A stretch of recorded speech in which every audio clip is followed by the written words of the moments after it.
Oh, hello, guys. Hello. Oh my god, I forgot. I didn't realize I was muted.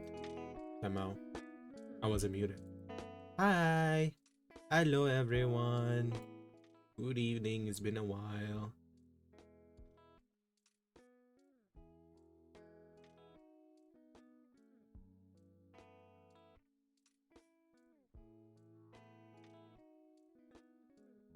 Hello, hello. Hello, Iri. Hello. Oh my god, sorry, I forgot to stream. Sorry, I forgot to stream last in the past weekends. I've been busy. Um, hello, Papa. Hello, Iri. Hello, Doctor. Yes, Iri has officially been birthed. I just finished her model. Um, here's one is she. I'll show you guys her model. I just finished last night. I was gonna stream last night, but I figured, you know what? I need to lock in. I need to fucking lock in. So here it is. Look, look. There she is. She's so cute, chat. Yeah. Ah, she's done. Finally. Finally. I'm protecting my son with my entire Wait, that's a he? I sorry. I didn't know that it's a he.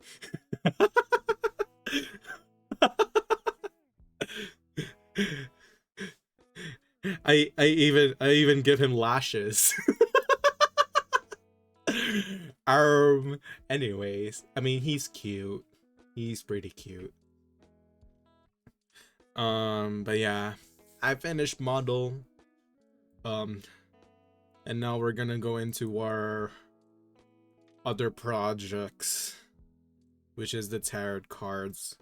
And I'll be perfectly honest with you guys, I'm kind of panicking because I worked on these tarot cards like offline, and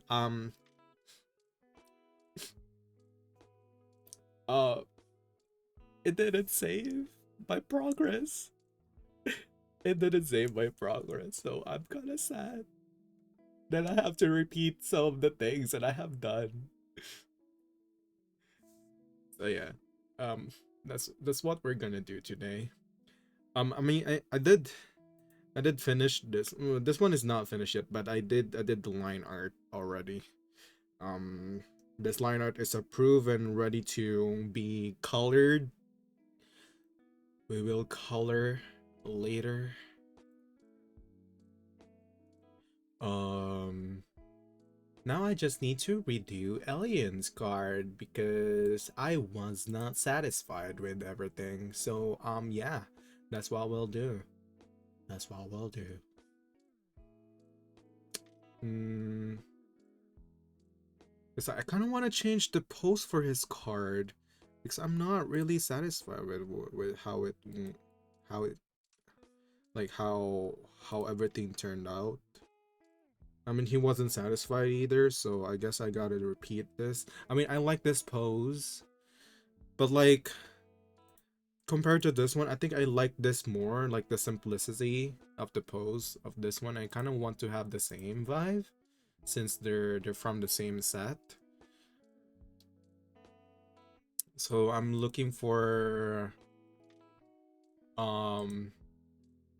I'm looking for poses that I might use.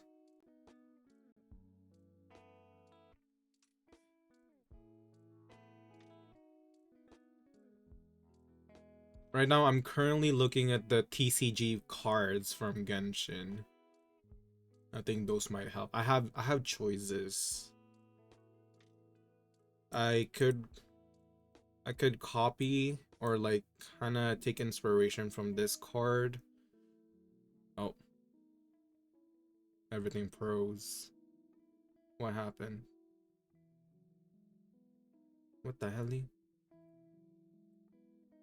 My PC breaking on me. Hello, Aqua. Hello, sister.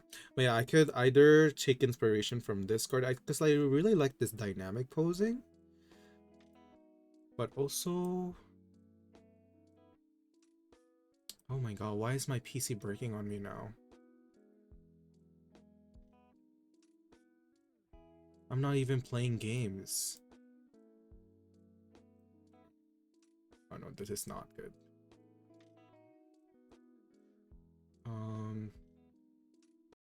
But yeah, I'm still looking for poses.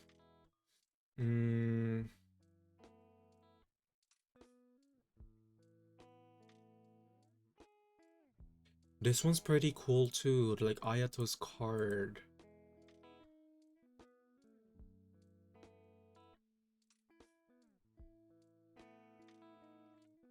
This one's pretty nice too.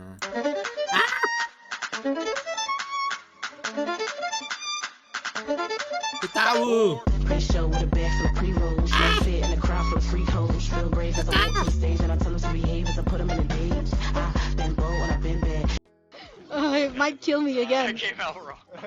Hello, Raiders. Hello. Dancing Ray. Oh yeah, I was writing that thing. Hello, Sidori. Hello, Hi, Lazy Steph. Continent. Hello, welcome in, everyone. Oh god, no, Stepper, why did you come into that? Hello, welcome in, welcome in. I guess I could. Okay, chat. We need to do a poll of like what pose I should do for this card. Okay. I like this one, and I like this one.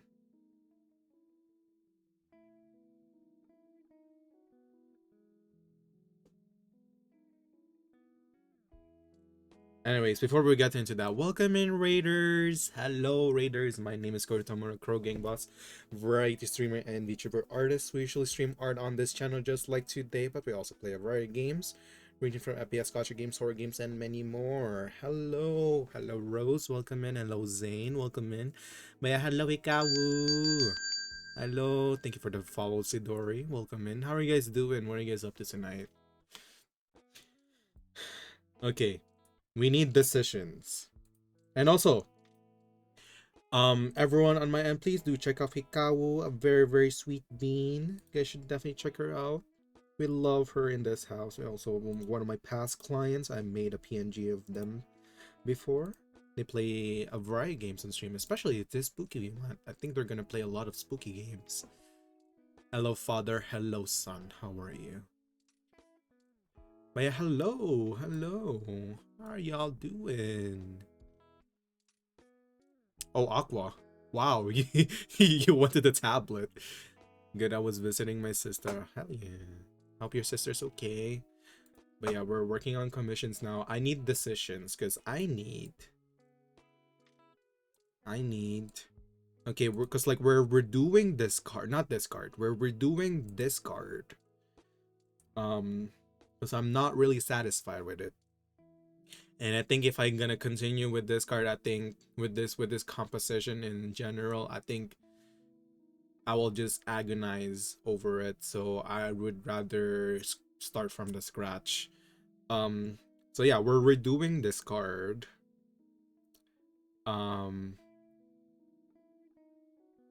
But I don't know which composition would be nice. Like I could rather I would go for this one or this one. I like both of them. Sir, I don't mean to alarm you, but you have been noted. Huh? What do you mean I've been noted? Is it because I have sticky notes? I was drawing my October design as hunters from Dead by Daylight. Ooh, hell yeah. Nice.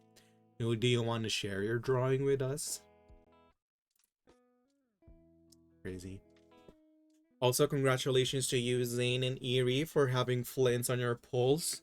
I am proud of you guys, and welcome to the Flints Havers Club. And speaking of Flints, I have successfully built him. He's strong now. And Um, and I just need to farm for his talent material now. So I need to um play maybe later. I don't know. Should I share it through Discord? I mean, you can share the Discord link here in the chat. You have permissions. Actual addict? That's crazy. That's crazy. I need a whole new team for him. Yeah, his team should have an Electro and a Hydro. And for me, what works best is one healer, one Electro, one Hydro, at least one Nodcry character in 3 of those. I still need to get one more Nodcry character. But so far my team for him has been Raiden Shogun, Barbara, and Kazuha. I just put Kazuha because I love me some crowd control. You built him faster than me, and I pre-farm a bit before. I do have a lot of resin saved up. That's why. Me using okay, I was rolling for Aino and she won't come home. I saw like 20. Dude, facts, I don't understand anything what was said. It's okay. I know you don't play Genshin. Okay, let's see. Art. Oh my god, this is so adorable. What the? Oh my god, Ikawu, this is so adorable. Oh my god, this is so cute. Do the quest. She's free? Okay. Yeah, I haven't done the story, that's why. But yeah, I was trying to roll for her instead. I guess that was for nothing. I wasted my primos for nothing. It's okay. I'll just think of it as building pity for future characters.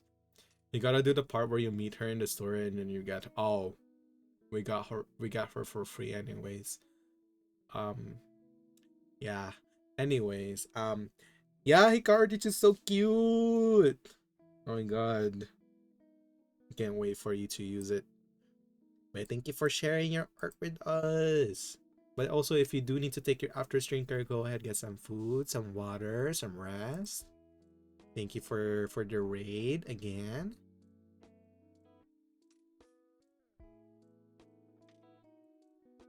Thank you. Yeah, we're working on tarot cards now. Okay, chat. Which one gives more of a... Which pose? Which pose should I copy? I mean, not copy. Like, I just want to take inspiration from these poses. Because, like, I'm not really happy with this one. I'll be honest with you. I'm not really happy.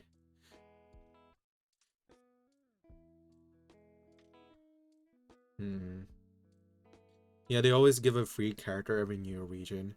Sino is more dynamic. Yeah, that's what I think too. Because, like, okay, here's the requirements for this card. I need one hand reaching out. So I could change this hand to the reaching out hand. And then one hand with the flames.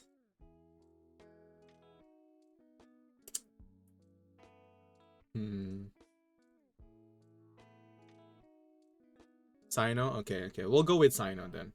Okay, bye-bye, Ayato. But yeah, we're gonna be doing that then. Thank you, chat. Thank you. I'm very indecisive, so I need you guys to hold my hand and pray. I'm kidding. But yeah. Yeah, I just finished the line art for Nia's card. It turned out so pretty. I'm gonna color it soon.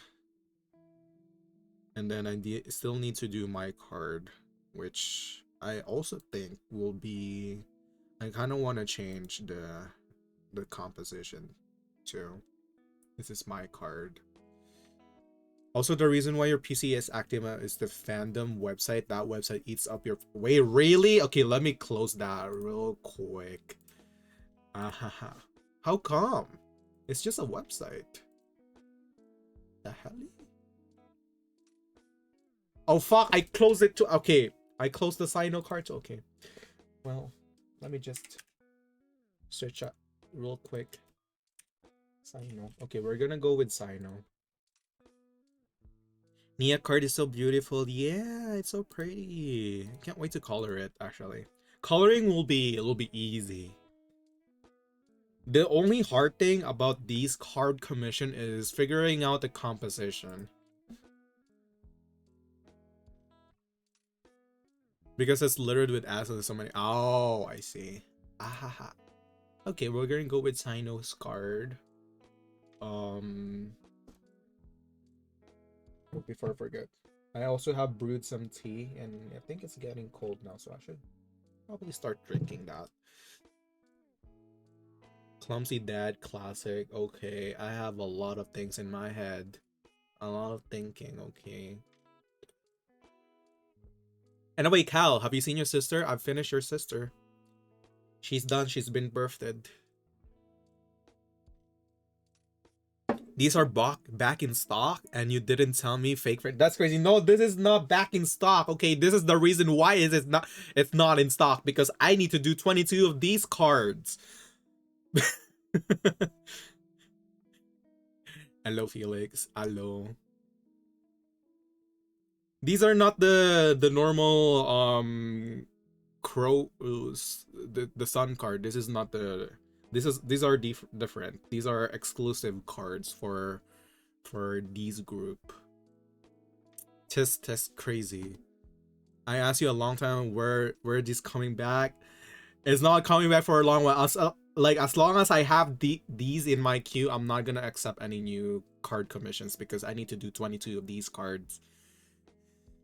So yeah, it's a whole tarot major arcana. Fake AF. What do you mean fake AF? Stop being a hater. Oh my god. I mean, she's so good. She's pretty. Yeah. Oh, forgot. I was showing my daughter. Yeah, look at her. She's so cute. And her mascot. Apparently, it's a he. But yeah. Yeah, I need to do 22 of these. So sorry to all the people who have been waiting for the normal card commission. It's gonna take a while.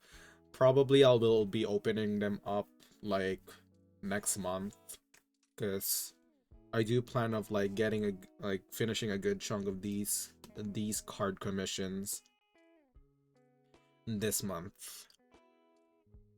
So yeah, my goal is to finish at least 3 cards per week.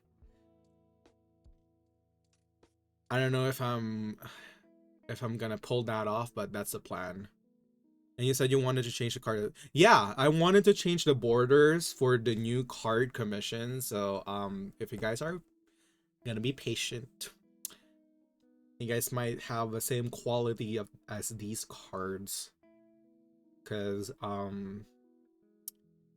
compared to the old ones, these are more detailed. And they're also gonna be more expensive given the detail that I will put on them. Stop being a hater. Oh my god, stop. They'll be back. Like compared to this, these are more detailed. See?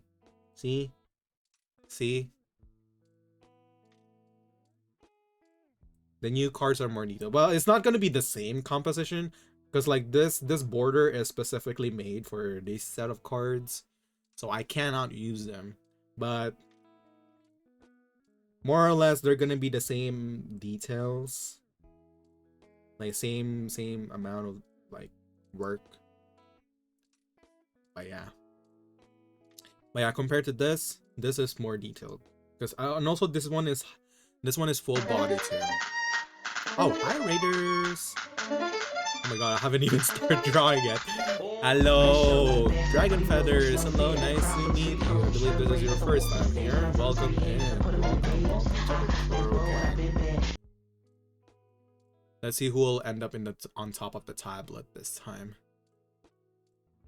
Hello, everyone. Hello, welcome in. Hello, Raiders. My name is Kurotomura, Crow Gang Boss, variety streamer, and a VTuber artist.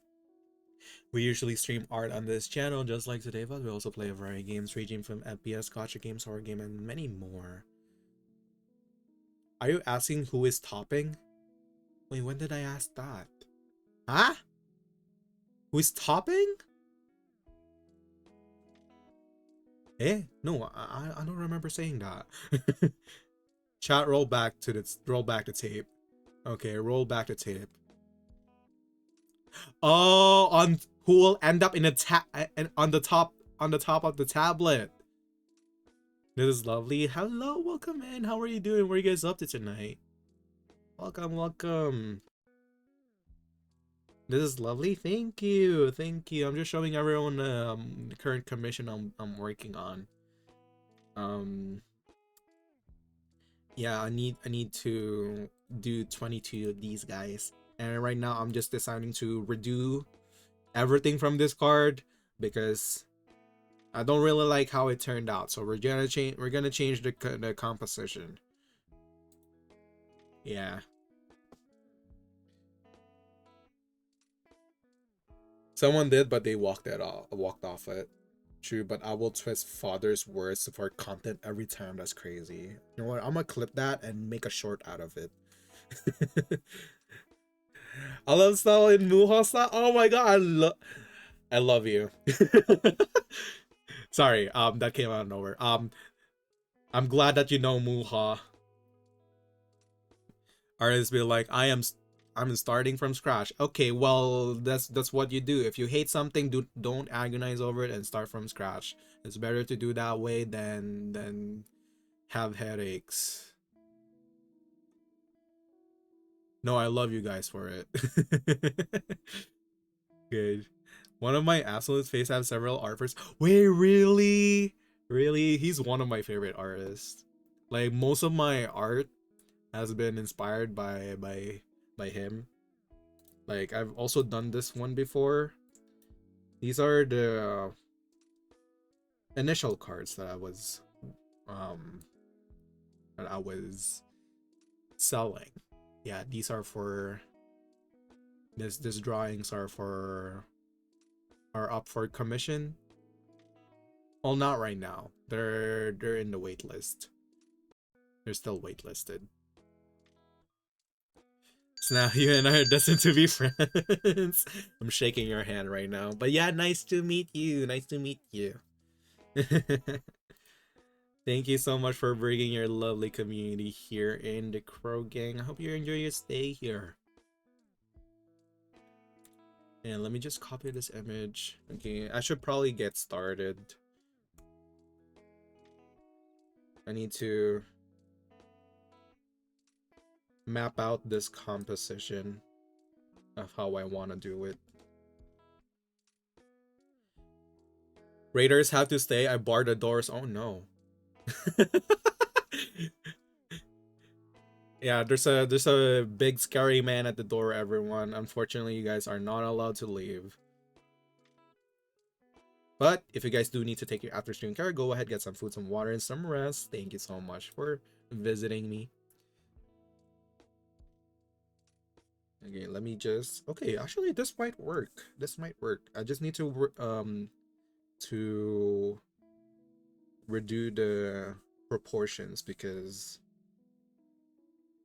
Alien's a grown man.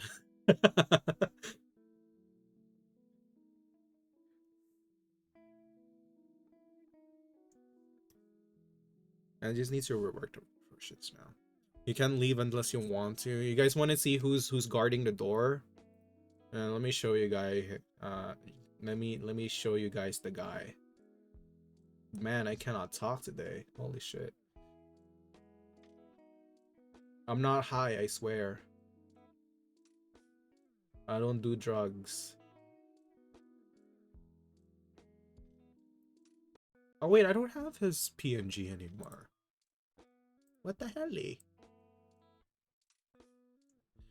Uppies? You want uppies? Wait, give me 1 second. Give me 1 second. Give me 1 second. Where are you, Aqua? Give me 1 second. But yeah, Raiders, thank you so much for coming in again. Also, don't not forget to refresh your stream. If you guys want to chill here, refresh. The guys will be counted with the birds over here.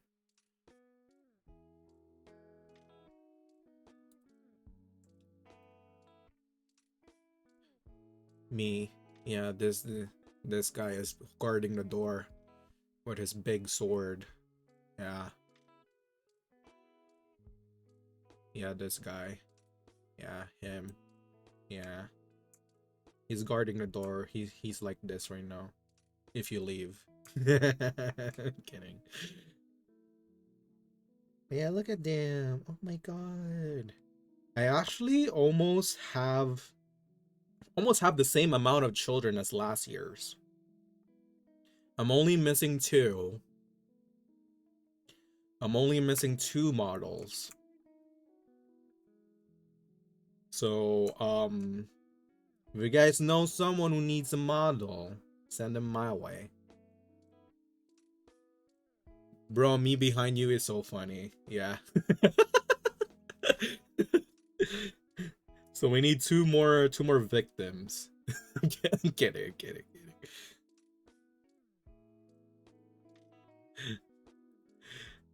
All right. Let's go. Let's start working now. Oh my god, I'm getting distracted. This is why I didn't stream last night. Because I'll just yap and not work.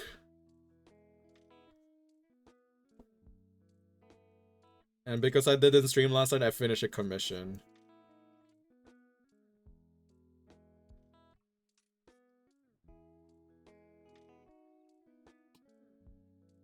Victims is crazy. What? Did I say victims? You might have misheard something. It's only the beginning of October. You have plenty of time. Yeah, plenty. It's okay. I mean, you know, I am crazy enough to finish a model in 2 weeks before, so yeah, it might be not that bad.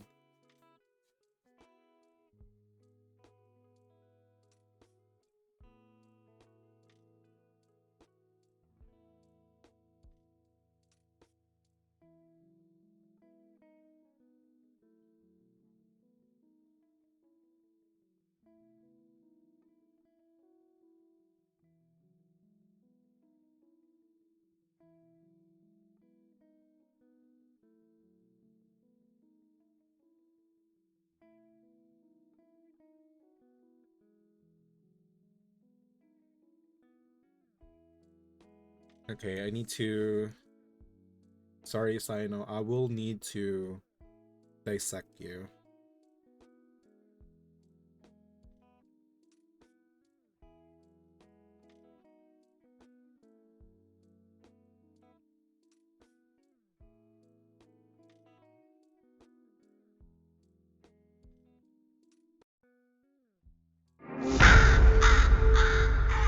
A bestie! Oh my god, 2 years. Hutao lick. Hutao lick. Ew. Wait, Datu, where the fuck is your PNG? Wait, let me read that. Why is this clip playing? No! No! No! No!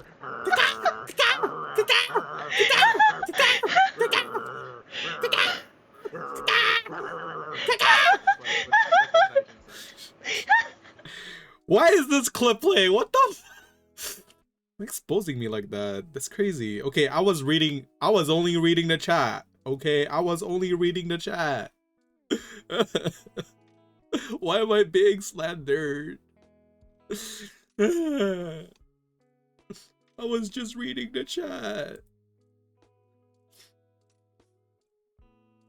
It's crazy. You hate me. You hate me, bestie.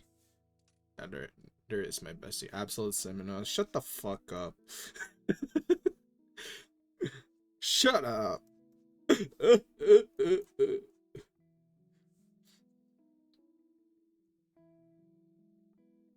Yeah, how goes Valorant?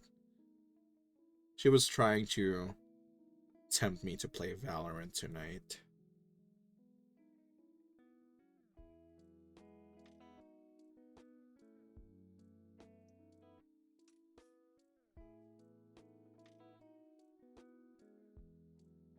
But the people watching the clip won't know what. Also, hello Angel, how are you? Say no to Valorant. Yeah, I did say no to Valorant because I need to work on this commission.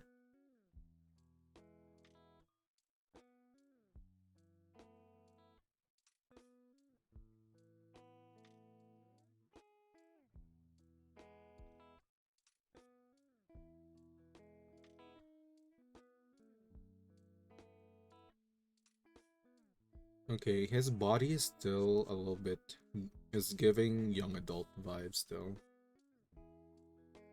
I will make the head a little bit smaller.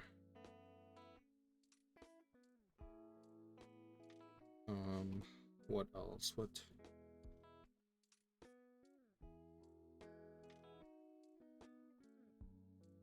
I need to make this hand. Dad, I just borrowed your like post from, I just browsed your like post from vgen. Why are you stalking me? Wait, you can see. Oh my god. Oh my god. What did you see?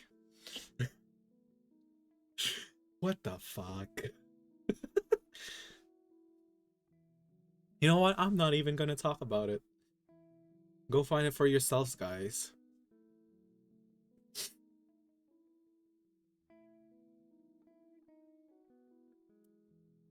I just saw a man sitting in my dad's lap. Uh-huh. Sure. Sure. We'll go with that. I hate that I am a curious person, and why would you even check it? Okay. It's also flag. Okay, you know what? No, let's not talk about this. Anyways, hi guys. Hi.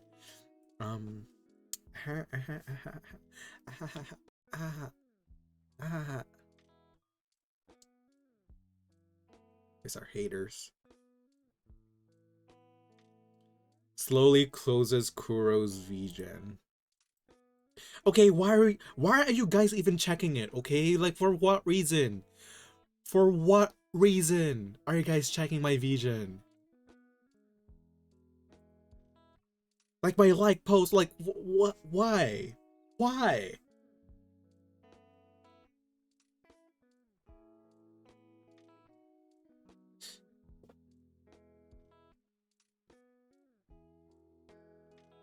Someone's gonna get the chancla tonight. I'll throw you guys the chancla.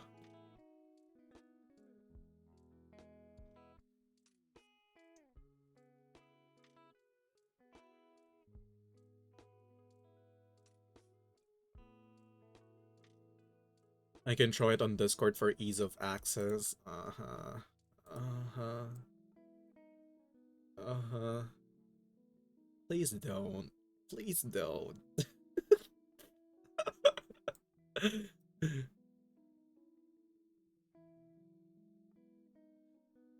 He is going to make a new Kaukine against Sag. Yeah, I'll make it as bad as you will think of. Like, I don't know.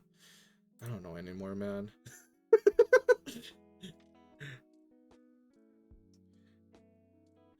I do not know anymore.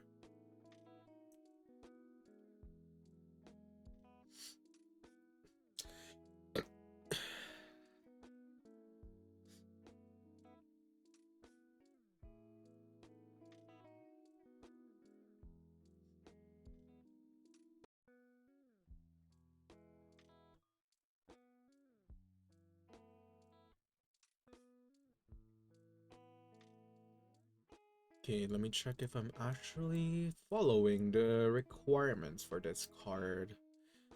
Also, I always press the sensitive content because I don't know. I see the button and I click. Uh-huh. Uh-huh. Alright, change of topic. How is everyone today? Do you guys eat yet? What do you guys eat?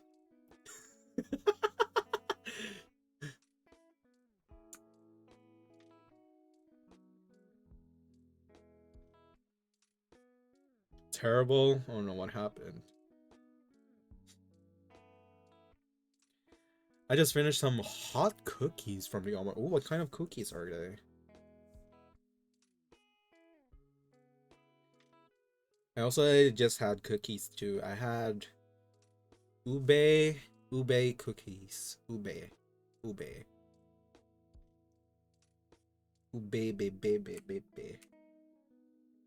Chocolate chip. Ooh, that sounds yummy. Like freshly baked cookies are the best. I remember making my first cookie, and instead of chocolate chips, I put M&Ms, and I burnt the you guys know the shell, the M&M shells. Yeah, they burnt. So there were parts that are a little bit bitter. Ahaha, ahaha. Okay, what's my first time? Okay, give me a break. That will once again pressure me to get a job when I've been trying. Oh, yeah, they do be like that, huh? It's okay, I've been there too. It will pass.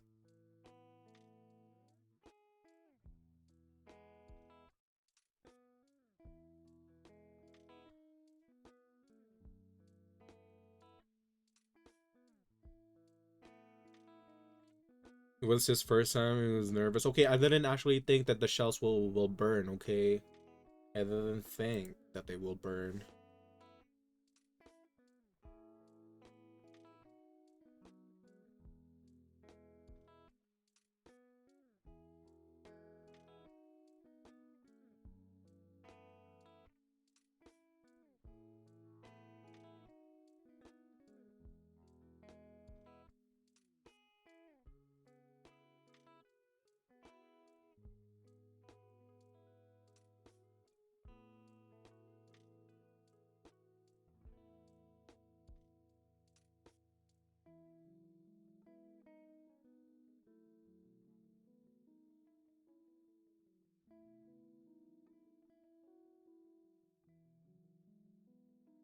Oh my god, I drew in the wrong layer. Fuck me. Oh no.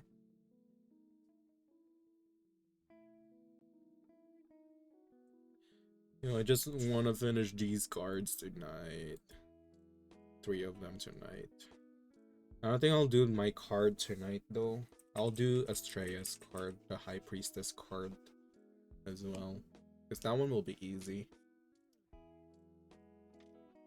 Not gonna lie, I already see the vision. Okay, this card should emulate this passage on their lore.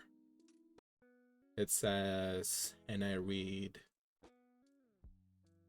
take my hand, let my fire be your lighthouse, and you'll be lost again. And you'll never be lost again. I cannot fucking read. This is the better post for real. Yeah. Yeah, actually, yeah, it kind of reflects that passage. Oh yeah, I also got the art commission. It's everything I wanted. Oh, yippee! Can I see? Can I see? Can I see art commission, please? Also, I need to commission Halloween art. We need to vote what Halloween costume I will wear this year. Because last year I went as a cult priest. Alright, it's October. I should be wearing my cult priest outfit. Wait, let me just change clothes.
Give me one moment, chat. I am changing clothes. This costume is not easy to wear.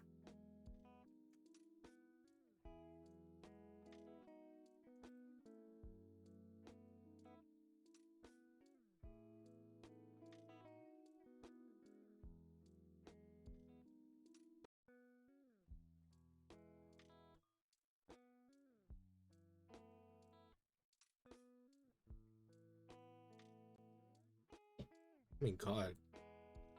Does it even fit me? Okay, there you go. Need to do this. Do this. Give me one moment, chat. Give me one moment.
Alright, what else do I need to put on?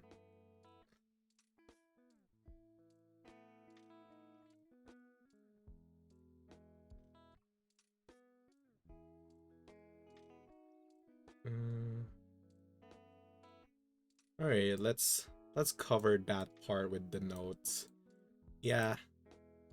Yeah, we'll be proper. Yeah. There you go. Yeah. There you go.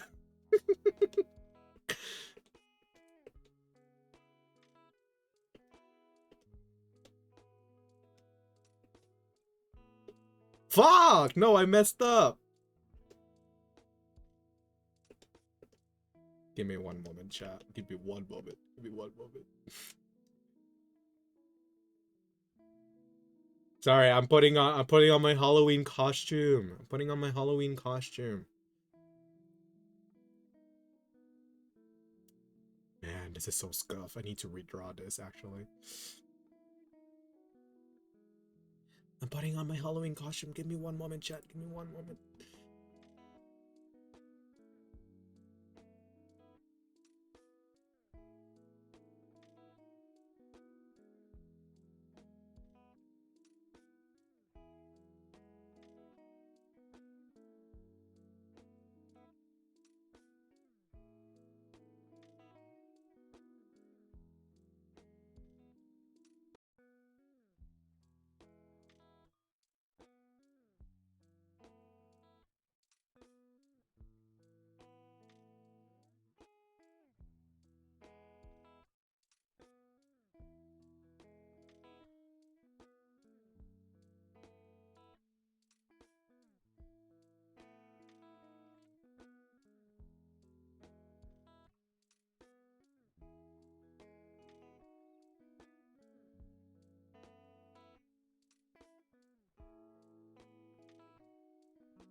Hey, where are the other parts? Oh no. Uh, oh, there it is.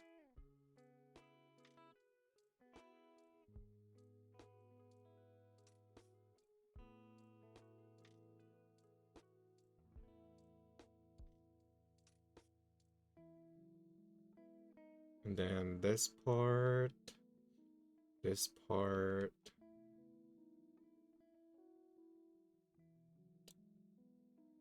There you go. Just need to put my belt on. Okay. Oh, should I put this one? Actually, yeah, but this is why I don't stream while doing commissions. I'm getting distracted. See, I'm already distracted. I am already distracted.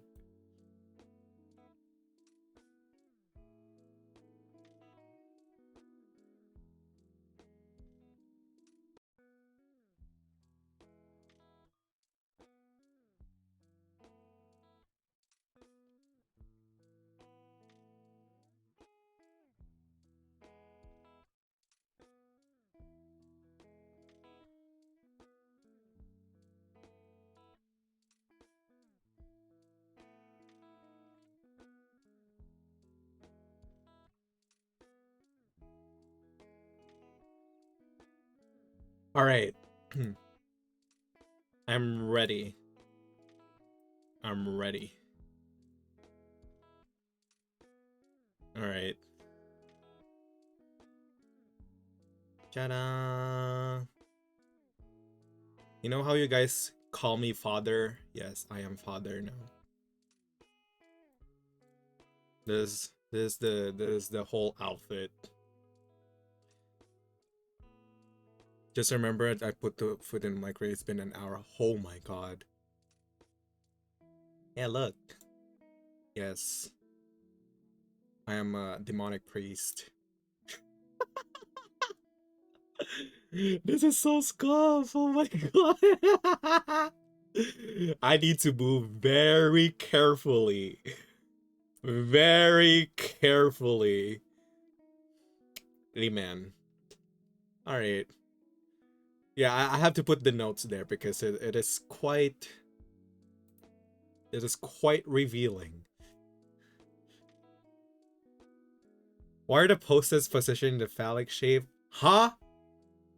Oh my god, I hate all of you guys. I hate all of you. See here, okay? We need to cover that part. Yeah.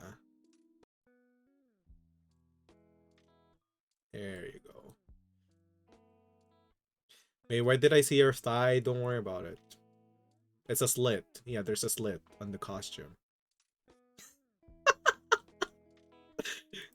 There you go. There's the Halloween spirit. Okay, I need to go back to my commissions. Holy shit, I am so distracted.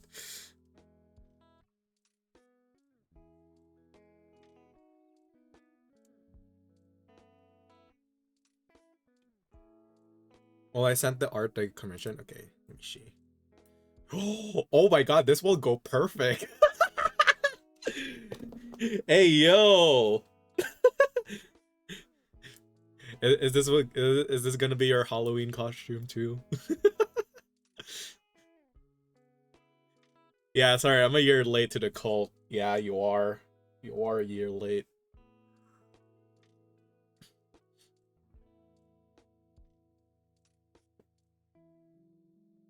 Oh, father, chat constantly sins. Oh my god. You guys are crazy. Crazy, Dio. Crazy.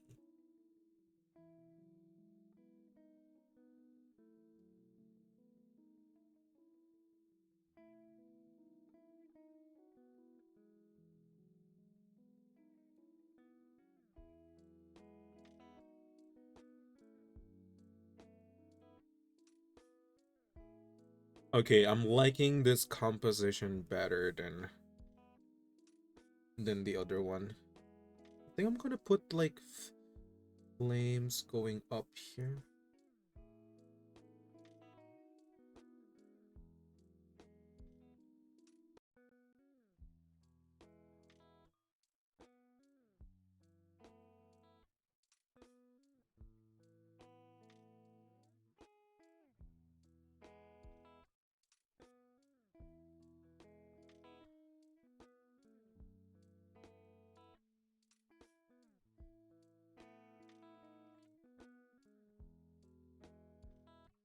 Yeah, I think this is much better.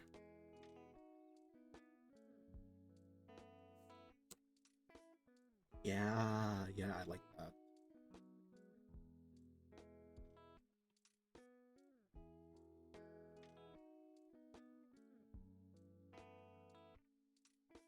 And then wings like that.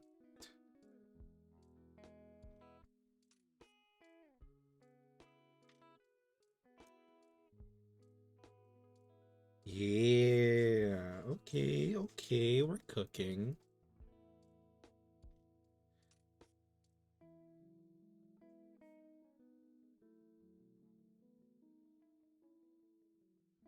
Yeah, I like this composition. Okay.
Oh yeah, did you hear that Audacity is getting a major rework? No, I have not.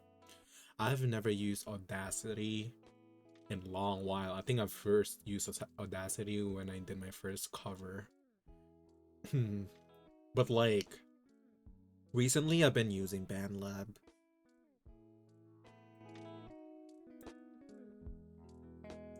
Let's listen to other BGM. Let's listen to... What should we listen to, chat?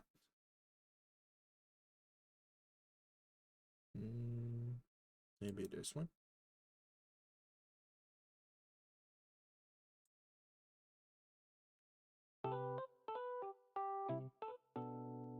Yeah, let's listen to this.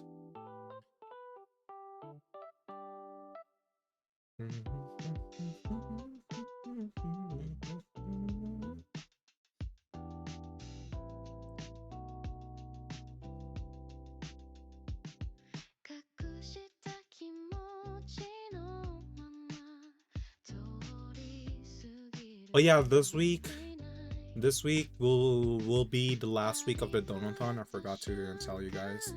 Yeah, this upcoming week will be the last week for the Donathon before we reach all our goals. And then after that, we're gonna focus on spooky streams. I'm actually gonna play Dead by Daylight this upcoming week, and we'll be playing Poppy Playtime because you guys chose it for the horror game, for chat's choice. So yeah, that's gonna be happening.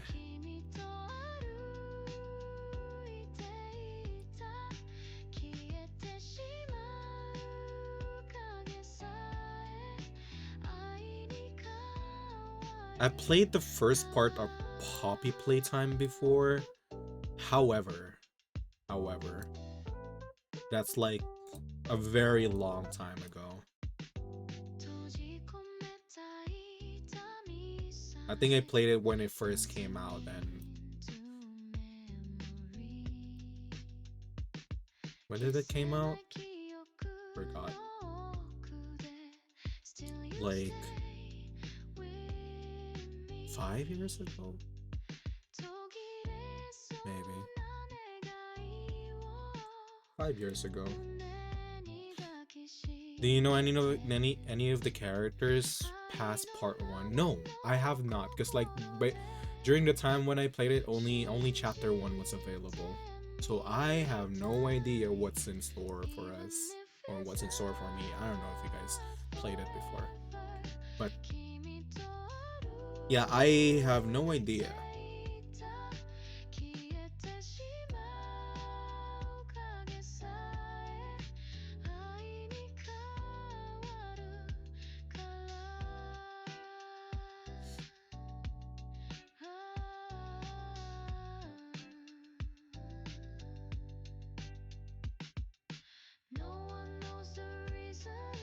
Then you wouldn't understand that what I got yesterday. I got a plushie of Archie's villain. Ah, yeah, I haven't played it. Yeah, maybe wait sharing that information when we play after we play that part.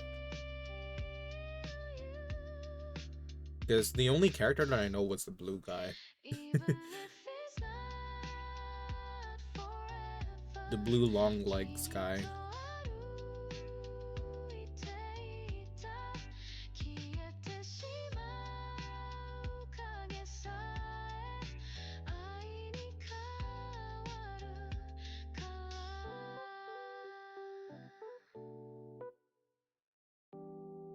I gotta pull up his reference on another sheet.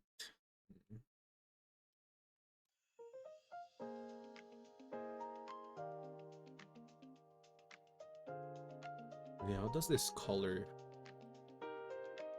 go?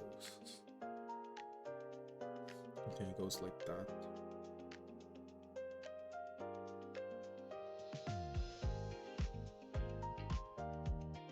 Oh no, I'm drawing the wrong layer again.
Oh, this photo is flip. Oh my god.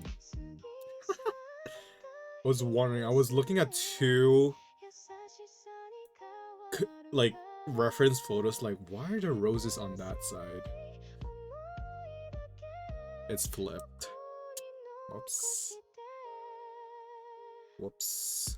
My bad.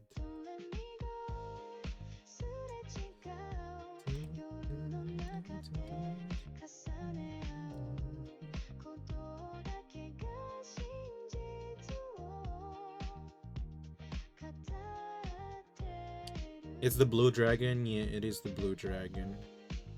It is the dragon Peepaw that we are drawing right now. He won't admit it, but he is Peepaw. Yeah.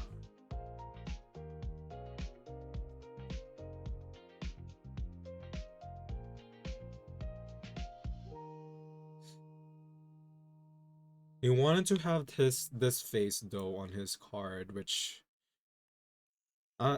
okay, well, I am not the one who's commissioning this, so I have no say. But if I were to do it, I would rather have his face.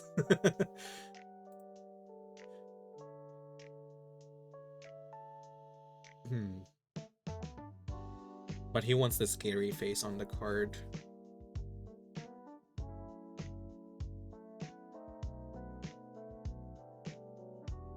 It's funny because I've drawn this guy so many times, and I still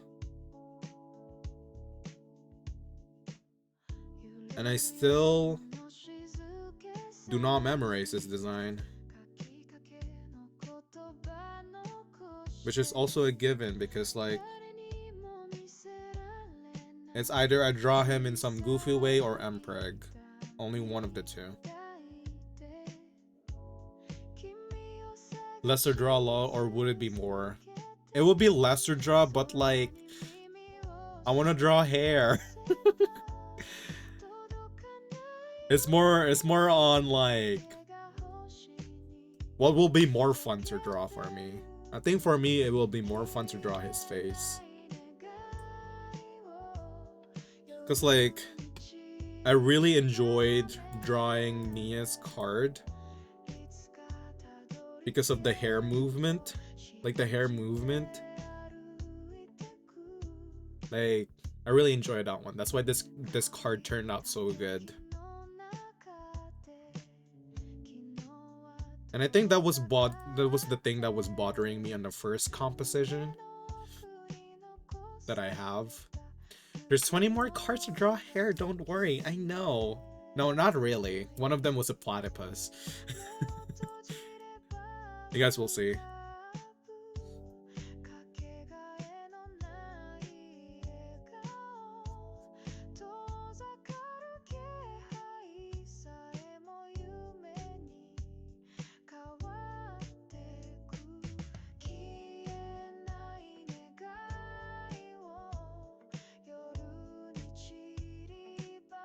Do they get a fedora? No.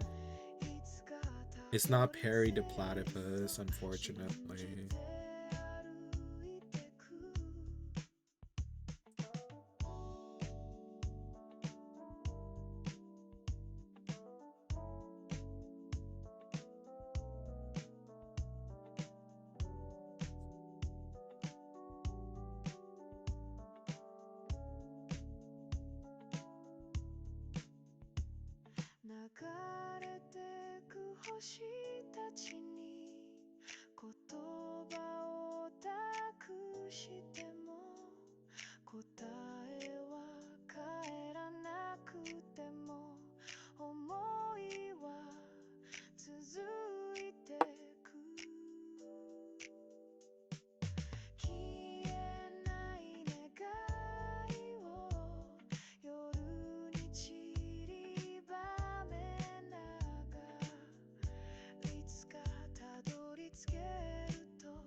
Oh right, I forgot he has a dragon tail.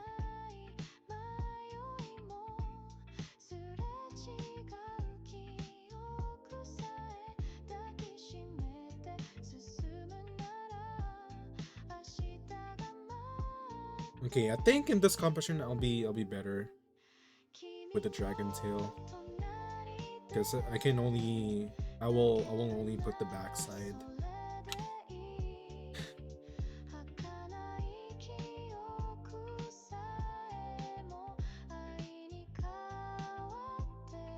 It's like the other one, I have to draw the front side of the dragon tail, and it's not fun.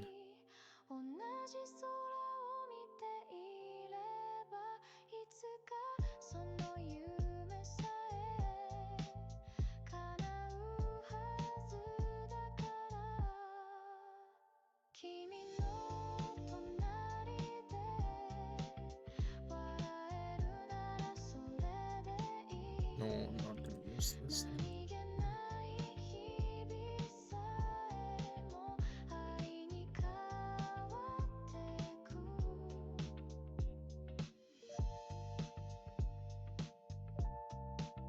No, I drew the wrong. Oh my god. Whoopsies. Almost erased this detail. I think the only part that I am able to recycle from the other one was this arm, which is okay. We recycled that part.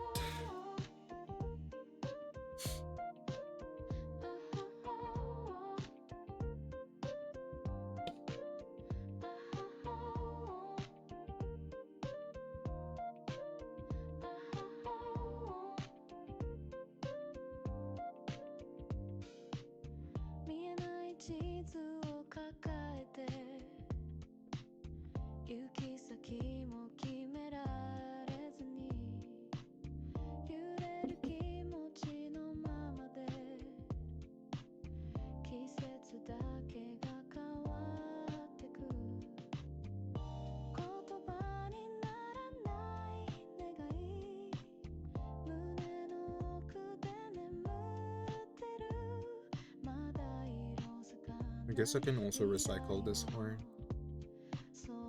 detail. I can recycle this.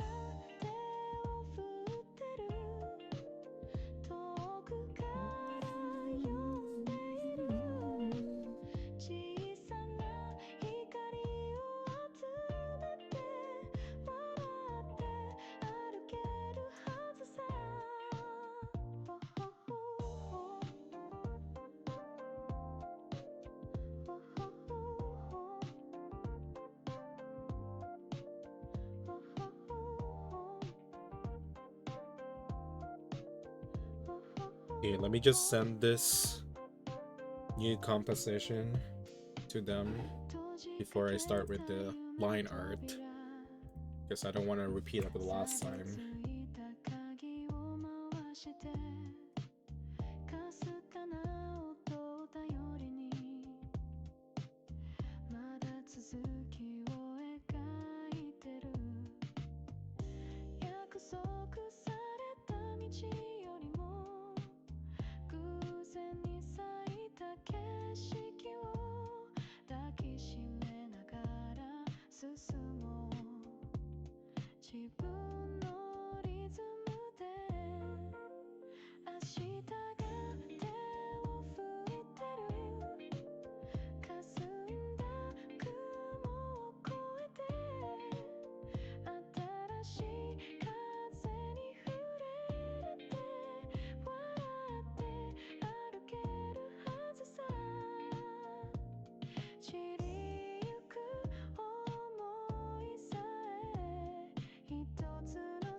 Okay, before I start working more on the line art on this one, I need to wait for their approval. But I think it's gonna be a while because they're also streaming at the moment. So. Maybe I'll start coloring Nia's card while I wait for Elian to reply. Yeah, we'll color Nia's card first.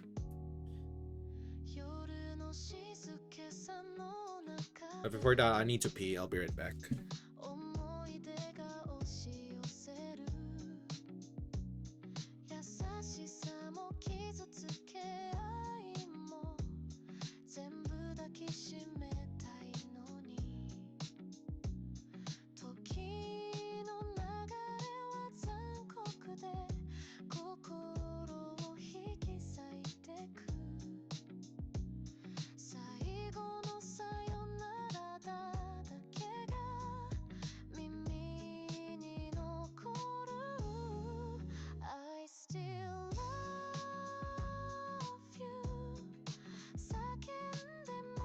Okay, I'm back. Alright, let's color. Let us color.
Hi Harumi, thank you for the lurkies. Can we get shout out for Harumi, please?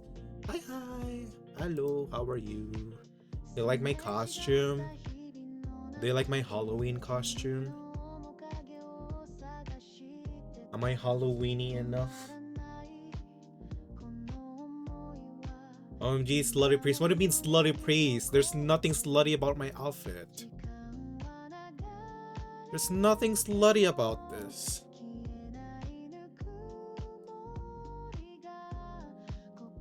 Yeah, weenie. So you say, yeah, everything's covered. What do you mean? I am a holy man. I'm kidding. Sure. Who am I kidding? What the hell?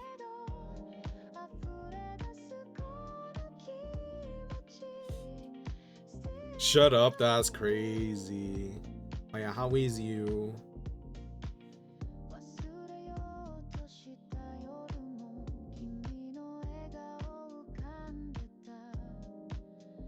I look more holy than you.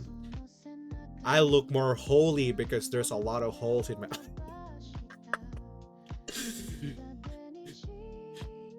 I'm kidding.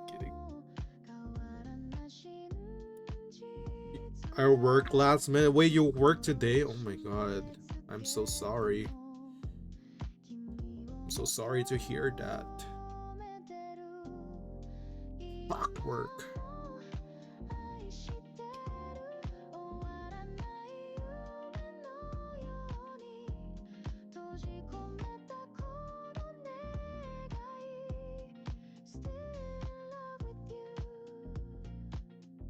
Screaming all the way home because I was so pissed off, but we're good, chilling now. That's good. Yeah. I think screaming at your car definitely helps. Let it out. Let the anger out. Yeah, pasta and lobster for dinner. Oh my god, you're eating good. Oh, that sounds so good. want lobster and pasta too. Hi Joe. Hi handsome. Look Joe, I'm one of your kind now.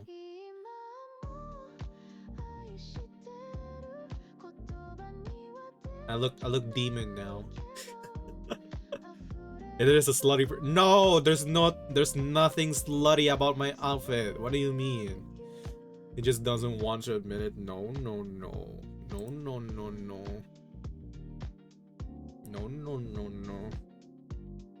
I mean, sure, yes. I mean, you guys occasionally see my shoulders, but that's nothing. Horny. God, I hate it. I hate you guys. I hate it all. I hate it here. I hate it here. What the hell? Don't twist my words. I'm a child of God. Not on my Christian stream, okay?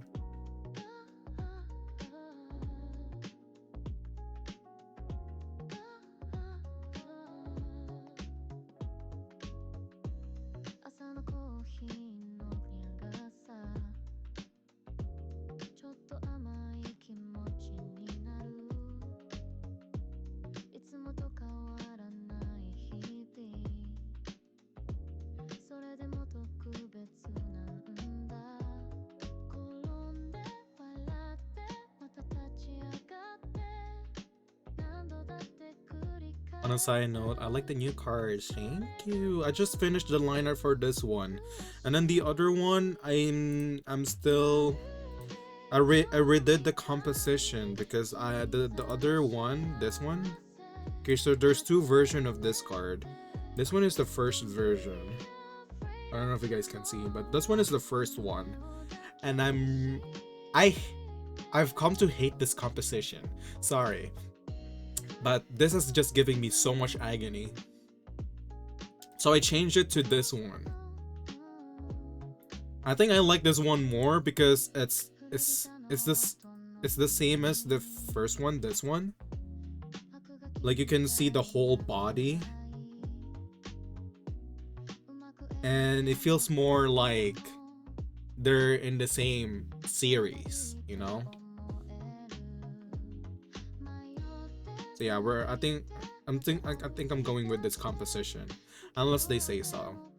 I'm still waiting for their approval for this composition, but I like this one.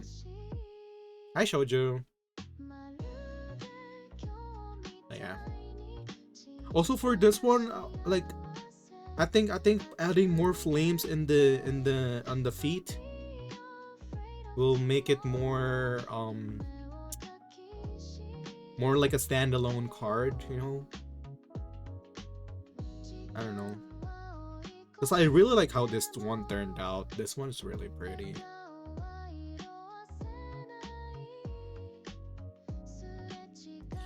Okay, I'm gonna lurk and eat more dinner. Okay, enjoy your lurkies. Enjoy your lurkies.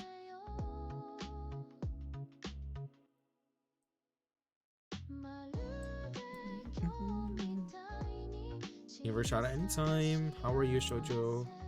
Welcome in.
Oh fuck, I forgot a detail.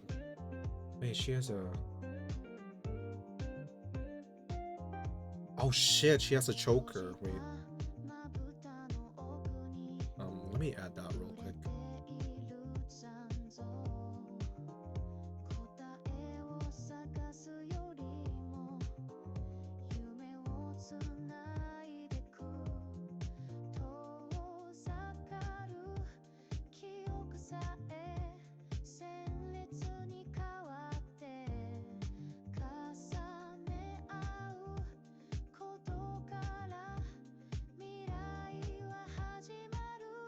I mean, it's not gonna be seen as much since the hoodie is like covering it.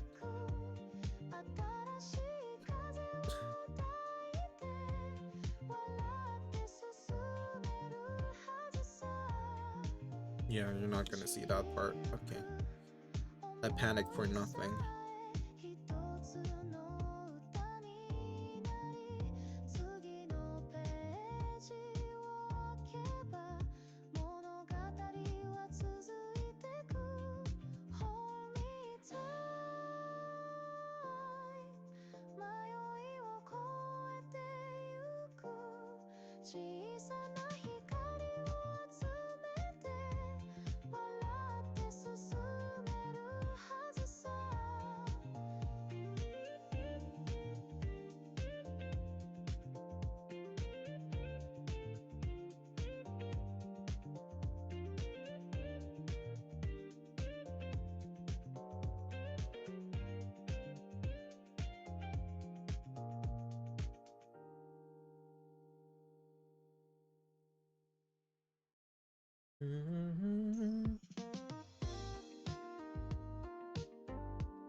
What else is pink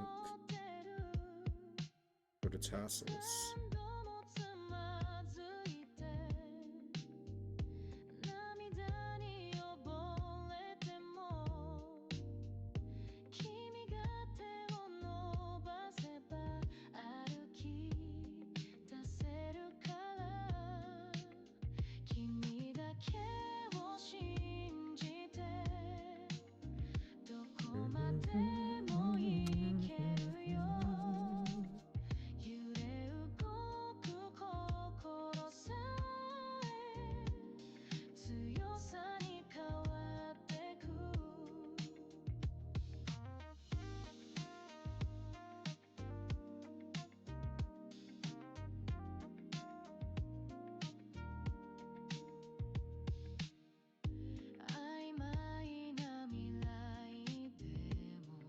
You know what? I'm gonna color this gray so I can see where I'm coloring. There you go. It's much easier to see.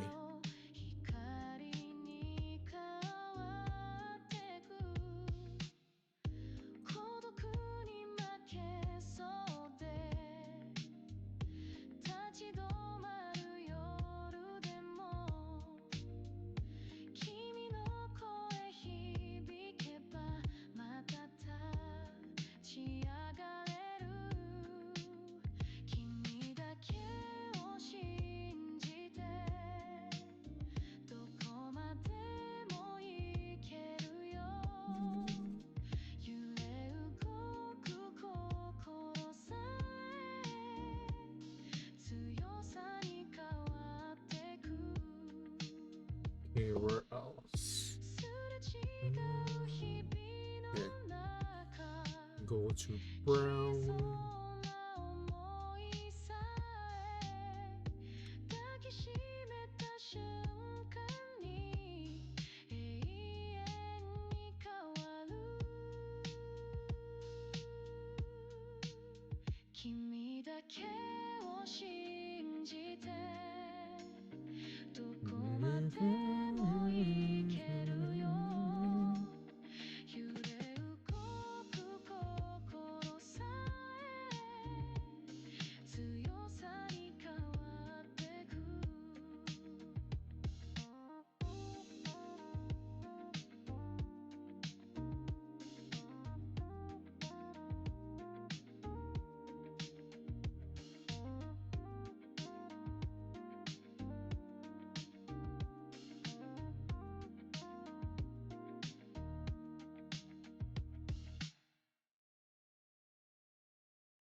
Ooh, more tarot cards. Hi, Kaifer.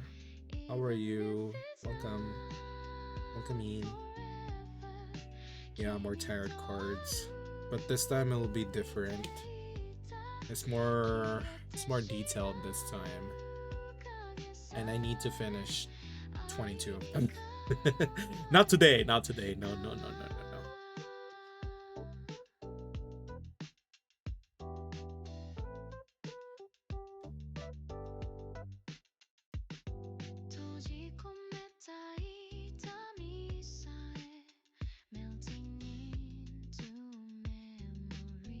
Yeah, how are you?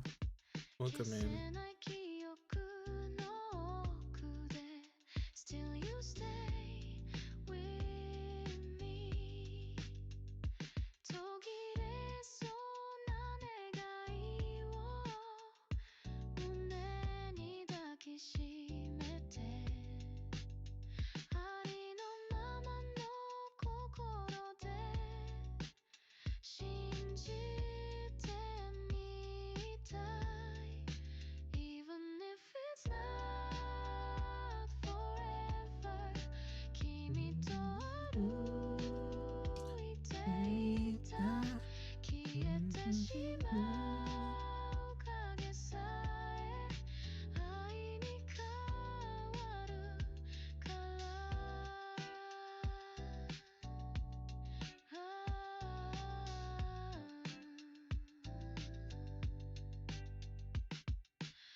Oh wait, it's the wrong color.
It's a great playlist. Thank you.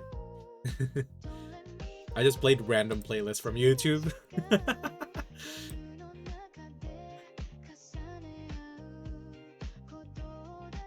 You know, this is fun. It's like we're coloring a coloring book.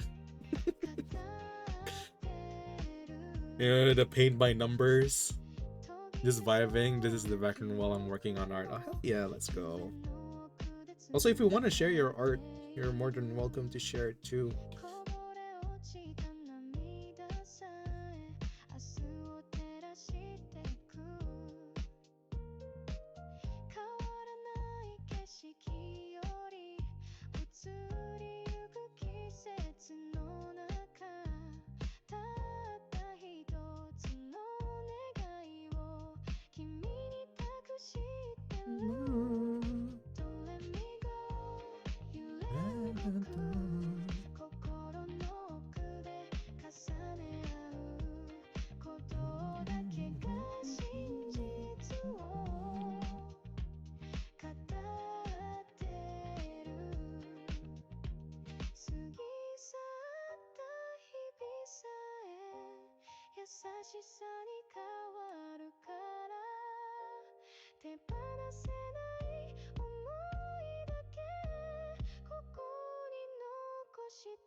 Oh, I also need to color this one too.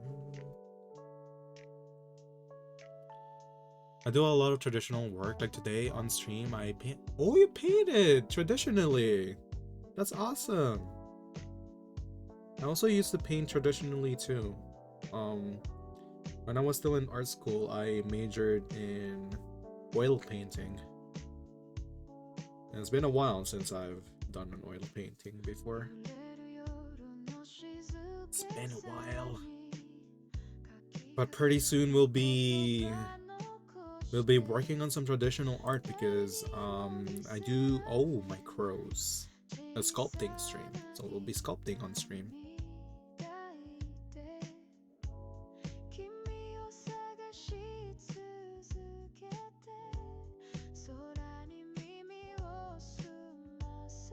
I also do sculpture too.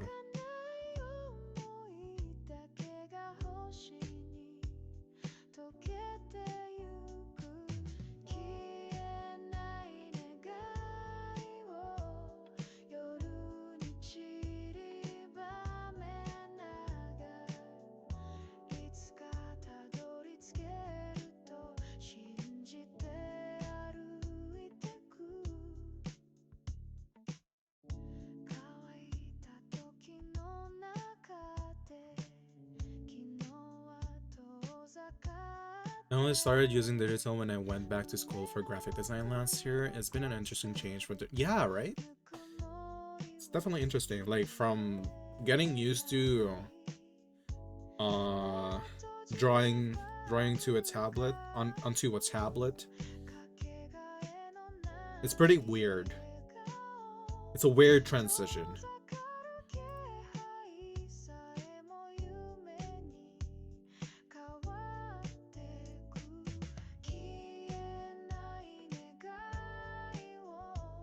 Like also like when I try to draw like any traditional art digitally, it's not quite as the same as when I'm painting on a canvas or drawing on a paper. It's really different.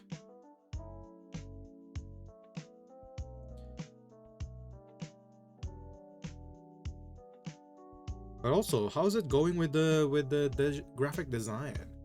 It's cool.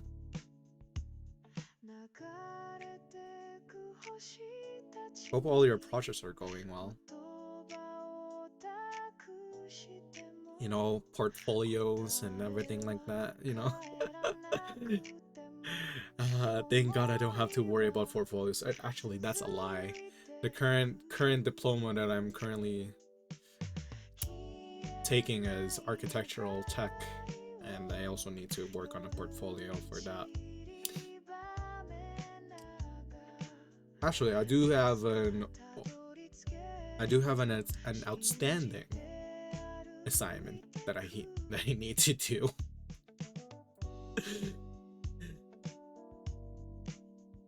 And I refuse to do it. I don't want to do it. I'll wait tomorrow. I'll do it tomorrow. This semester, I'm learning to use Figma to design websites and apps, and so fun. Oh, that's good. That's good. I'm glad you're enjoying it.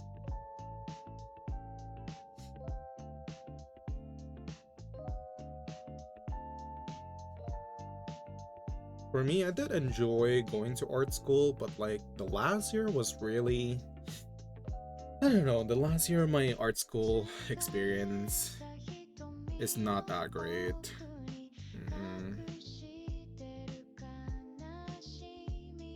A lot of drama. I don't like drama.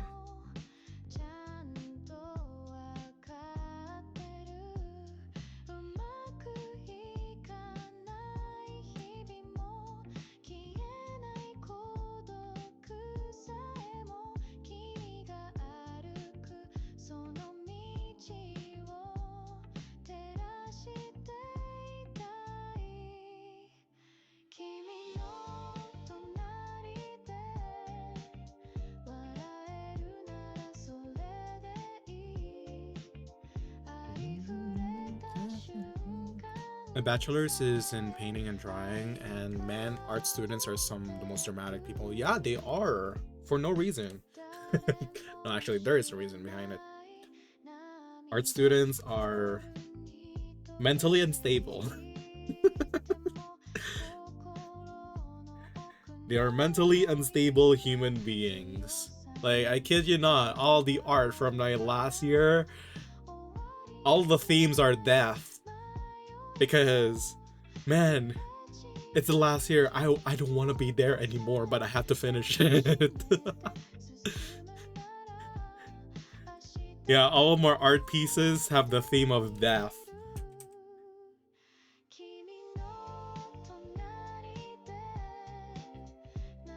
You know, kind of edgy.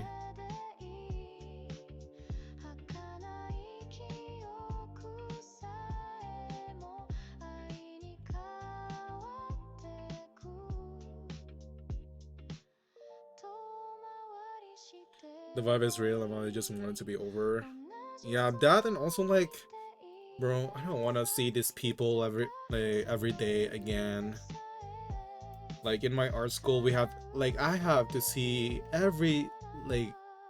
like the same people for 3 years, 3 fucking years. I'm sick of their faces. I mean, they're great, but like in the last year, like I'm so sick of them. Also, I made enemies too, so yeah. Not cool. And the only reason I made enemies because they did me dirty. Like, I treated them as friends, but what do I get in return? A bunch of snakes. Opportunistic snakes. Oh my god, I'm having flashbacks. I'm having war flashbacks. Just thinking of it.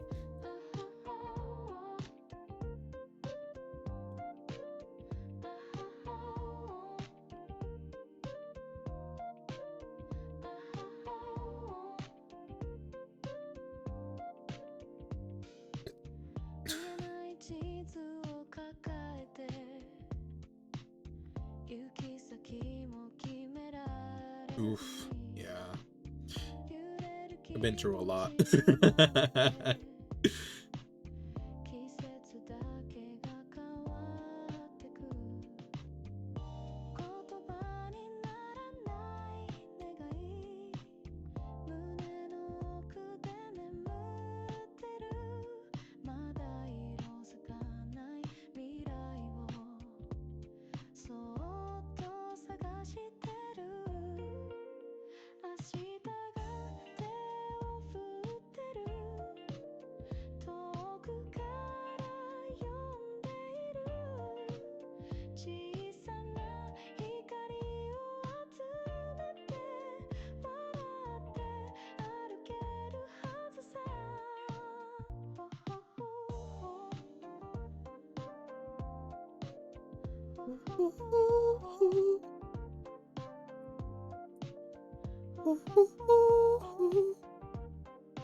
But yeah, that's my art school experience.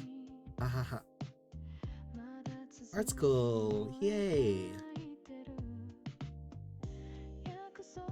I'm now and now I'm suffering in architecture. I just want a stable job, man. And now I gotta deal with buildings. I hate drawing buildings. Yet here I am taking architecture. I don't know what I'm thinking.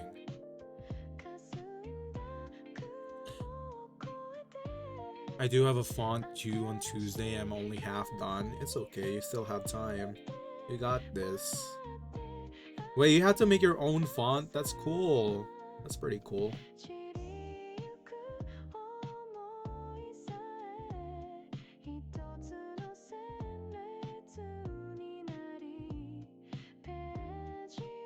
It's actually really fun, yeah.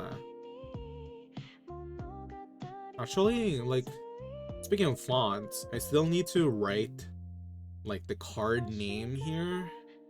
And I still need to look for fonts that will match the aesthetic of these cards.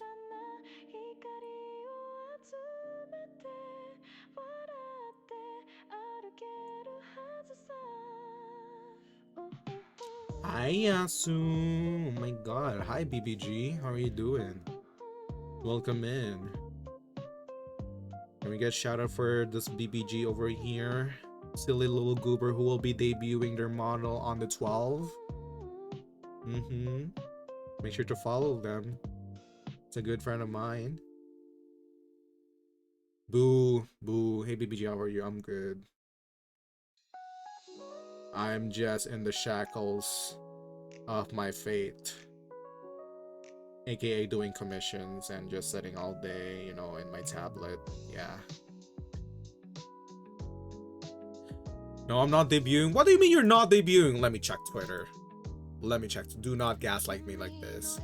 I swear to God, I saw something on Twitter.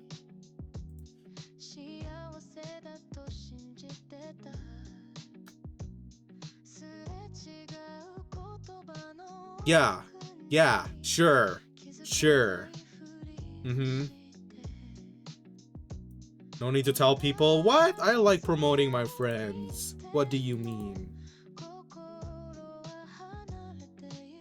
I think my friends deserves recognition. Nar, go to his debut, guys. I'll be taking attendance. Nar, not the trailer. Oh, thank God. Wait, you want us to watch it? We actually want to watch it. I'm kidding.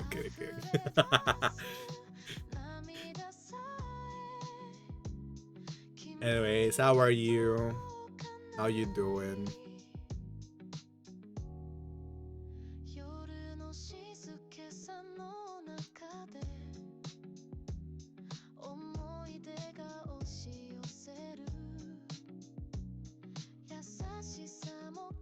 You can watch it if you would like to, but showing it on stream you don't have to. Why? I want to immortalize it on my stream. Let me go just stream a bit ago. Yeah, I saw. I'll stream. Fine, go on. Okay, let's watch Yasu's trailer. I got permission. I got permission to use my friend as content. Oh my god, it's time to put him in my pocket. Look at him.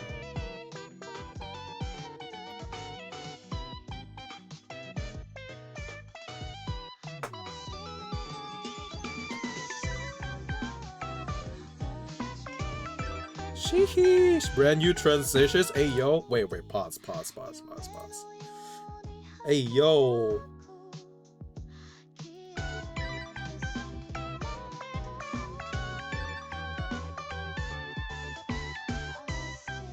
Okay, time to snatch him and put him in my pockets. Yeah. There's a reason why there's a gap on my Halloween costume. Yeah, we put Yasu there. Yeah, it's just being covered by sticky notes right now, but we'll put him there.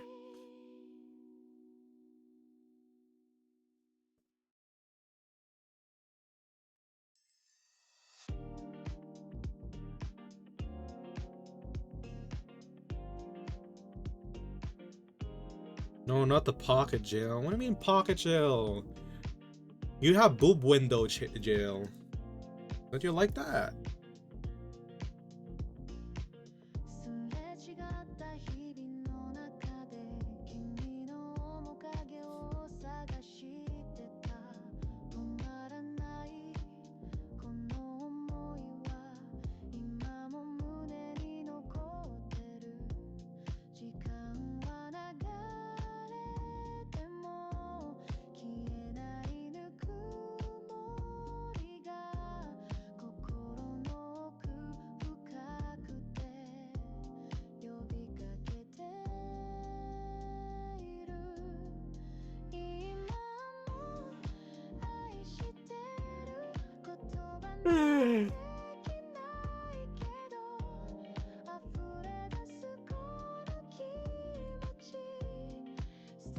Oh, we have incoming ad break. During the ad break, make sure to stretch, everyone. We have water, get some snacks.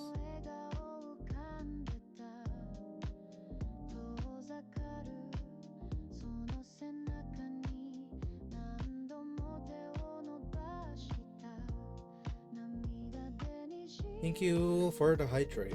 Thank you. I should finish my tea.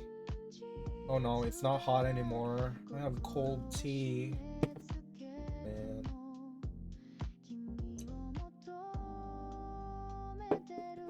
Still lukewarm. Oh, deeper stretch. What kind of tea? I have jasmine. I'm trying the tea that I got from Vancouver. It's pretty good.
Hmm.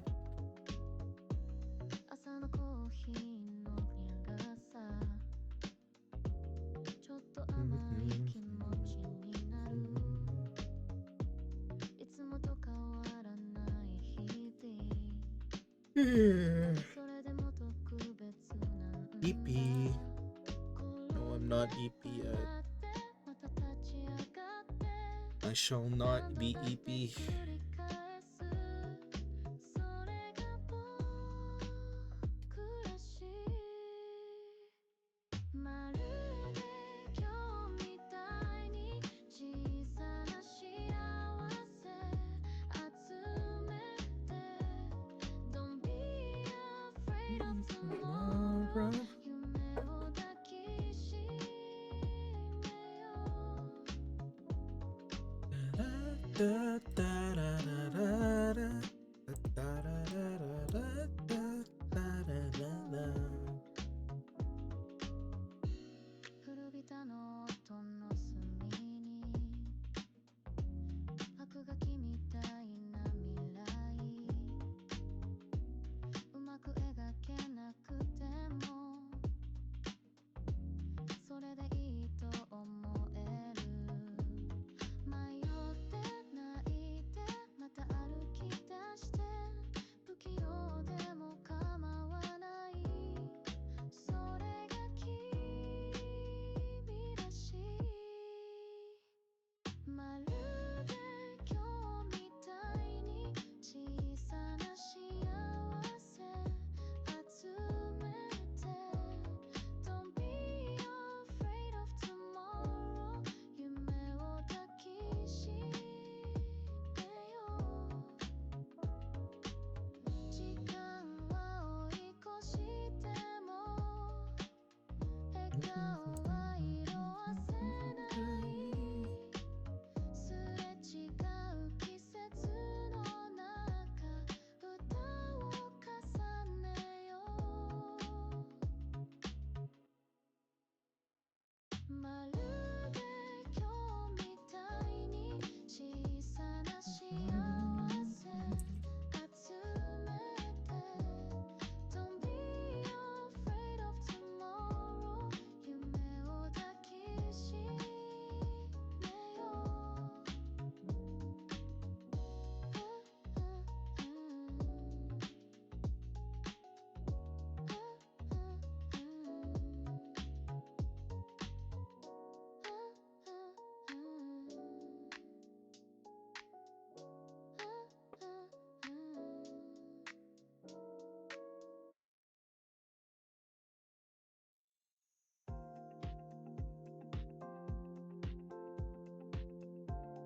越えてゆく小さな光を集めて笑って進めるはずさ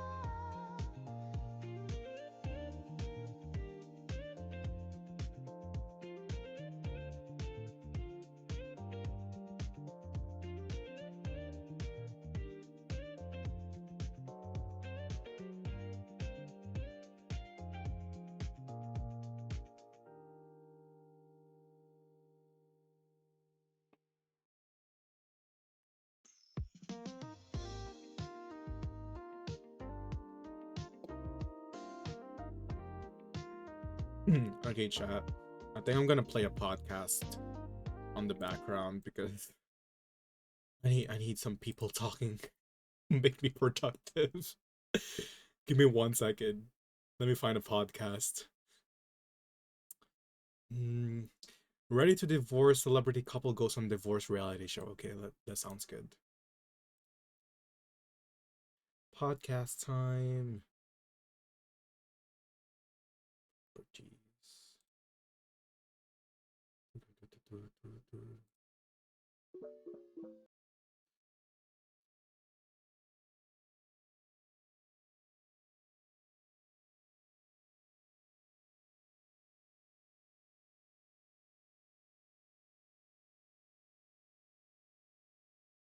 All right, there.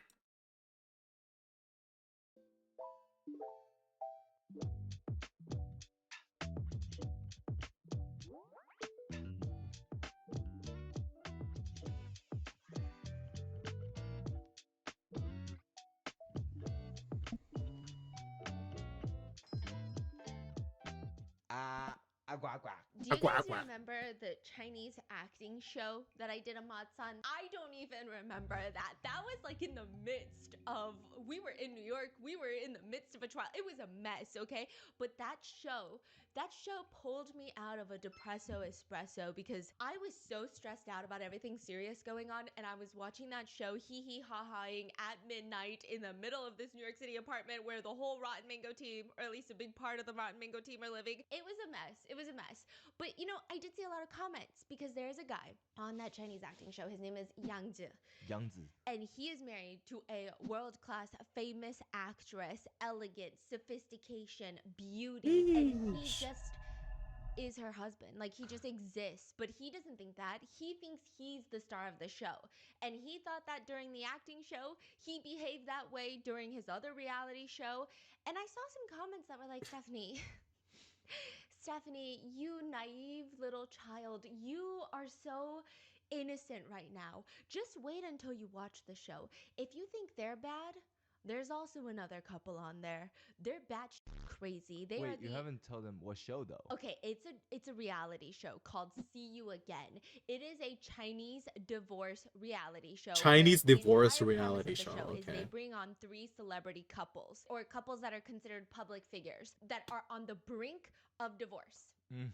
They get up on this show. That sounds and like a for mess. 18 days, they're gonna try to rekindle their relationship, and by the end, it's so dramatic. They get into an RV and they start driving away from each other, and you can't see the other person because it's an RV. And then if you stop and get out, that means you want to stay in the relationship.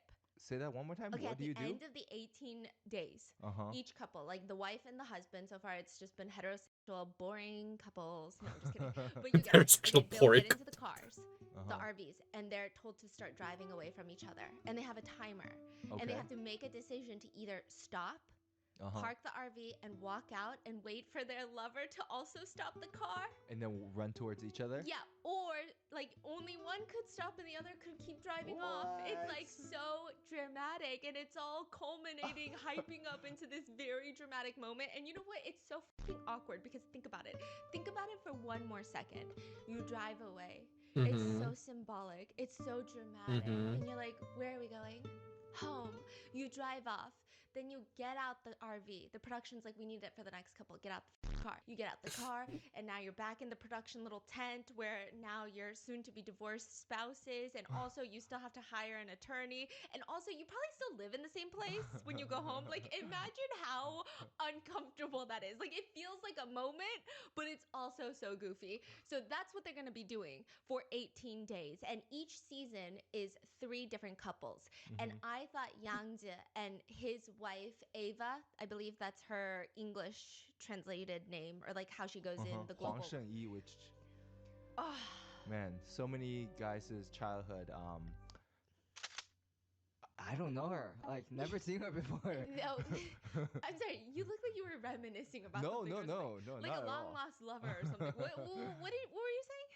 Like childhood, like Up. op. Uh-huh. Yes, yes, Okay, yes. okay. Yeah, that makes sense. The context is Yang Zi Ava is on that show. Yeah. They're crazy on the show, but But this couple. you're not talking about them yet. No, because all the comments that I even got emails, like you guys were so serious about this. I got email, and you know what? I got emails on the Rotten Mango submission, and I said, you're in the wrong place, but that's okay. That's okay. I will read this email. And it was about covering the other couple on this show because it was that crazy. They're just so batshit insane. And I thought, how could it be worse? How could it be crazier? It gets bad. This show, See You Again, has been airing for a few years, and it's the 2024 season. This is the 4th season. And previously, all the other seasons are just lukewarm. This becomes a trending show because of this season. And it's not even because of Ava or Yang Jie. It's because of a woman named Mai. Ooh, who is Mai? She's not even the celebrity. Her husband is the celebrity. She's not really public facing. She becomes more famous than her husband. That's because of crazy. this show. And it just becomes this triggering event. I saw comments of people saying, I am throwing up blood. Please my tell me God. this whole thing is scripted. This is scripted acting. Oh my God, I don't know how to describe her. There are no words left for me. I am speechless. Is there any more things such as logic in this world? A Chinese That's netizen wild. said, after this show, I have been losing sleep for 3 days. It is now 3 a.m. in the morning. I think I am losing my mind. Another Chinese couple in Russia said, we are far away in Russia and it's the middle of the night. My husband woke up pissed off in the middle of the night to discuss Mai. Like, it has That's become crazy. a Wait, citizen I'm discussion in uninvested. China. I'm It's invested. become the Chinese diaspora across the globe has been talking about this show. One from Germany said, I was so fucking infuriated by Mai that I was on heart rate medication for entirety of 2 days. Just the thought of her makes my chest feel congested. Like, I have to take heart pills. I feel so triggered every time I see her face. I can't even go to sleep. So I'm like, what is happening right now? What did she do? I gotta watch the show. It's on Mango TV. So I'm like, especially now, I just gotta watch the full show. I can't just watch clips of Yang Jie anymore. I gotta watch the whole thing, and I gotta watch this couple.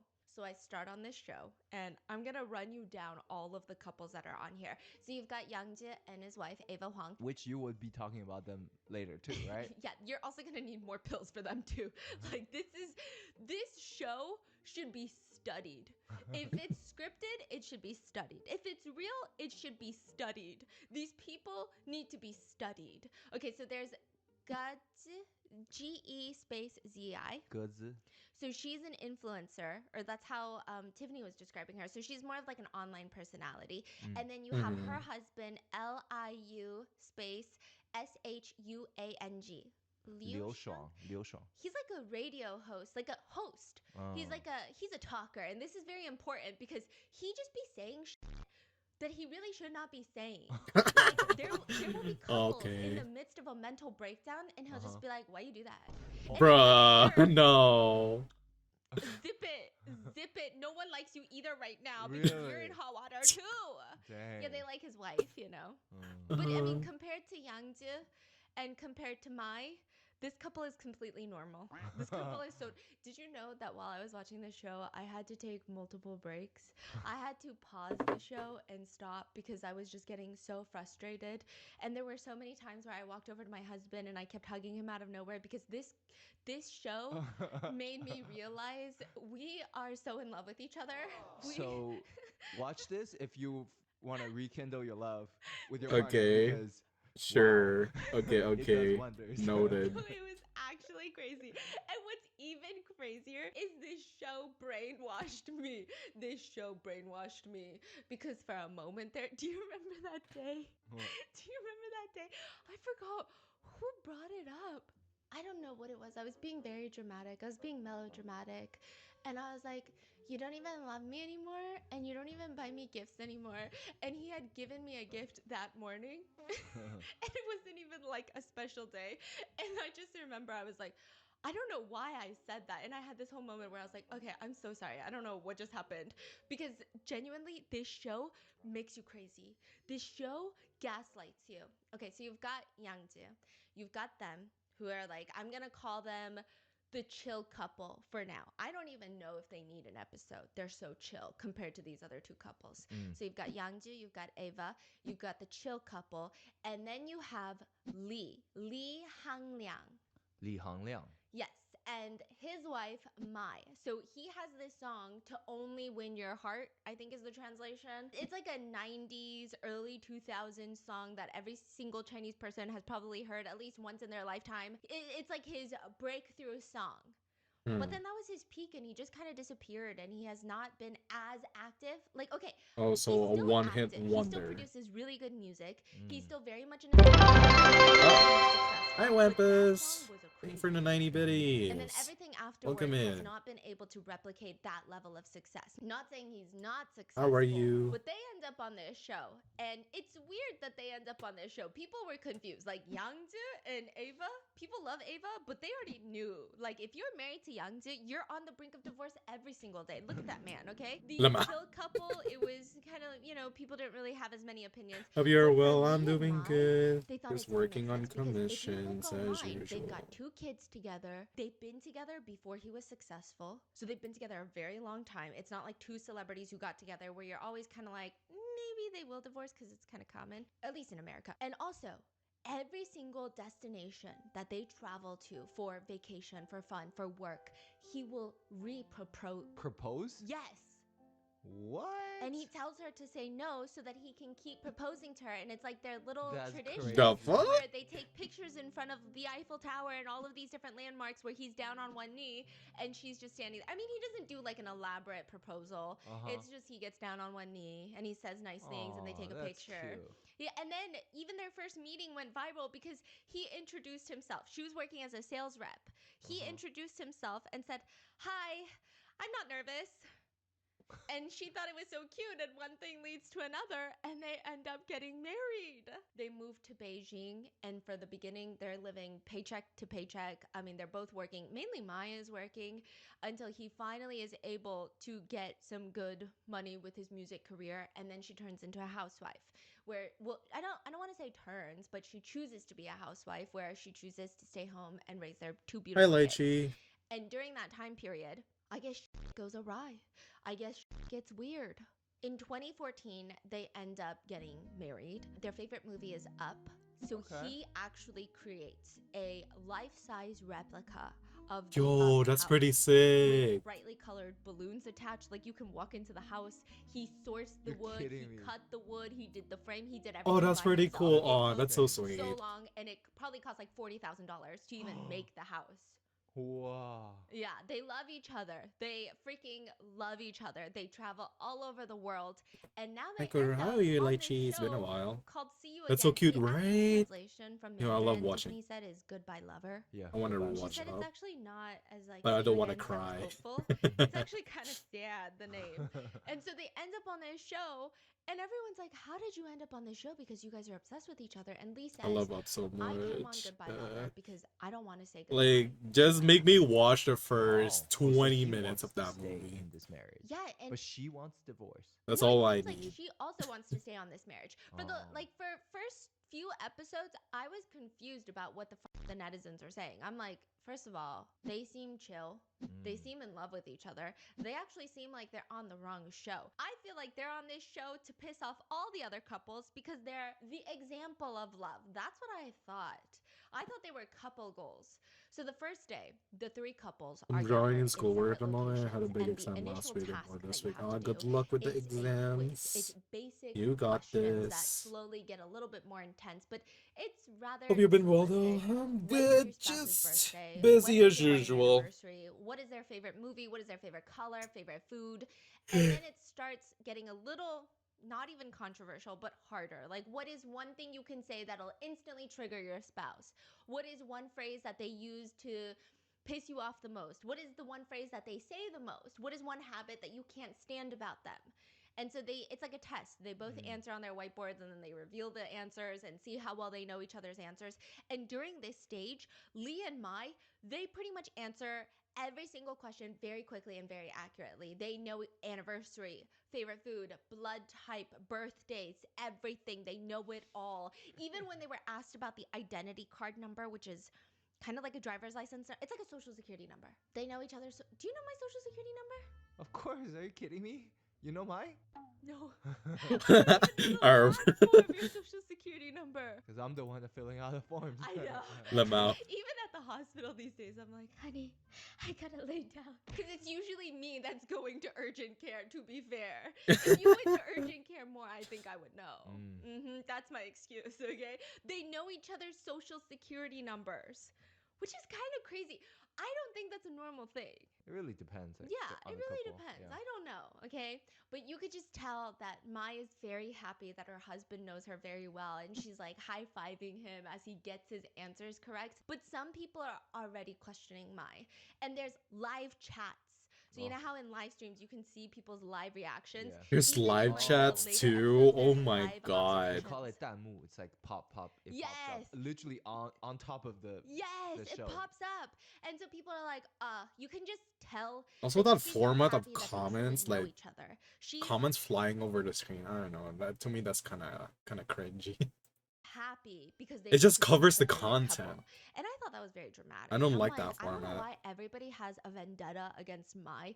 It's just freaking rude at this point. She's just answering questions. She seems like a happy-go-lucky woman. What's so wrong with this?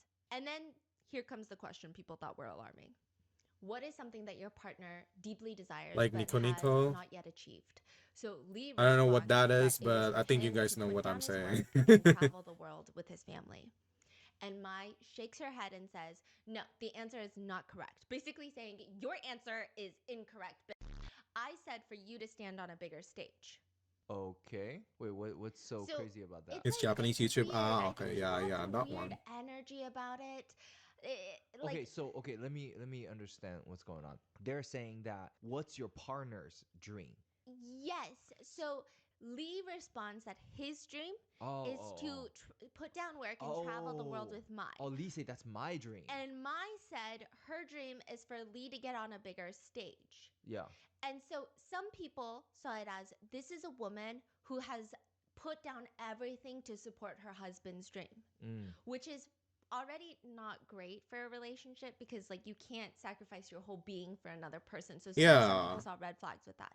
Yeah. Other people saw it as like this woman To me, that's also a red flag. is obsessed with his success. Like she is like a mom, like a pageant mom. Like, oh my god, you got to get on a bigger stage. You got to win Miss USA. You got to do Miss Universe next. It Oh was giving hell weird energy, so no. netizens Okay, thought. I love a And at supportive one point, partner, she but just not starts that supportive. crying, Oh my and god, there you were have things some to do. jokes, but Lee says, I mean, I'm not surprised by her answer. She's always been like this. She always prioritizes me and my work. Ever since we met, she's been very supportive of my work. So you got three groups now.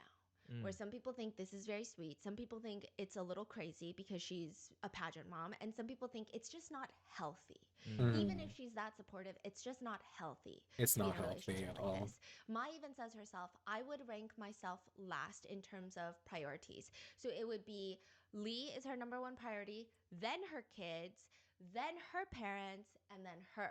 So some people No. took problems with this and said, why aren't your kids first?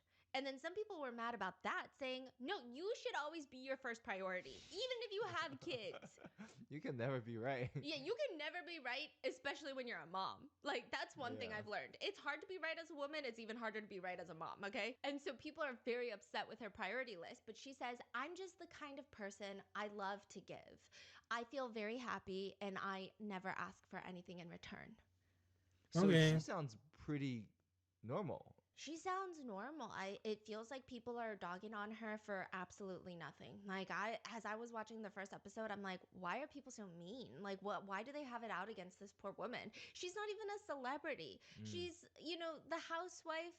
She is the mother of his children, the supportive wife, and people are dogging on her. She was giving very wholesome, full-time housewife, selfless, maybe to her own detriment, loving woman who prioritizes her family on top of everything. And you can tell that there is some complexity to it. She does seem a little bit more Oh, shit. self-conscious Wrong about layer. herself, her body, her appearance. And it probably doesn't help that he's in the entertainment industry and she's on this show with Ava Huang and even the other chill couple. Like, they're all, I guess what you would say, conventionally beautiful. And she does not see herself as conventionally beautiful, because that's just the society we live in, right? And at one point, you can kind of see this come through. She says that Lee was going to this entertainment industry house party. It was an agent hosting a huge party for some other smaller celebrities, other agents, and it was at their house. This is in Beijing, so you don't have so much space. It's limited space. Nobody was allowed a +1. It's just, hey, I'm literally just inviting you. Like, I'm not inviting you and your 12 kids and like your grandparents. Like, just, I can't, like, we have an occupancy rate that we got to stand by.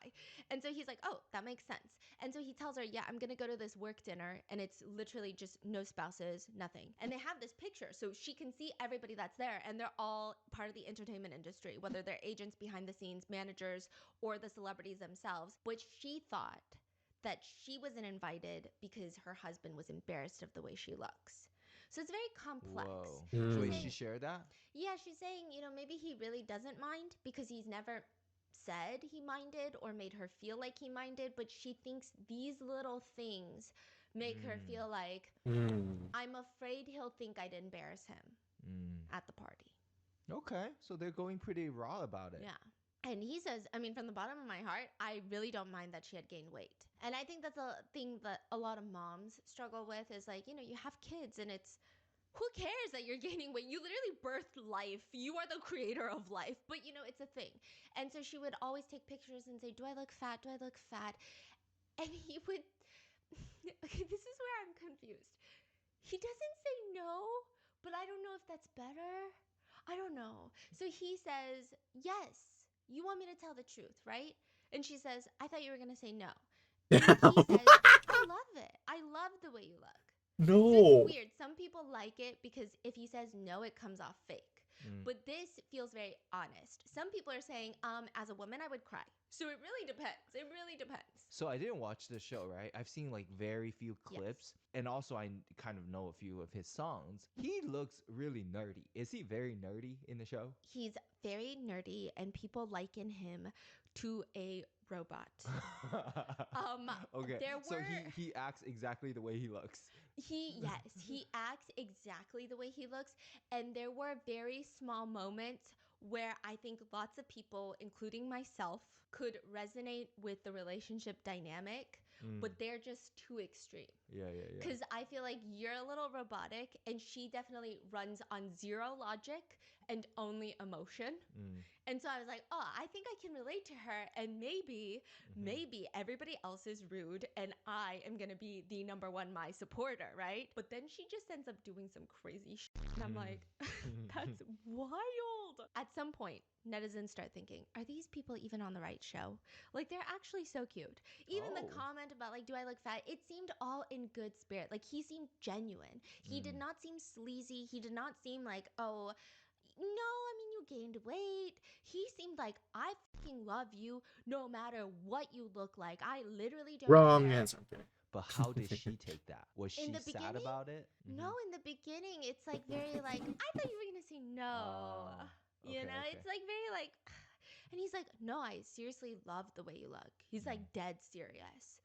Netizens watching or commenting, I think they love each other a lot, and she's contributing a lot, and he honestly seems so lucky to But have like, her. why are they So in I'm this getting show? Is the skeptical at this question. point because everybody says you watch 5 episodes of this show, you're gonna feel suffocated. That's the only emotion. It's not even angry. Suffocation is the primary physical reaction that you're gonna have. Just you Clout, I wait. But I will guess. say, I mean, the couple definitely has I'm not goals. gonna It's jump in not that just hee hee conclusion ha ha, yet. we're on couple goals, but we want to We'll get a see. divorce There for no might be a reason. Because at that twist point, some in people are this questioning story. if this is just for publicity, if this is just to make themselves look good on a divorce show in comparison. The real problems that Lee and Mai face are the fact that Lee has a hard time understanding Mai. He just doesn't understand what she is thinking because she will always say the opposite of what she is genuinely feeling, and there are too many hidden messages in everything that she's saying, and she's got quite a bit of a temper. She seems like she gets angry a little bit quicker than maybe some other people. Meanwhile, he is very passive. He's very gentle tempered. He's very chill. He doesn't like to have emotional expressions. He is just a very logical person. And Mai's biggest insecurity is that she is a housewife and she feels insecure about her looks. She also feels insecure about her value. She feels like her value is ignored as a housewife at times, and she takes on a lot more because she wants to be perceived as somebody that's valuable to the household. And it just becomes this whole thing. And so at this point, a lot of people sympathize with Mai, and they're just telling her, like, you're doing so great. Like, you need to love yourself more. If he doesn't see your value, tell him to go f himself. I feel so bad for her. She has no sense of security. She's insecure. And the fact that her husband is in the entertainment industry doesn't make it any better. People are all for Mai. And all the comments underneath those comments are just warning everyone. Just wait. Oh, just Come back wait. to this comment after a few more episodes. Just Okay. hold on. You're gonna eat your words in a second. Now I'm That thinking, doesn't this sound is really good. weird. At this point, the couple are asked, how would you rate your marriage? Lee says he gives it a 8.5 out of 10. Damn, why are you here? Yeah.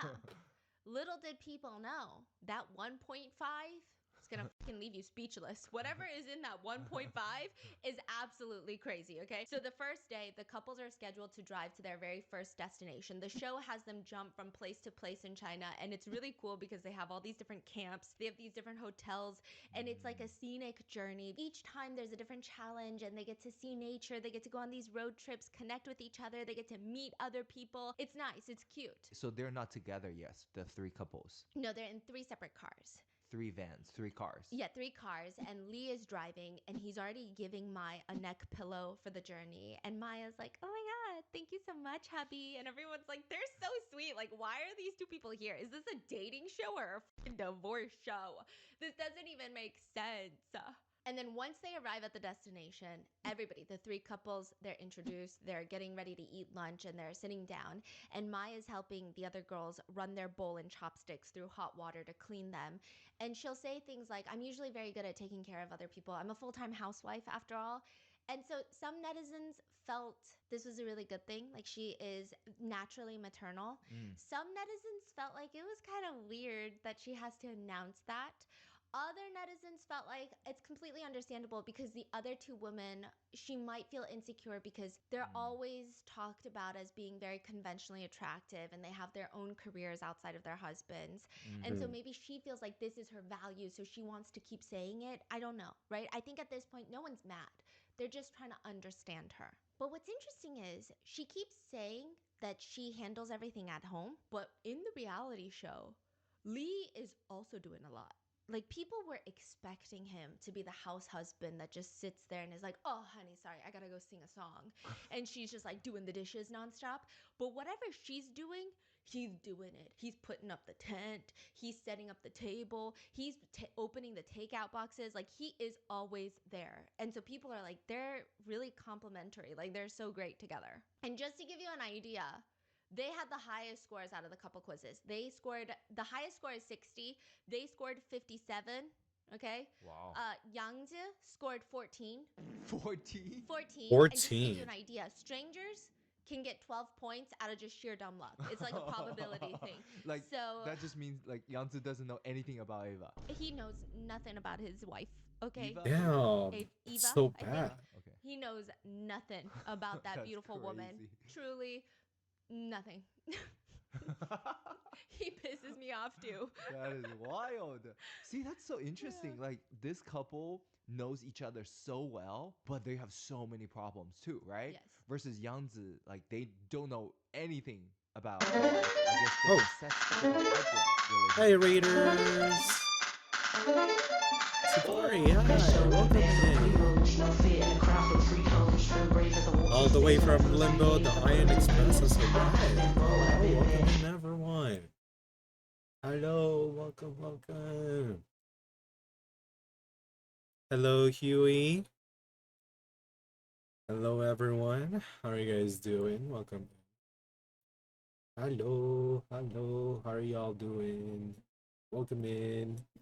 Yeah, I Hello, gotta Kase. support any Oh, I love your any model. YouTuber I can. Well, you're Your dead. model looks interesting. I gotta look at the puppy.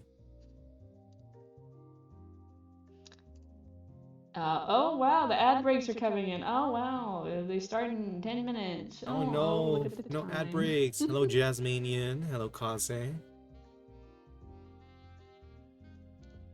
Yeah, Look I at was their just a model, voice. guys. They look so gorgeous. All right, my bad. Sorry. I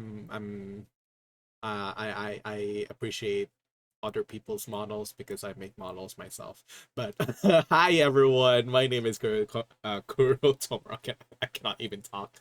My name is Kuro Tomura, Crow Gang boss, variety streamer, and VTuber artist. We usually stream art on this channel, but we also play a variety of games, ranging from FPS, gacha games, horror games, and more. Oh, thank you for the gifted Wampus. Thank you so much.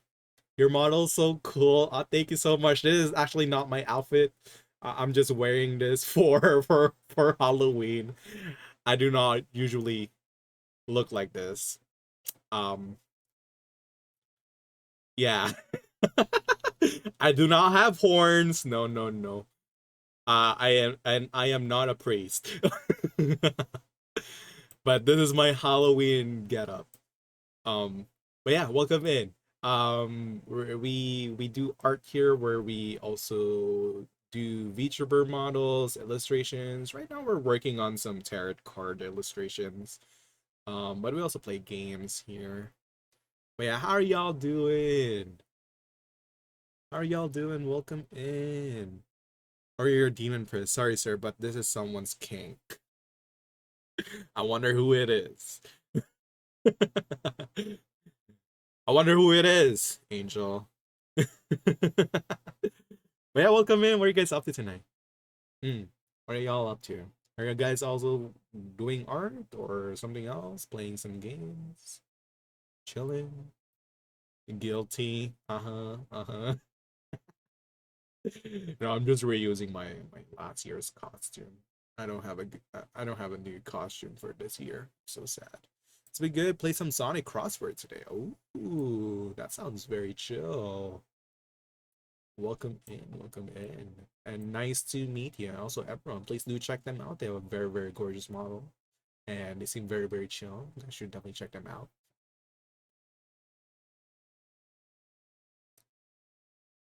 But yeah, I hope you guys having a good night. We're chilling today. We're listening to Stephanie Sue podcast about divorced couples in a reality show while working on this tarot card. I have many more. Sorry, daddy, I've been a bad boy. No, that is not daddy. It's not daddy. You can call me father, but not daddy. That's crazy. I think we should do a confession stream. Yeah, I think we should.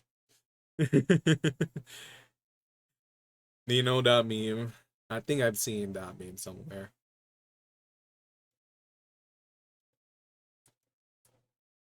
But yeah, do I call you Vari or C? What do you want me to address you as? Yeah, welcome in. Welcome to the Crow Gang. Welcome, welcome. Also, welcome in everyone. Tarot, yeah, ice. C is fine. Okay, C. Thank you so much for the read. Yes, tarot cards. Yes. This is one of the cards. This is the full card. I'm doing tarot card for a VTuber.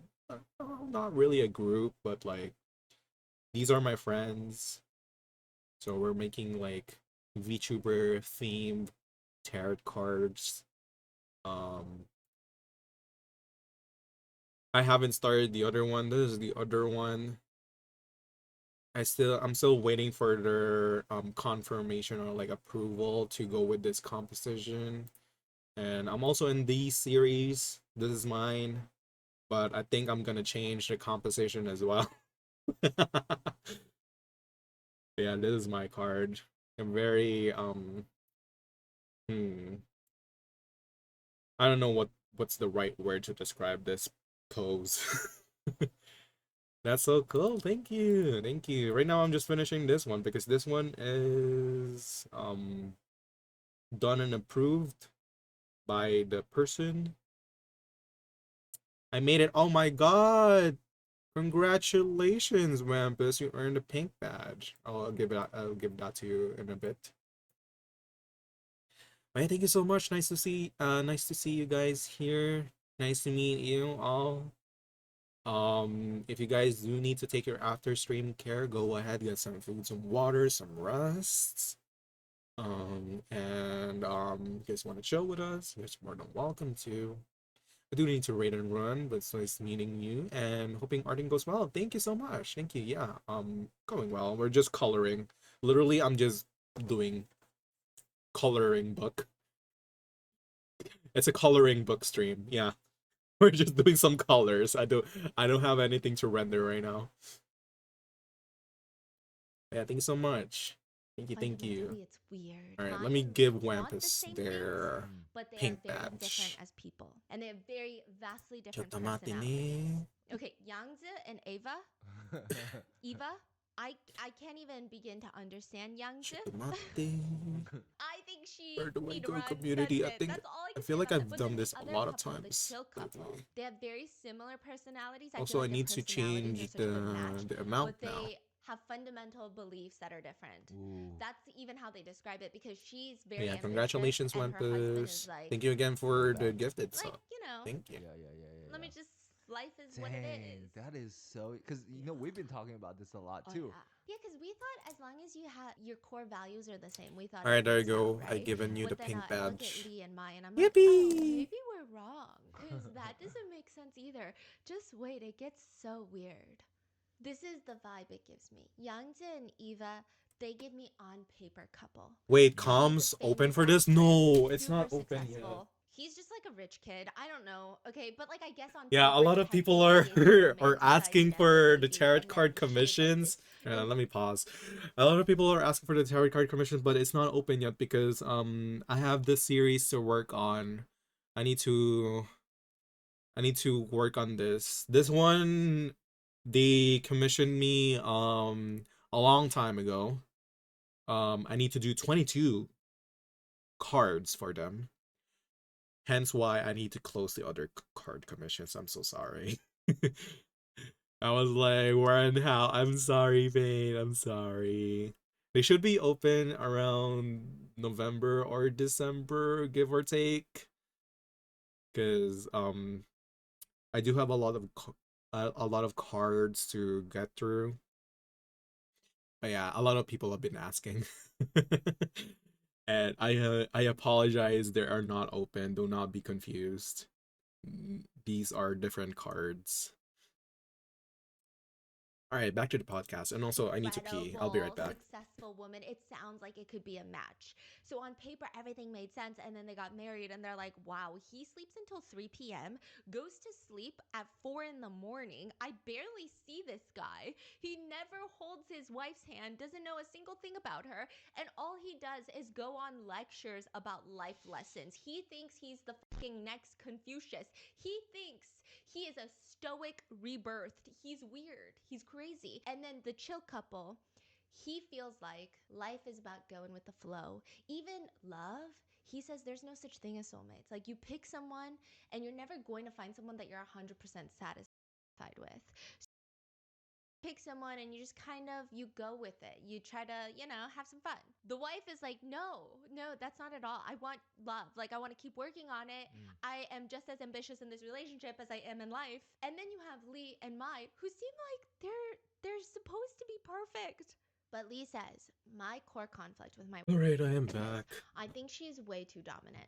Oh, Dang. And this is where you see seems like my the shit starts headset going down. You see ran the out of wall break a batteries. little bit, because up until this point, But they're hello, sitting down Payne. on How are you little doing? couches answering the questions. She's Okay, getting hopefully on I can her make knees to fold his I can make pants. it because She they is, look like, amazing. Oh, obsessed thank with you this so man. much. Thank The you. minute the D Yeah, word don't worry. They comes will out, be open. dominant. Like, every frame They'll be open where he soon. says she's Don't worry. dominant, you Sorry just from see her work. in the back staring him Well, I'm down glad you're like a able to dominant chill person. with us tonight. Very dominant, like very domineering, but she will not admit it. And Lee says she interferes in all aspects of just everything. She takes care of me, yeah, but it's to the point where I feel like it's too much. It's like I don't even have control over my own career. Wow. Mai says he thinks I'm way too dominant, but I just need him to listen to me on many things. And if he doesn't, yeah, I'll be unhappy, but I'm not dominant. And everyone's like, okay. There's another part where all of the couples are outside in a bonfire, and she's like drinking her tea, and she's just staring at him because he's explaining to the other couples that that's the main struggle he has in their relationship. And the way she's glaring at her husband, the netizen comments are, this is not dominant. I can feel her dominant. She is so domineering. That's crazy. Like, you are dominating everything. Even during interviews, there's this one section where Mai's question was like, what do you want me to be like? And Lee is confused by that question. And he's like, in terms of looks, or not entirely. I mean, like, what can I do to make you more comfortable? I guess if you were less pushy and way less frugal, and Mai is smiling on the side, and everything about that smile scares the shit out of me. Damn, That no. smile? Oh my god. You ever see people smile and you go, I think something's about to happen, and I don't think it's gonna be good. It's the mom smile. It's the It's the you're mom so smile. lucky that there are cameras here right now. You are so fucking lucky that we're in public right now, because I'm about to beat your little ass. That's the mom smile she's giving her husband. Oh, Did she say anything though? No, she's just like, that's did anybody scary. answer my question honestly? That's crazy. And so he's just explaining, I mean, we've argued about a lot of these two things. Like, this is when it comes to being pushy, when you think something's right, you won't listen to anybody else. Like, when I talk about being pushy, it's more in my line of work. Like, you can be pushy about other things, but why do you have to be pushy about my line of work? It's my work. And also, he's in creative work, and she's not a musician. She doesn't even like his music. Oh, Okay. shit. It's not like she was already in the music industry. Yeah. It's not like she you get what I'm saying? Yeah, It's yeah, kind of yeah. like, Yeah. and then he says, as for being frugal, I think you're just a little too uptight with money, and I think it's excessive. So he is the sole breadwinner, and she handles all the finances. He doesn't even get an allowance. He has to ask her to spend his money. I mean, their money, to be fair, right? But it's just, he says you're frugal to the point where it's just too much. It's not even that he wants to spend money on himself. It's the fact that they live in a $5 million Beijing house, Damn. but she won't buy a trash can. What? So What? they use an old paint bucket and throw a little plastic baggie in there. What the and fuck? he's like, this is like f***ing miserable. He just wants a new fridge. They use a fridge that's like 10 years old, and it's a hand-me-down from like 20 different people. And halfway through him talking, and he's not even talking the way I'm talking. He's talking very passive, very like, I mean, we've talked about it before. So I just think that she's sometimes a little too frugal. Halfway through, you just see her staring and slowly start crossing her arms. God, And no, everyone is that's like, terrifying. She is not listening to what her husband is saying. She does not care. She is fucking pissed. She is staring at him, and she just responds, I hear what you're saying, but it's actually very difficult for me to change. And so people are like, oh, then why are you on this fucking show? Isn't that the whole point? And there's so many moments where there's all these small red flags. And I'm going to get to the actual parts. But in the beginning, their progression into the crazier couple is very slow. It's a slow burn. It's like little bits of interviews here and there. There's another part where all the three couples are gathered together, and sometimes they'll share meals and stuff. And the chill couple, the wife is asking, if you ended this relationship, and she's asking the whole group, Hi, would you Bledsoe. be Welcome excited for in. your next relationship? Like, are How you are you doing? looking forward to being single and seeing who's out there and seeing if you have a better match? That's a crazy dinner question to be asking. I know. Okay? Like, damn. Yeah, no, that's unhinged. I'm gonna ask that tonight at dinner. I'm gonna gather every single married family member. And Mai says, I won't, which is a good answer, right? But she says, I won't. I am pretty certain in my lifetime there is no one I could ever love more because I've already used up all my energy and love. I think it's just really not easy for me. Like everything I say is coming from the bottom of my heart. When I love someone, you really have to spend a lot of energy and effort and mental strength, and I think I've used it all. Uh-huh. A lot of people did not like that answer. Do you know why? No. Bitch, that's crazy. Like if I said that, how would you feel? It's kind of weird. I just don't know what that even means. Like you used it all. Like you're tired, you're over it. Like what does that even mean? It Okay, doesn't we're done with the base sound like colors. love. Okay, let's Yeah, start yeah, yeah. rendering It now. sounds more like guilt tripping. I've put so much Yeah, it energy does. and work Yes. and love into this relationship. I have nothing left in me anymore Yeah. because I've Mhm. already used it in this Oh, relationship. oh Mhm. yeah, yeah, And so yeah. people are saying that's really kind of a shitty thing to say when you're actively trying to work on your relationship because it makes your partner feel more guilty and it guilts them Mhm. into staying in the relationship when like that shouldn't be the case. Say Even it her louder for husband the does not people look in the back. touched I'm by kidding. what she said. All the netizens are just commenting, this is such a suffocating sentence.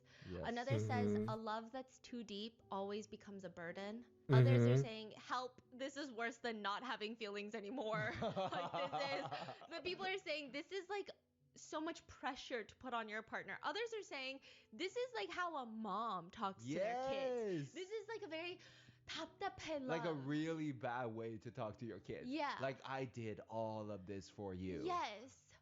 It's not even like, okay, I've heard some girls say, oh, after this relationship, bruh, I'm not dating because men are dumb. Like, I've heard that.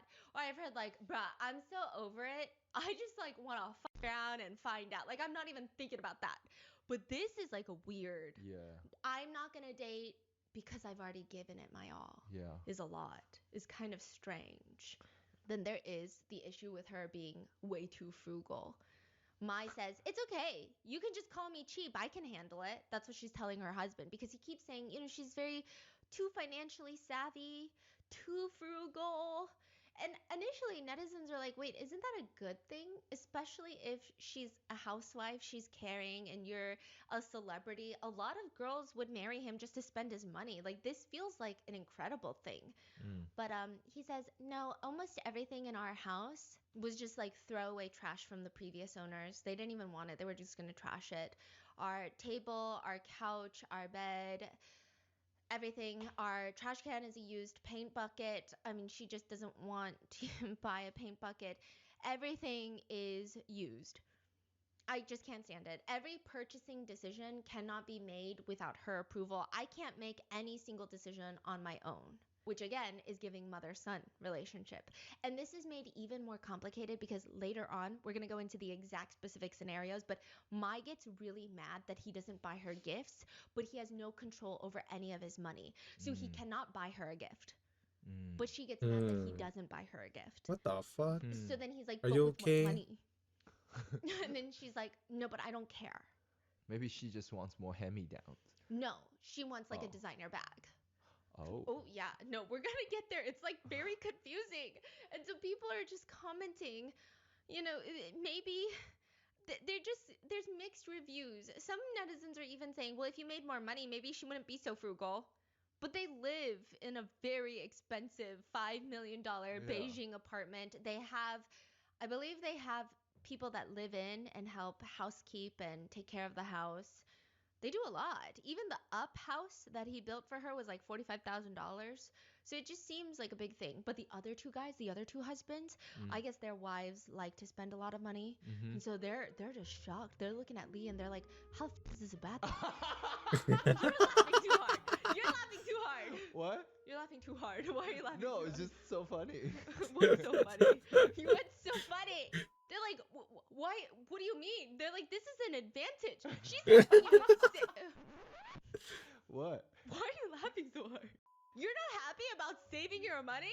Saving your money is like making your money. That's a problem you shouldn't be complaining about. They're so right though.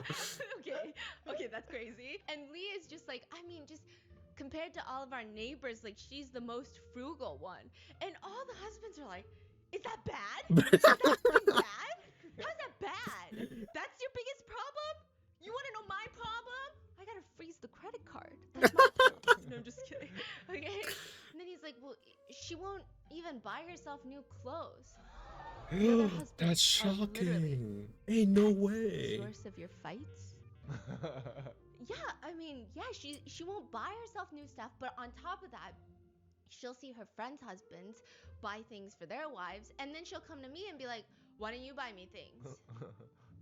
Bruh. And so then the other wives are like, yeah, then why don't you buy her things? Everyone's confused at this point.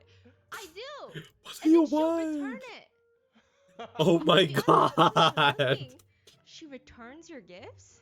And they go, No. problems. I don't think this is an issue. You're so Why would you confusing. deal with this shit, okay? And all the netizens are commenting, no, this is an issue. This is a real issue. Mai's love is a burden. You don't get it. She loves him more than she loves herself, and that is a burden. So none of the other couples are looking at Lee like he's got a real problem. They're like, get your booty out of here. You are in a happy relationship. In fact, I want to marry your wife. Give me your wife, okay? That's the beginning, right? The very beginning. Okay. They will change their minds very quickly, okay? That is in the beginning. But as the show continues, by the second day, everybody arrives at their next destination. They're moving fast. It's like a cross-country road trip. And they have their lunch. And prior to that, there was this traditional Mongolian performance that they get to watch. And so these women are dressed in their Mongolian traditional attire, dresses, and they're dancing to traditional Mongolian music. And Mai decides that she's going to join in. So it's like two girls, and then she joins in. Everybody's having a good time. And then Eva decides that she's also going to join in. So now she's dancing. And mind you, Eva is a goddess.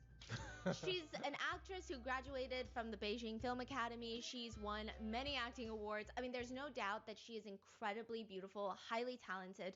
But on top of that, she is just...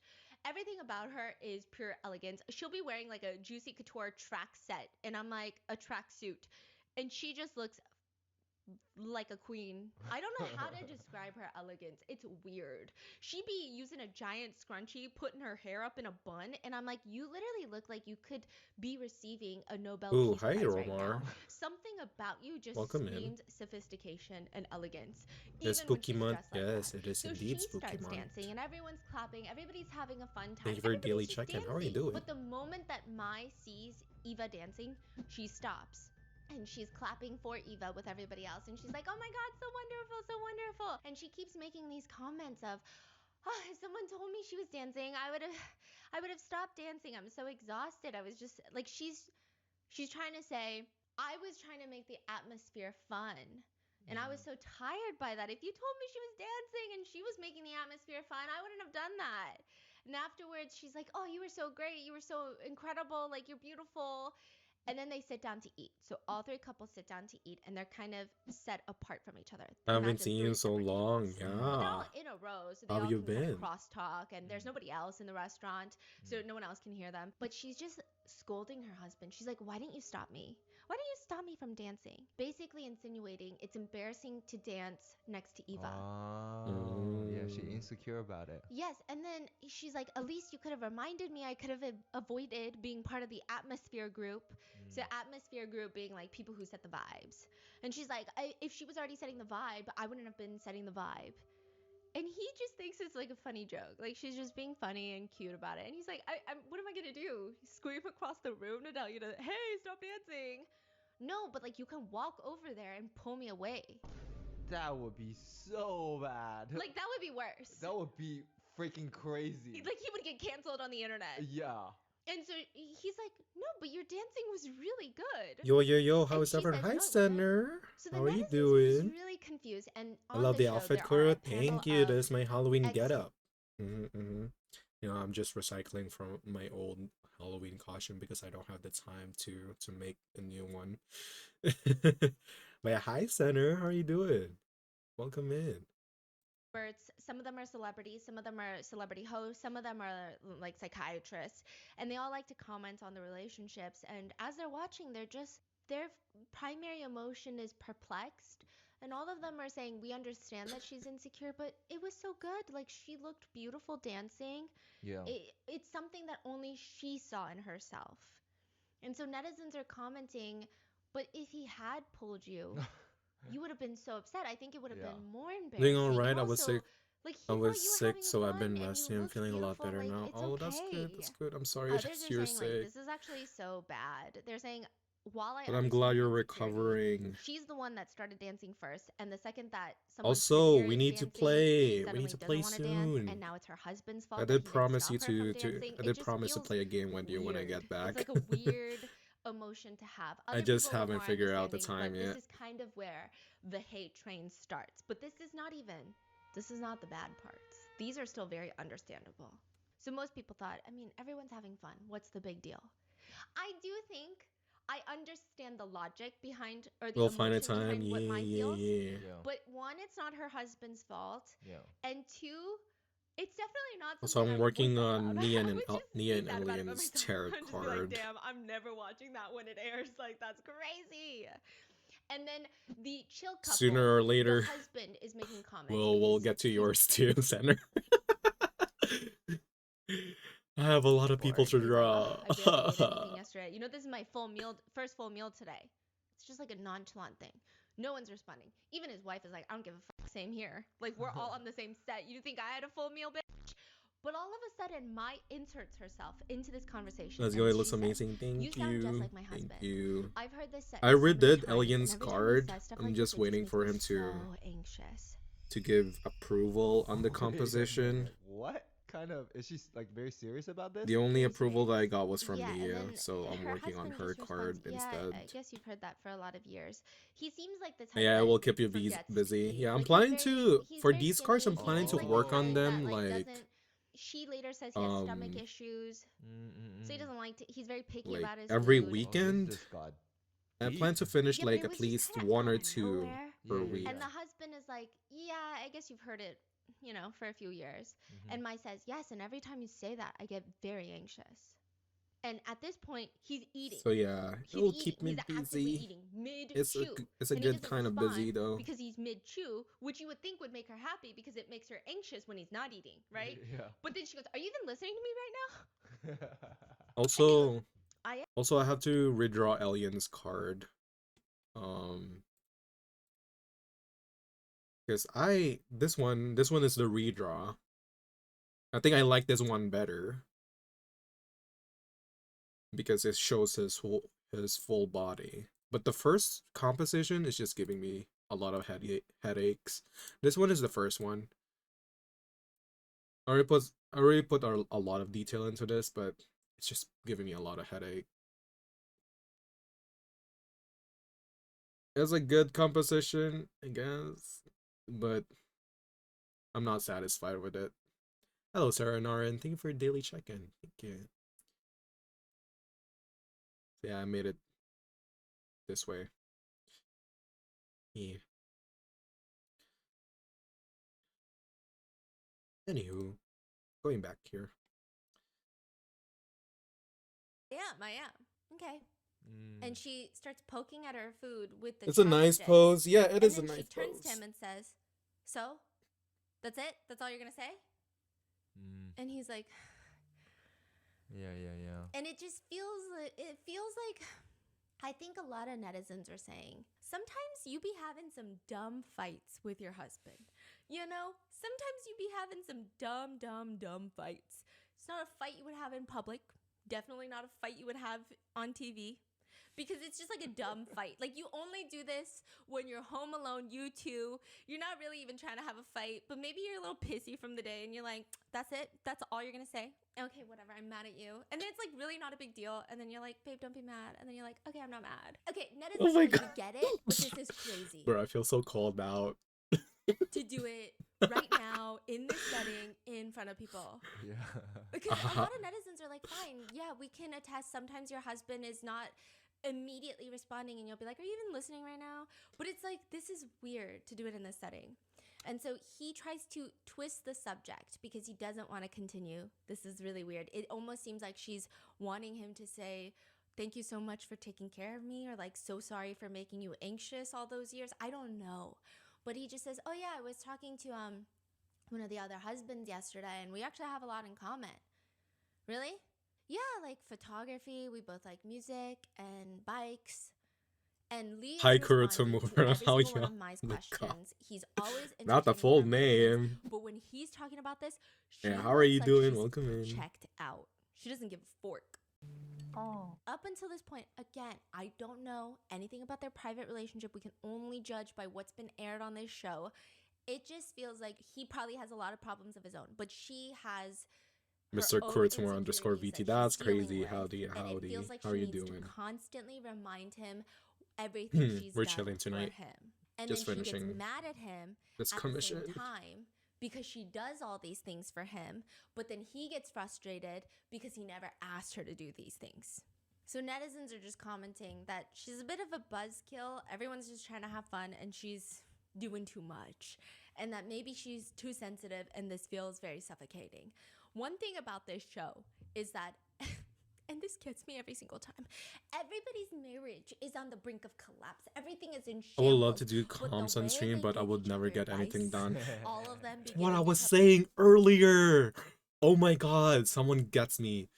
Yeah, that's what I'm saying earlier, because like earlier I was yapping for an hour. I was yapping for an hour and I got too distracted. And I told everyone, yeah, that's how I finished Erie's model last night because I didn't stream. other advice. I'm I like, grab your ma'am, horns. Your It's divorce crazy. papers have been Hello, printed. Misty. The How are you ink doing? is Do not still grab them. They're drying. sensitive. What do you mean? So after everybody finishes their meal, the producers hand the couple a handbook and a notice. It's so bad, that for dude. the I will next draw few a days, the a three line, then couples 30 minutes are later, going I'm to still only have I'm still talking 1,000 yuan instead. to spend per day. It's even couple. bad Yes, when which I'm is talking to $140. someone No, too, but collectively. like Oh, on 6 call. people. Yes.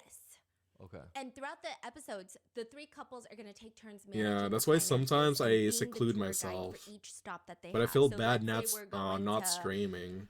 Kentucky tomorrow, and we are part of the three couples. We can only spend $140 for the entire three couples. And Kentucky, I will be the tour guide. And then the next one is Arkansas, and the next couple's Well, gonna like be the tour before guide. And whatever you don't I'm spend used the to like first day is working going to while be carried talking. over to That's what the makes next me more round. productive. And then But when you right run now, out of money, I mean, I don't just think yap. anything big happens when you It run not out of working. money. It's just I'm trying my for the best. purpose of creating some sort of Challenge. challenge. That and makes me want to entertainment. grab them more. And immediately No, my don't analysis, grab them. I'm the perfect person for No. this. Like, I handle all the finances. I love doing stuff like this. And so It took netizens are me thinking, 30 okay, minutes this to is gonna be grow perfect. them. Like, this is right up her alley. So she takes on that They're day precious. immediately. She's like, okay, I'm going to be in charge of today. She gets control of the finances. And immediately, she's just a buzzkill. At the end of the day, this is a divorce show to have these couples reconnect. But she's just complaining the whole time. How is it possible? Like, how are we only going to spend this much in this amount of time? Like, we have 6 people. Like, have you guys thought about the average cost per person? If there's any remaining funds, they're going to be carried around to the next round. So I think I need to go first. And this is good that I'm going first because the person who can save the most should be first so that it'll roll over to the next one. And then we save the last spot for those who just like naturally spend more money. And she I'm just lost. keeps emphasizing how good and how thankful people should be because she's gonna take this first, to the point where the chill couple, the wife literally goes, it's not necessary. Like, you don't have to be doing all of this. You don't need to have money roll over to the next couple. Like, it's fine. Like, you don't Yeah. have to do that. Like, she wants people to What be does she so want? thankful when it's like, don't even, it's fine then. Don't even do it then. A netizen is like, she's just trying to prove how financially savvy she is. And she just starts ordering everybody. They just finished lunch and she's like, okay, everybody, we gotta pack the leftovers.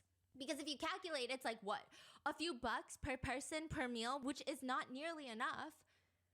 The other people kind of start ignoring her, but she's nagging. Have you guys done the math Oh my here? god, she's so We've got 6 controlling. people. Oh hell We've got no. 3 meals a day.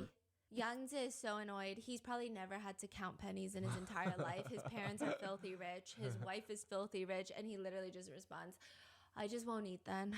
And she's like, yeah, right. You eat more than anybody That's else. crazy. What do we do today? Should we go get a massage? A massage? How are you gonna get a massage? Well, we still have to enjoy life, right? Have you considered the cost per person? Do you know how many meals that is? If it's 3 meals per person per day, that's like 36 She meals. on 32 about. Where are you going? And he's just walking off.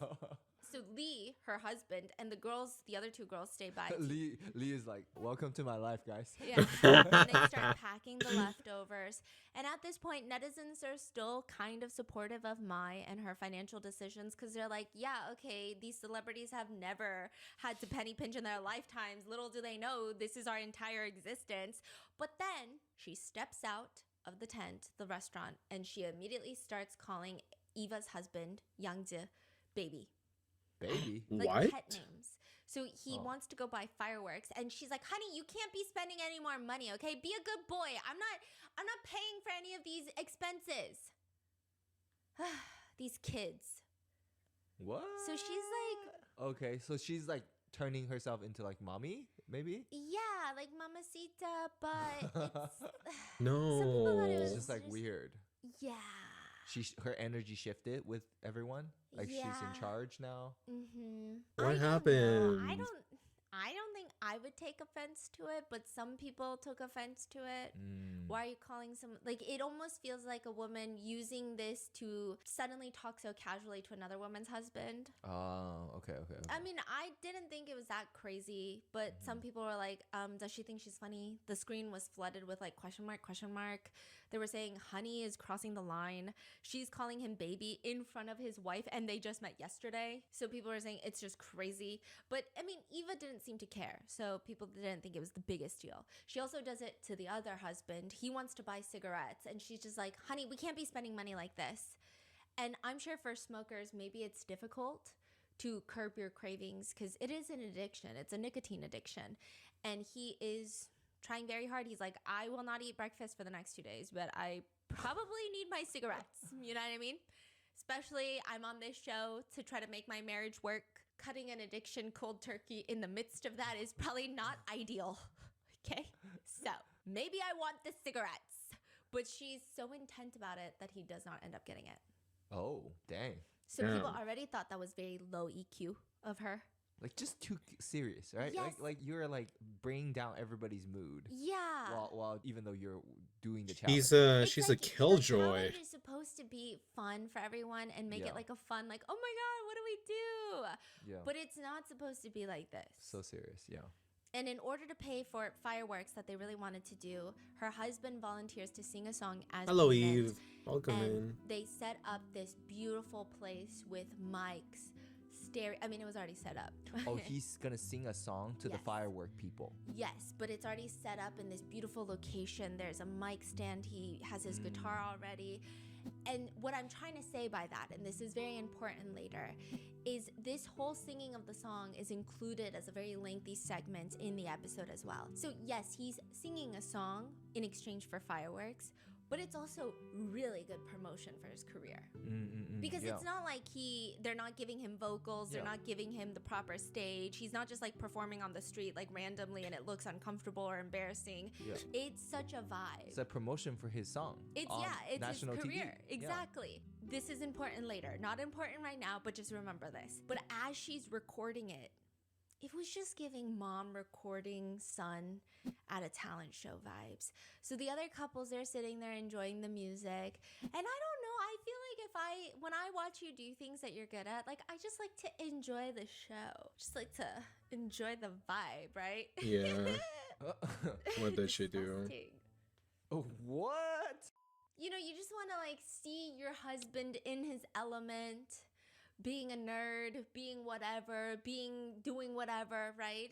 But she's like, the way Bruh. she's recording is like a TikTok. She's like left frame, right frame, up, right, left, up, right, up, left. And then she's scanning the crowd, showing the other couples.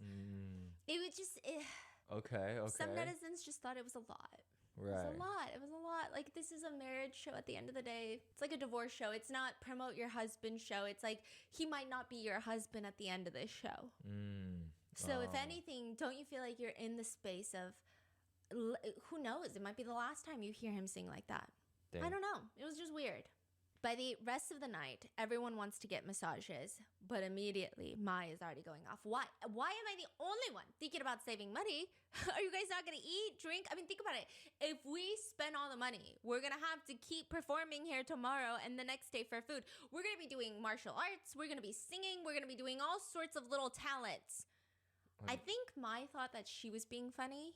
But nobody else thought it was funny. Like, they started getting annoyed because I think maybe the first time it's funny, but then all day, all night, it's no longer getting funny. I think she has the right intentions, but it was just a buzzkill. And the other couples just get silent, and she's nagging to the point where, you remember the radio host husband, the chill couple husband? Chill husband, he's done with her. He just says, you can eat less then. Damn. And then Youngju, Nepo baby, parents are rich, wife is rich. He said, that amount of money is fine, okay? Just, we can buy whatever we want. They're His so whole attitude bad with is, her. I'm gonna pull out my black card. The producers are gonna stop me? I didn't think so. Come on, I need a massage. I'm so fucking bored. I don't know anything about my wife, so it's getting awkward talking to her. Hello? Like, that's his vibe, okay? And Maya's like, I don't think it's enough money. Don't think too much. Shut the fuck up, Yeah, please. don't think, just do. That's Just what I buy. do. Just Yeah. buy. Just buy, think later. Okay? And she's like, why do you have to be so extreme? Like, we can always plan first, and then I can also give you the money that we saved on this day, and then you guys will have a bigger budget later. And it's the next couple, the chill couple, the next day. So they're like, we don't want it. Okay, we don't want your leftover money. We don't want it. Do whatever you gotta do planning. We don't need to be involved with the planning. That's another thing they're getting annoyed with. It's like, if it's your couple day, the whole point the producers made this is that you and your partner brainstorm, like, manage the finances together. She's just complaining to the whole group. And it's like, it's your freaking day. It's your freaking day. So you go figure it out on your day, and we'll go figure it out on our day. Do I need to know about your problems? No. The answer is no. So he said, I don't want it. I don't want it. Don't give it to me. Go plan your day. Plan whatever you want. I can't take it anymore. Chill guy's not chill anymore. No, chill guy is not chill. He just Oh, be popping God. off on the craziest They things. broke When him. it comes to fighting with his wife, he's like super chill. She broke him. He's Oh like, no. baby, don't fight me. Everybody else fighting, he's like, shut the fuck up. And then his wife is like, I'm literally gonna divorce you. And he's like, it's not that serious, is it? I love you, you love me. It's just like, what?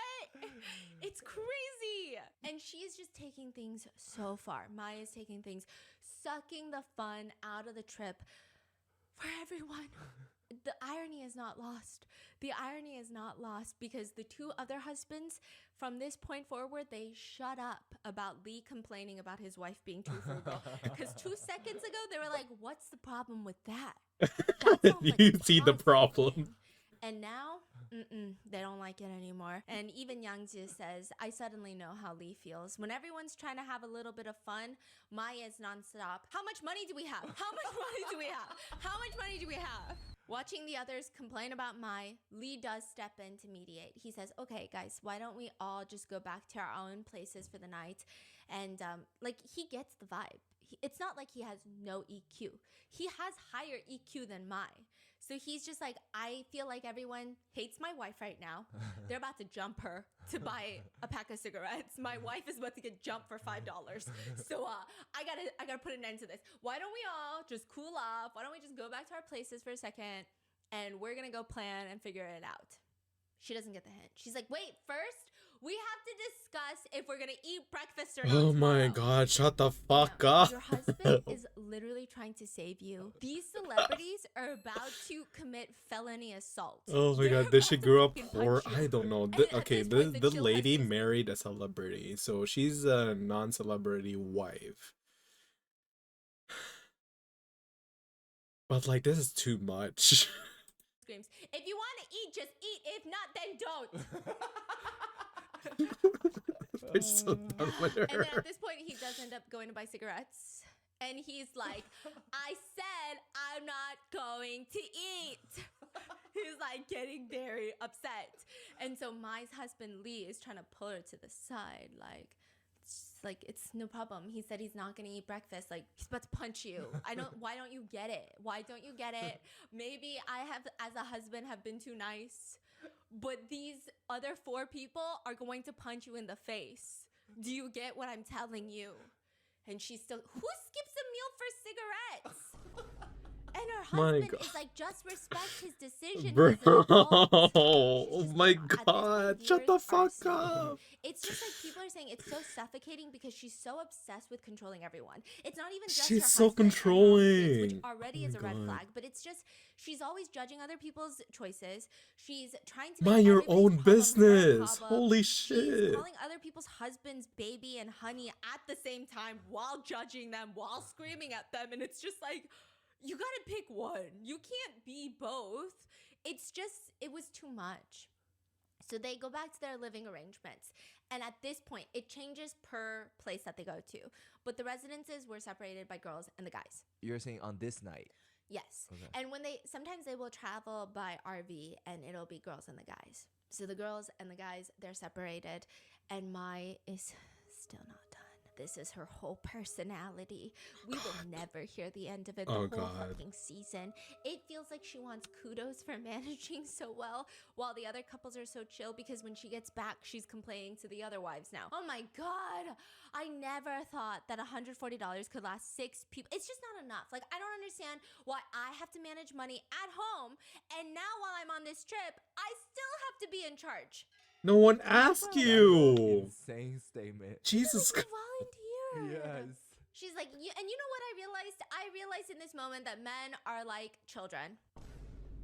Whoa. Yeah, which is like, people Okay, have calm down. problems with that, you know, and like normally I'm so chill about it too, but it was just a lot because I Yeah. think she's like insulting the woman's husbands Yeah. in front of them. Yeah. I think I would have a hard time with that. It So would just be what like, what did the other 2 wives say? I mean, they didn't say anything, which is exactly what I would do, but it definitely would not be something I would experience as pleasant. Yeah. I don't know. Worry about your own husband. I'll worry about my husband. It's okay. And like, I'm not saying my husband's great, but like, come on.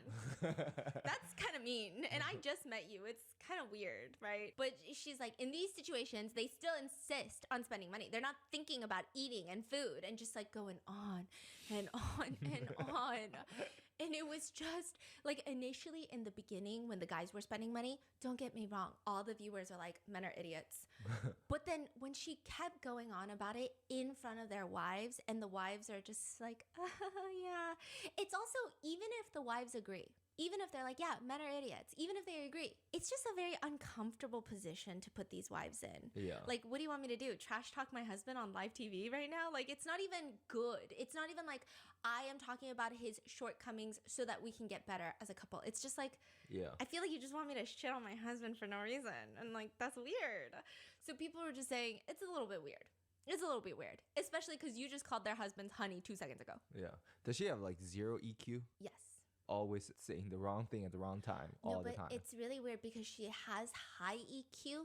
Okay, what I noticed is EQ is emotional, like intelligence. It's like IQ, but for emotions. She has really high EQ on picking up other people when Oh. it's negative towards her. But then everything else, like her EQ is not high. Yeah. And Oh. so the comments are saying, didn't you choose this? You chose to be the one on day one. Like, my head hurts from listening. People are saying she talks too damn much. Other people are commenting, first of all, you were the one who chose to do this. Second of all, you're the one treating the men like kids. Like, they weren't acting like kids. You decided to treat them like kids. And if you're not tired, because you keep yapping, then who the fuck is tired?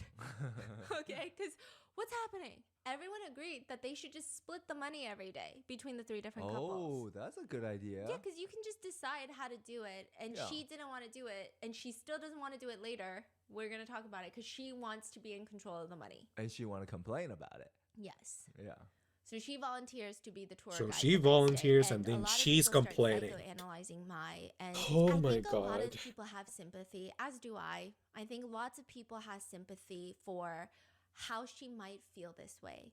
Being a housewife to a celebrity who probably meets lots of fangirls that are young and maybe are more conventionally attractive, and then you see all these other celebrity wives and maybe they look different from you, and you start having all of these thoughts and you feel like, what if he leaves me? I have no financial security, I have nothing, like I sacrificed my entire life for his career, and now that he's bigger and successful, what if he just decides that he's gonna find someone younger and hotter? Like, I totally get it.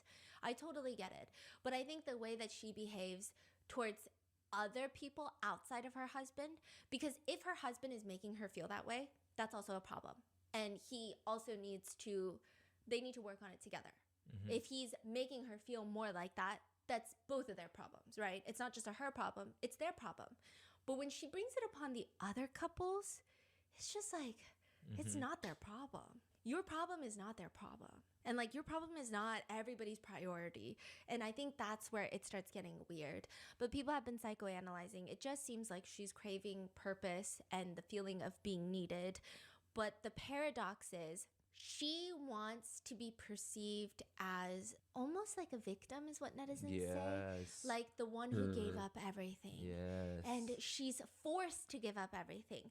But then people are saying it's hard when you're the one choosing to do these things, because then you can't also act like you're forced. So through her words, she has to almost have this facade of reluctance. It's like, oh, I want to do that. Nobody listens, so now I have to do this. And it's like, then you have to constantly nag to establish this narrative that you have been burdened with responsibility that you did not ask for. In reality, you asked for it. You wanted it. Real. So it's like complicated. Yeah, in Chinese we call it like morality kidnapping. Like you kidnap someone with quote unquote morality. Yeah, that's kind It's of like- what she's doing. Yeah, like, you know, like I did all of this for you. They're basically getting kidnapped by you. Yeah. Yeah. So that's how people were receiving it. And again, people are a little bit more lenient about her relationship with her husband. They're like, at the end of the day, she did raise his kids. She did bear 2 of his kids. You know, like that's very complicated. We don't know if what we're seeing on this show is how their relationship really is like. We don't know. But when it comes to the other couples, it was just like a lot. And this is nothing. It gets so much worse. This is nothing. This is, at this point, the other couples don't even feel like she's doing anything too burdensome. She's just like chilling. Like they're fine. That night, every couple, the tour couple, has a photo shoot. Like some sort of, it's like a divorce photo shoot almost. or a Divorce moment photo of shoot? reflection. So they get this card. And it's life has many shining moments that are photographed, uploaded, browsed, and liked. But those faded instants may be deeply held in the mind, visible only to oneself. So they have this whole thing, instructions, where in the middle of the night, they're supposed to head outside onto this big grassy lawn. And the theme of the photo shoot is divorced. How would it be remembered? They walk out onto the lawn and there's this huge projector, and it's like a projection screen. So a shadow is reflected on there, and it looks like 2 couples. It looks like maybe they're kissing. I don't know. It just looks like 2 couples. And Maya's standing in front of it, so is Lee, and they're guessing, well, it's probably a picture of us, right? 2 couple or one couple? One couple, like 2 people. One couple. And she's like, well, it's probably a picture of us, right? And then the photographer, the artist, comes out from behind. And she says, this is a projection of you guys. And Maya's like, oh, I know what picture it is. I think it's the one from our wedding, right? And it's revealed it is exactly the one from the wedding. And she immediately turns around to her husband and says, you get 0 points. And so a lot of netizens didn't like that. But again, I mean, I don't know their relationship. Maybe that's how they joke, but it was kind of weird. It was kind of weird in such a special moment. I don't know. But she was just like, you get 0 points. And he just quietly says, yeah, I couldn't tell at first.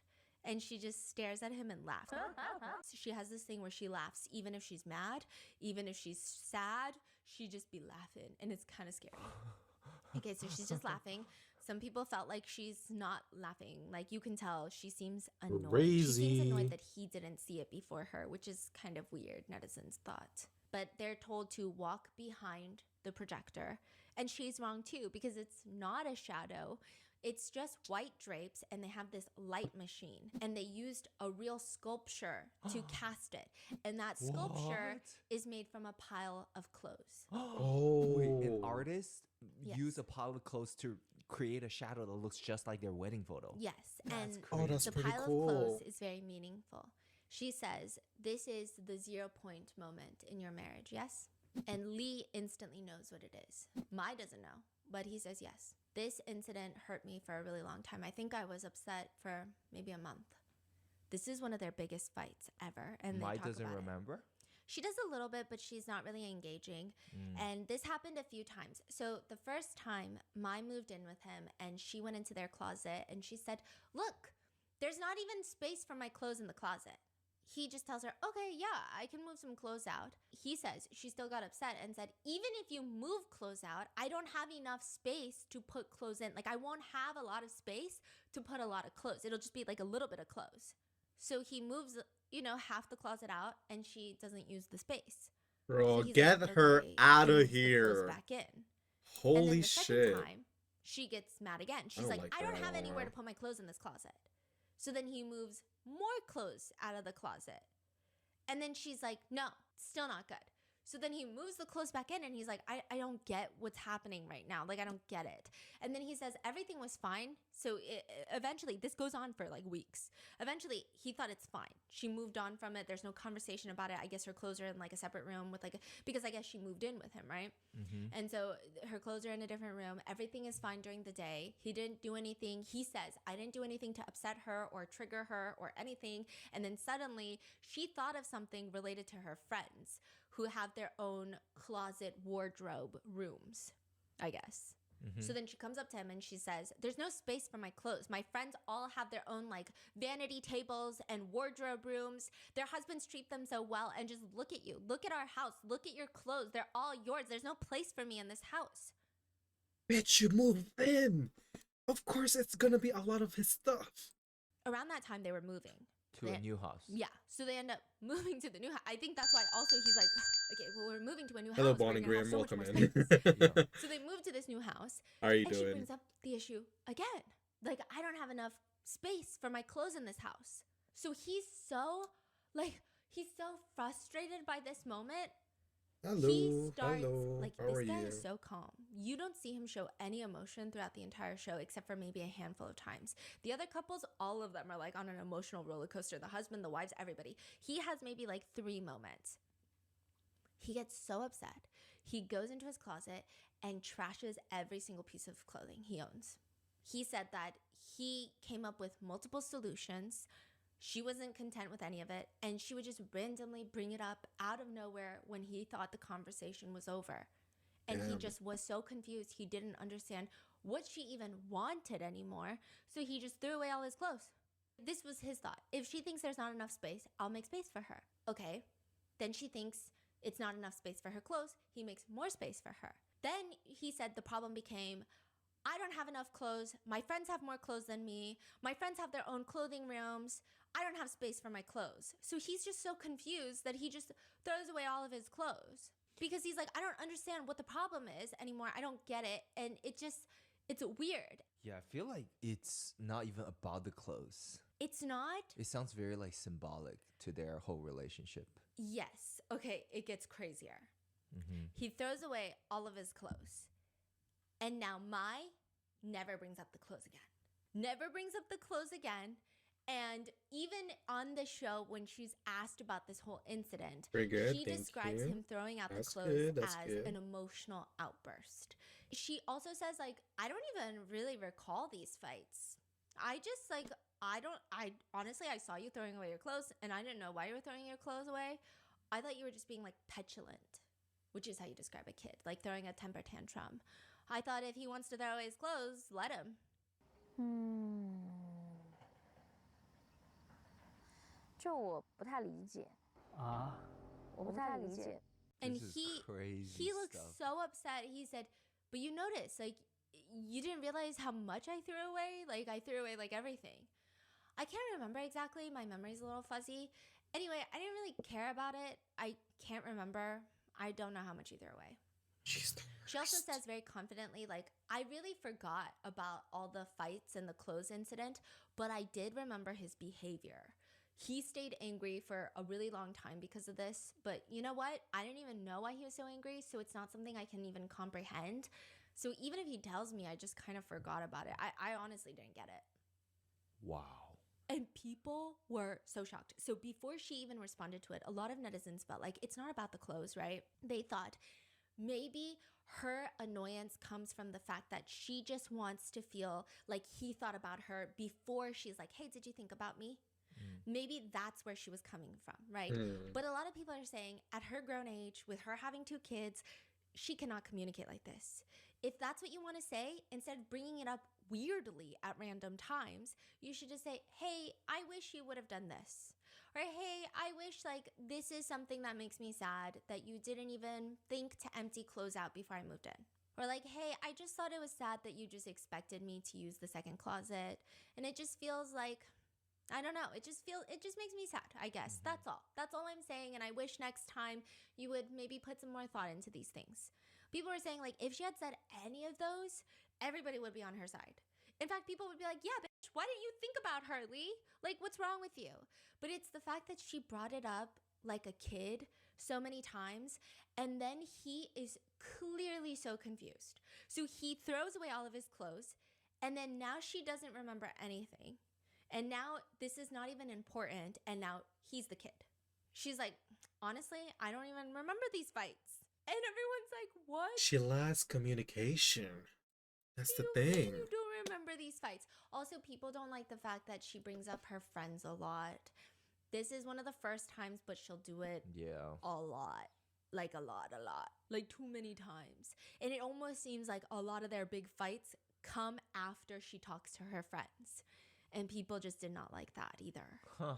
And again, I think the reason that people are psychoanalyzing it is if they're moving into a new house, I mean, I'm very emotional too, and I am non-confrontational, and I also like to be like taken care of before I say things. But if I'm moving into a new house, are you kidding? I'd 100% be like, oh my God, I want a wardrobe room. I want a closet room because my friends have a closet room. So this room is my closet room. Nobody touch this room.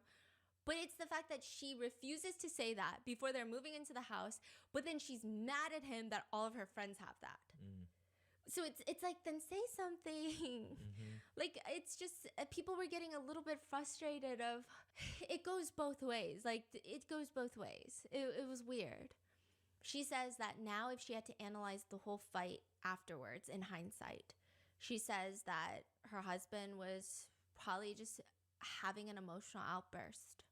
Wow. I'll never understand rich Netizens people. are just saying that. It's not It even seems like rich she just people, wants it's to just make him like feel guilty because she her drops not the closet thing communicating her after that wants incident. that leads So it seems like the to purpose their was not even, I argument. just want you to care about me, which is what a lot of netizens thought, and that's what I thought.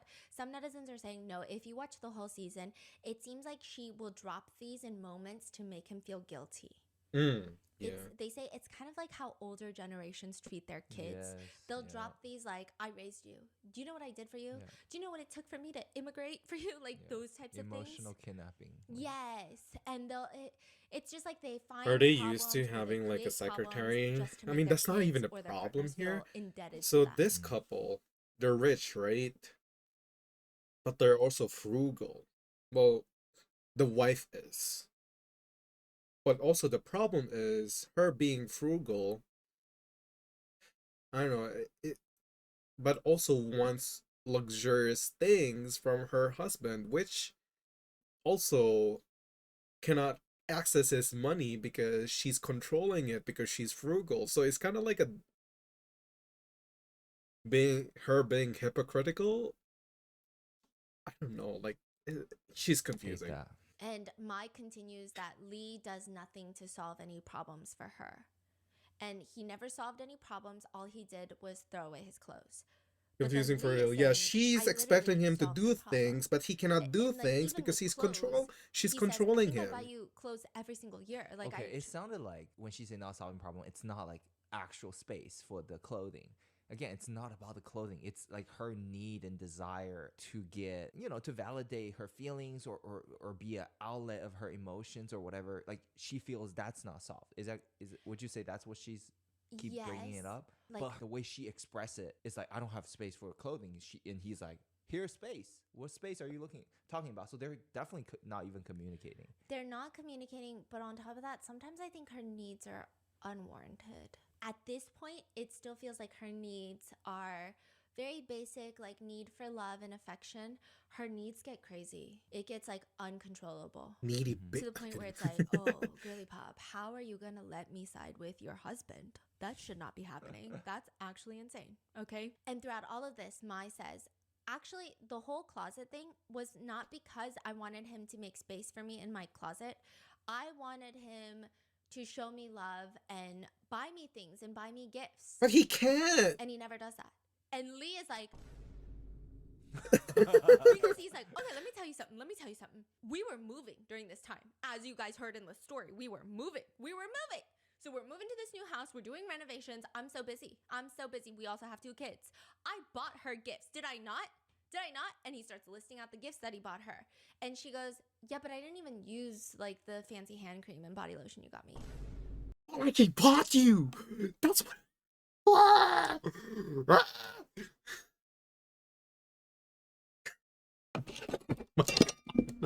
Losing everything, bro. I'm crashing out. Jeff.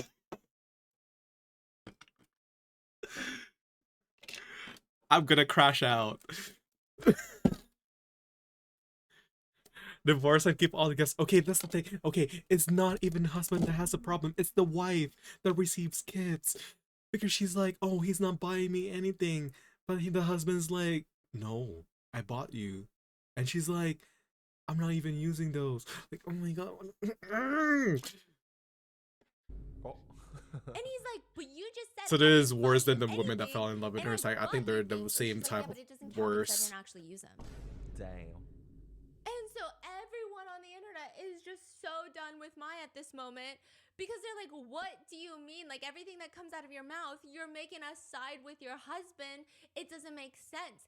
Even Lee is like, also the problem with buying her gifts, she complains I don't buy her gifts. I buy her gifts. She doesn't like it. So then she returns it. So then I tell her, then please you go buy what you want. She refuses to buy anything.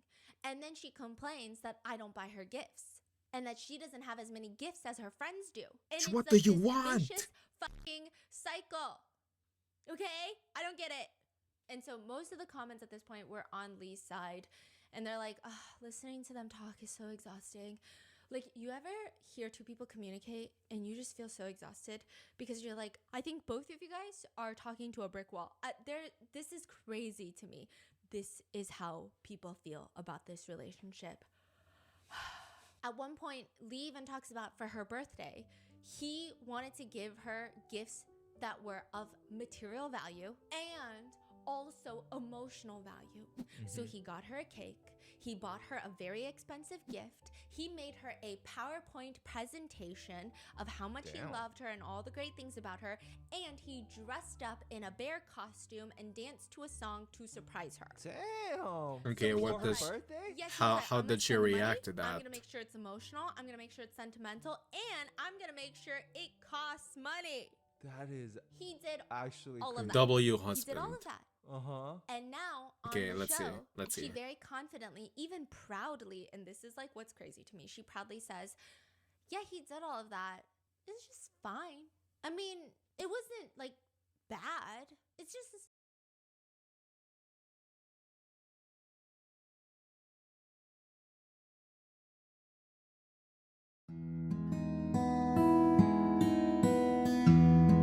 I wanna fucking end it all. I'm gonna end it all with this, bro. I hate you.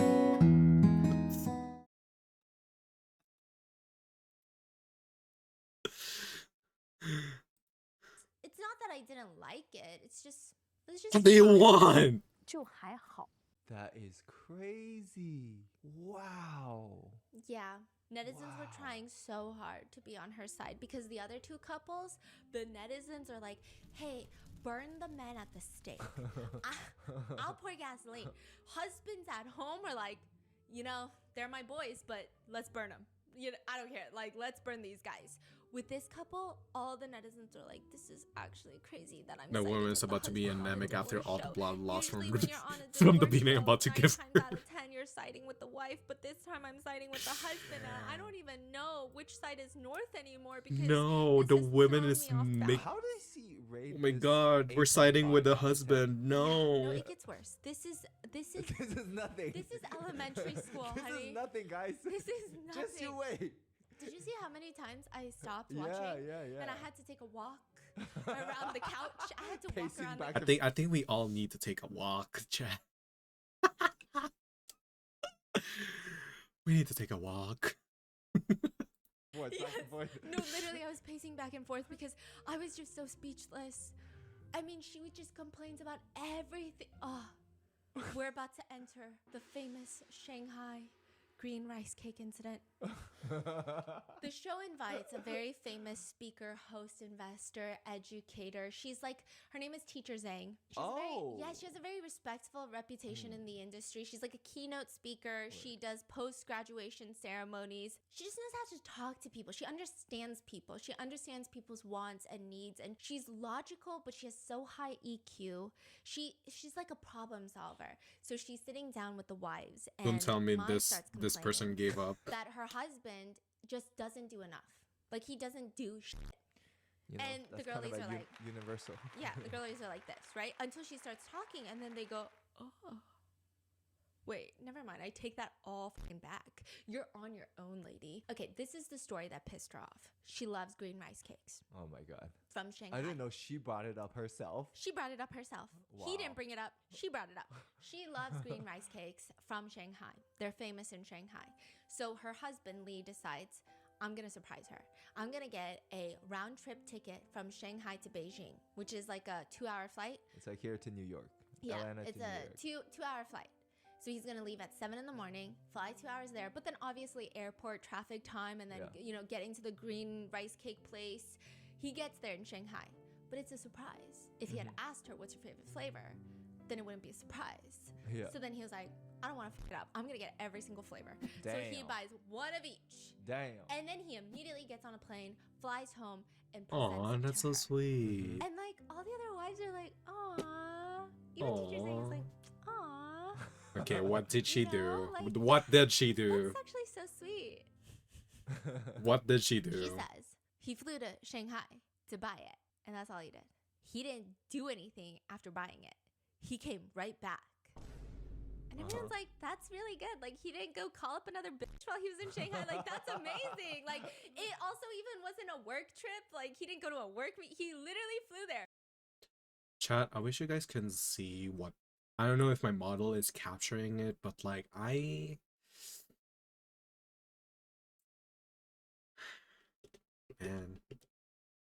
Man. I'm about to kill someone.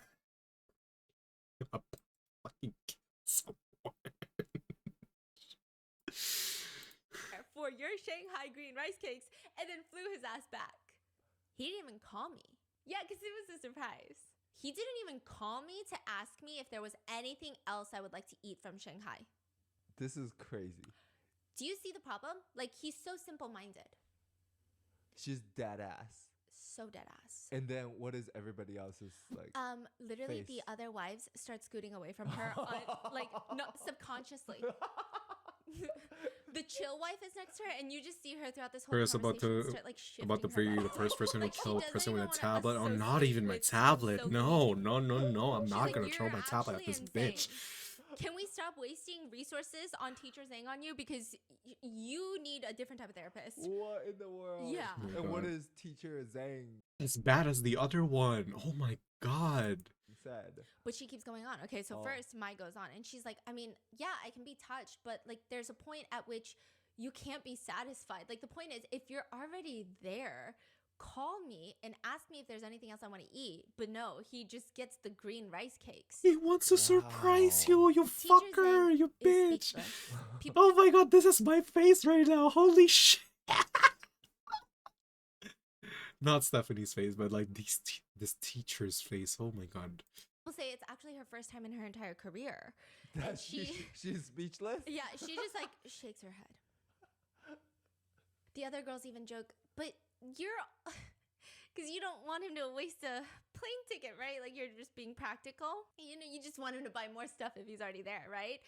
And they thought that she would get the hint, like you're fucking insane. Yeah. But she just is like, yeah, don't waste the plane ticket. Oh, she's being frugal. Yeah, and then he's like, and also, the first he comes back, and I only like the salted egg yolk and the meat floss flavor.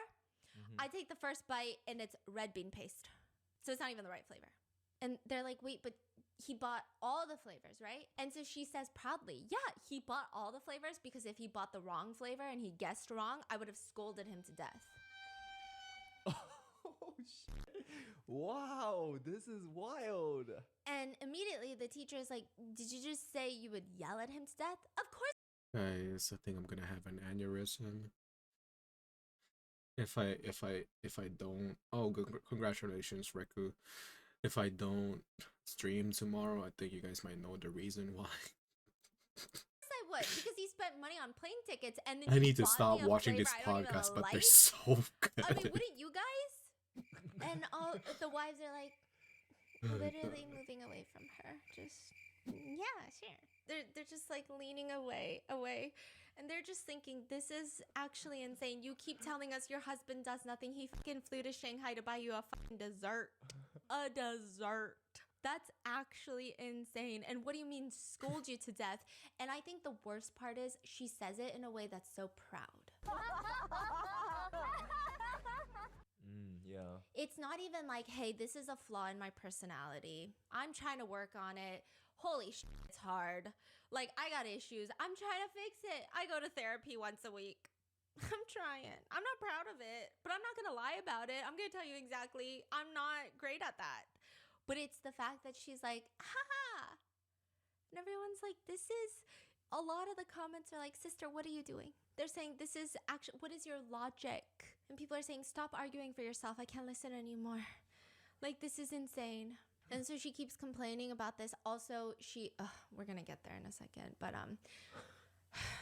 this is such an iconic scene that people will actually check into this scene. Because in China, like a lot of the social media, like you check into destinations when you get there. You tag the location. Yeah, and so people are like tagging this. The rice cake? Yeah, Shanghai rice cake. And they're also checking in on the comments. And they're saying, this is my obligatory check-in that I've hit this landmark in the show. Oh. Yeah, and they'll like post about it, like checking in. What? Even Eva, who is usually very quiet, especially when it comes to the other couples, she says, I think you're a little interesting. You want to know why? The chill wife literally says, diva, that's why. She literally says like, cause she a diva. 是我觉得你有点奇怪，你知道为什么吗？作不是作。 Eva says, because you yourself are not a romantic person, but you're asking your partner to be romantic. But you're not romantic, are you not? And Mai tries to go, no, you're not. Because she's trying to argue. Like, she's trying to make up a lie or, like, make up something. And she's like, no, but you're not. And she's saying, like, it's actually crazy for you to expect that when you yourself are not. Like, it's weird. It's just weird to be mad at someone when you are also not that. Yeah. It's one thing if you're, like, a hopeless romantic and you do all these romantic gestures and then... But Feel also, like this is fucking romantic. Yeah, like she probably wants it for the wrong reason. Like romantic is like, oh, her friend's husband being romantic and they brag about it, for example. Or just telling her and she gets all jealous and saying, why don't you do this? But deep down, she doesn't want his romantic gesture. She wants the wrong things for the wrong reasons. Yeah. And I think, or she is deluded into thinking that will make her happy when it really won't, because that's not her personality. Yeah. Because if you are genuinely someone who appreciates romantic gestures, this already is so romantic. Yeah. It's like beyond romantic, right? But then to be upset about it, it's like, then clearly you're not someone who appreciates romantic gestures. And then she just admits to Eva, like, you're right. Okay, fine. I'm not. I'm very pragmatic. I'm very realistic. But then she says, but you know, we had special circumstances here. This was happening when we were already fighting. I was already mad and he wanted to make me happy. But what I'm angry about is that he doesn't even care about me. Like, under these circumstances, he still doesn't know my favorite flavor. And at this point, all the people, like the hosts of the show that are watching are just commenting like, but he bought all the flavors. And teacher Zhang is saying, but he flew to Shanghai, you know? And everybody's just kind of speechless at what to say. Netizens are confused because she seems genuinely angry about this.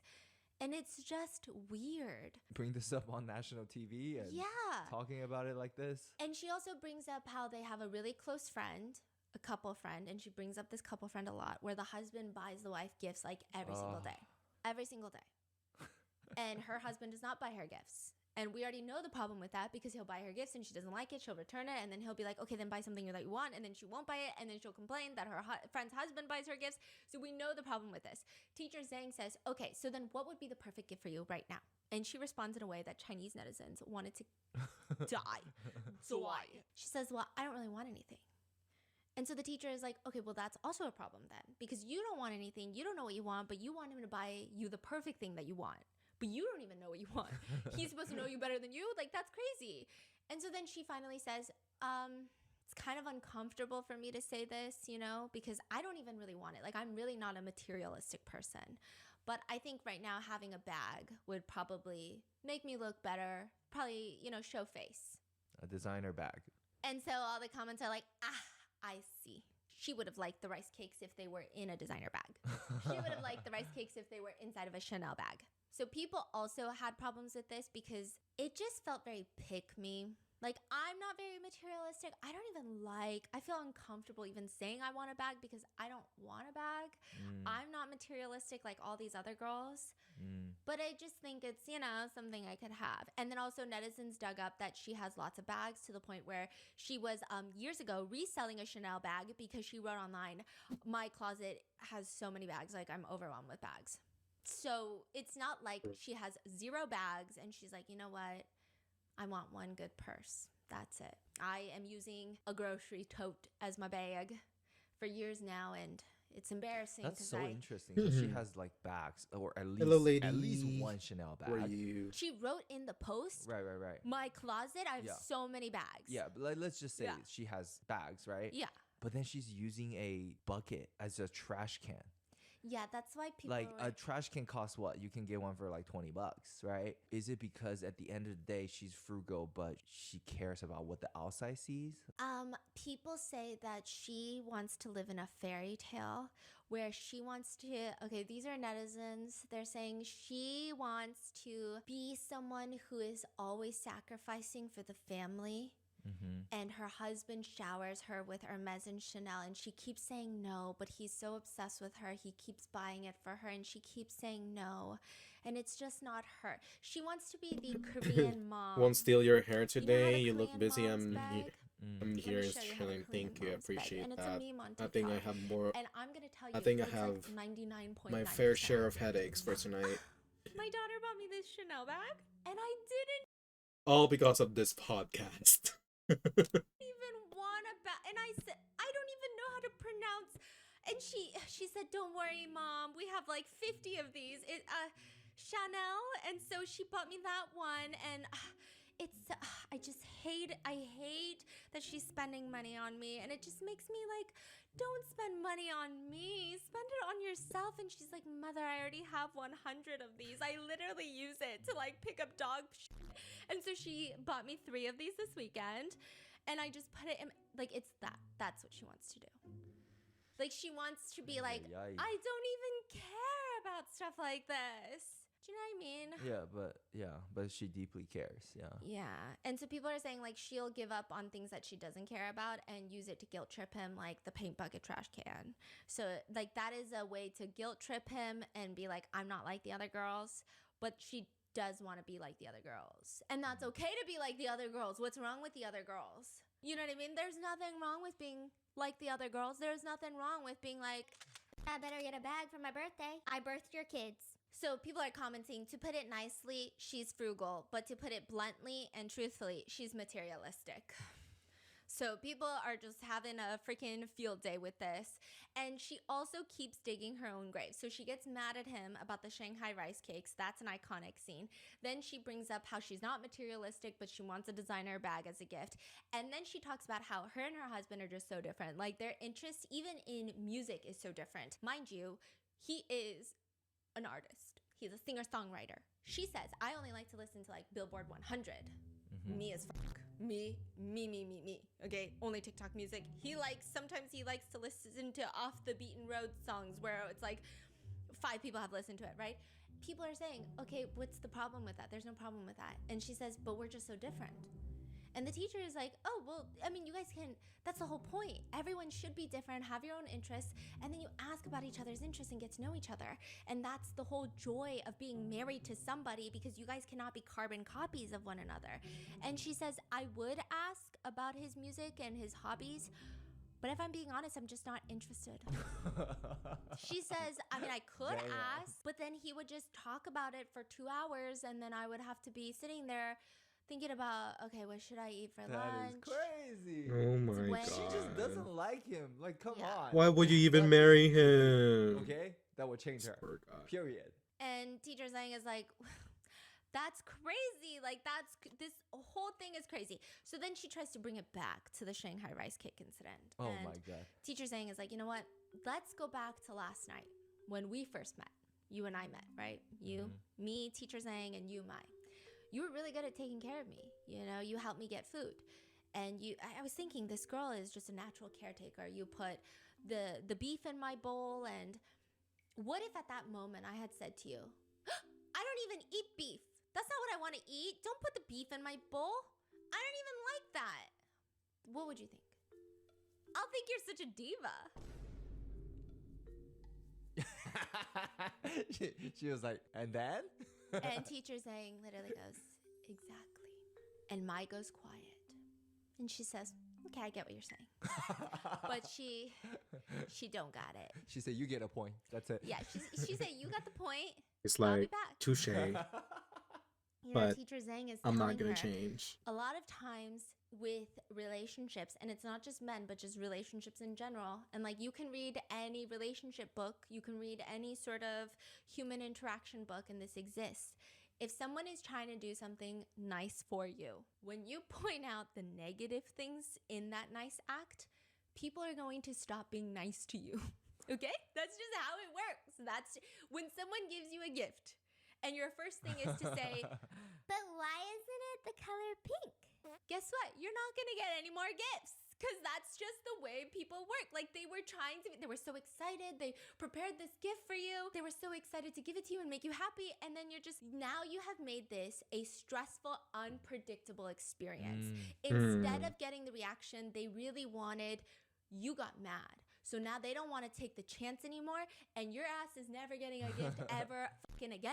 And that is what teacher Zhang is telling her. And she's saying, you know, you do this be once, grateful. you do this Holy twice. shit. I don't think it's good. Do it 3 or 4 times, you see what happens. He's never going to do stuff like this for you ever again. And she says, oh, please, I've done it more than 4 times. Oh god.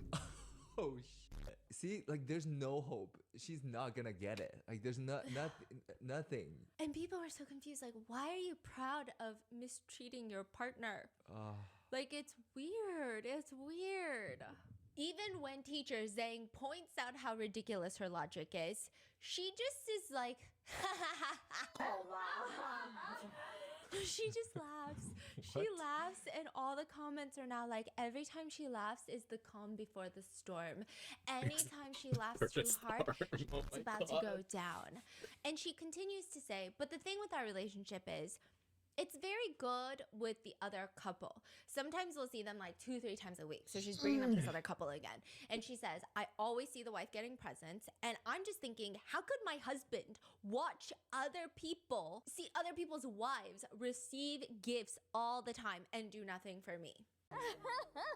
Ay, ay, ay. And at this point, everybody is sick of this woman's shit. I don't know how to describe it. I mean, there are netizens who hate her. I think The little that's whipped cream on the aggressive. We pen, don't so even know the adorable. woman in real life. Yeah. But it's just I get so tapped up by watching her. Like, if I mean, see this her is not my idea. communicating This is for more all than 3 Nia's minutes on the idea. screen, I have to take breaks. But yeah, I her get mascot is so cute. frustrated, and I don't know. I thought genuinely going into this, Tiffany was like, well, he's very logical and she's very emotional, and it's like oil and water. They just clash. And I was thinking, I'm probably gonna relate to her because I'm emotional, you're logical, and like sometimes we clash over that too. So I'm gonna be like, yes, girl, I kind of feel you. You're crazy, but I feel you.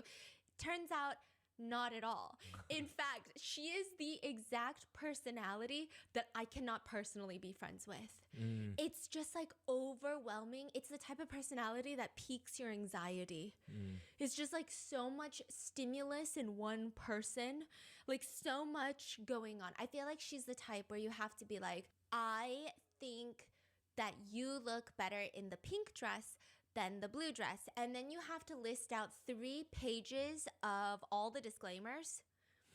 Otherwise, Empreg she will aliens get speak mad at you. art. I know, right? And she I wish will I could berate make you, him and she Empreg in will, this like, cards, literally one but of the no. comments, and we're gonna get into I'm more kidding. of Don't this, tell but him that. someone said, I have seen one person be bullied by a whole group of people, but I have never seen one person bully a whole group of people by themselves. And that is what Mai is going to do to not just her husband, but to every single person on this fucking show. What's even crazier is a lot of people started digging, and Maya is confidently answering a lot of these questions herself. Some people thought it's reasonable that she's frugal and she wants her husband to buy her these gifts. Maybe she has financial insecurity because she is the housewife, and a lot of housewives deal with financial insecurity. Mai owns 90% of the shares of her husband's business, which is him. He is the musician, and she owns 90% of the company that he produces music under. She controls all of the finances. She's basically like the CFO of his earnings, the CEO of his life. Like she controls everything. If anything, I feel like he's gonna be screwed if they divorce. So people are like, I don't know. Because originally a lot of housewives were relating to her about the financial insecurity and the need to be frugal and wanting your husband to buy you these things because maybe you don't feel like it's your money. Yeah. But every time someone feels sympathy for her, everyone's like, well, actually, this is what she said. Yeah. And then it's like, wait a minute, what's happening? And if you thought that maybe she's just emotionally dense, right? But she's a good person, you know? I think she's a good person. I think so. But sometimes it came off really rude. There was a moment where finally another couple starts opening up, and the chill couple, they're describing how the chill wife, her family had given a huge dowry to the chill husband. And this dowry was supposed to be used for them buying a house and setting up their married life. So it wasn't like, hey, my new son-in-law, here's a bunch of money, do whatever you want with it. It's supposed to be something to set up their life where they feel comfortable about it. He takes control over the money.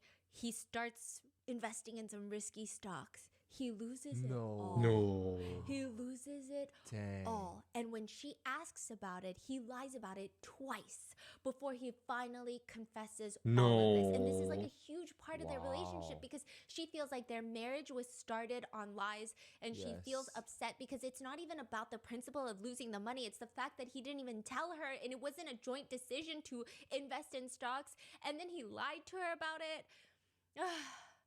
It's just a lot. And so she's asking the other husband, the chill husband, was it a lot of money? Yeah. You lost everything? Yeah. Then your wife's family is probably very rich.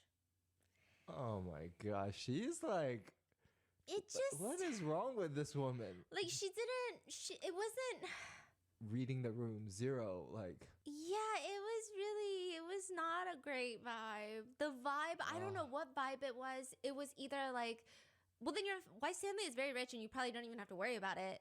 So, like, your problems are not real problems. My problems are real problems. It was like either that, or it was just like, I literally don't care if it doesn't involve me. yeah. I don't know which one it was, but it was just so strange. Everybody was so thrown off on it. And the other husband, you can tell the chill husband does not f with Mai the whole season. He's not outright mean, but he's just telling her as advice, like, I think one thing to remember for all couples is that none of us should be under the impression that our spouses or our families cannot function without us. He's basically saying, don't get comfortable and act like your husband and kids are gonna die without you. Like, everyone can live without each other. Damn. And she says, he said something to me similar once that really hurt me. It's basically like what you said. He said something along the lines of, the earth will go on spinning without you, and his life will still go on. And I was so angry, I was just so angry and mad. And he's like, that's exactly what I'm telling you. That's exactly what I'm telling you. So then the chill husband is just trying to tell her, you need to let go a little. Like, if that makes you mad, that's alarming, because That's the truth. Is it the nicest thing to say? No, but like he probably said it for a reason because you act like everyone's gonna die without you there. And that's not only bad for him, but that's bad for you because you put so much pressure on yourself. And he's just saying, don't hold on so tightly. Just leave some room for yourself. Like prioritize yourself. And she says, I haven't had time for myself for so many years. Ugh. I don't even know how to.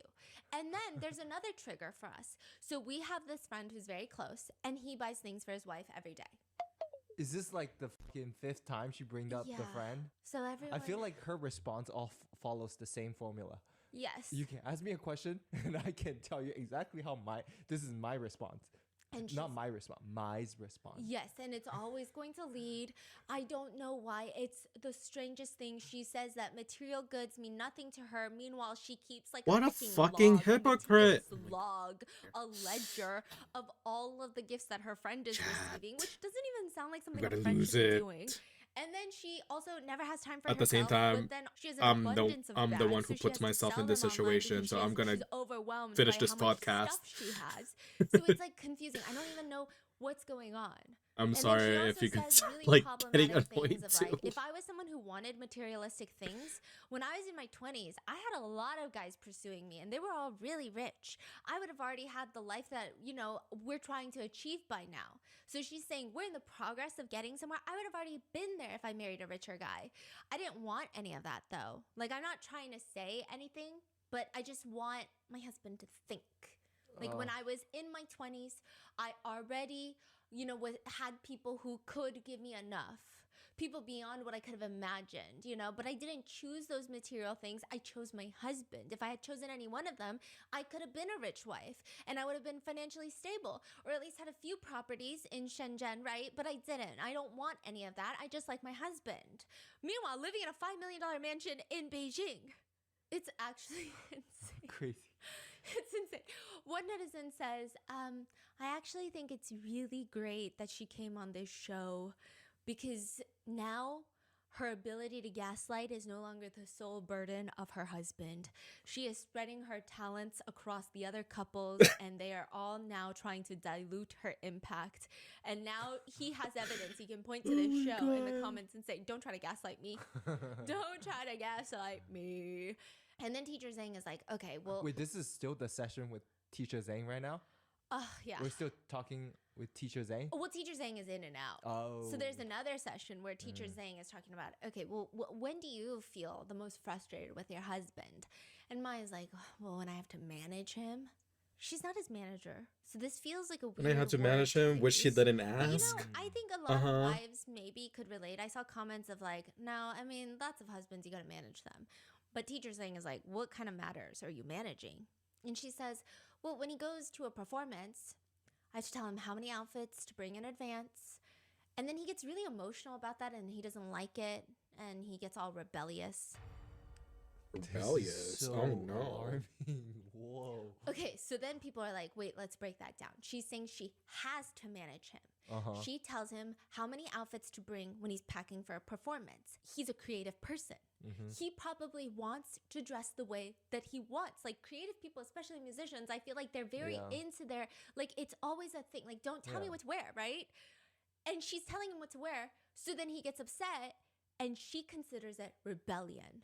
And to call your spouse rebellious is kind of weird. I feel like there's only a handful of situations where it could be appropriate, but this is not one of them. It's very strange. Teacher Zhang is saying to even Lynn later, she meets up with the husbands and she's like, it almost feels like Maya's your mom.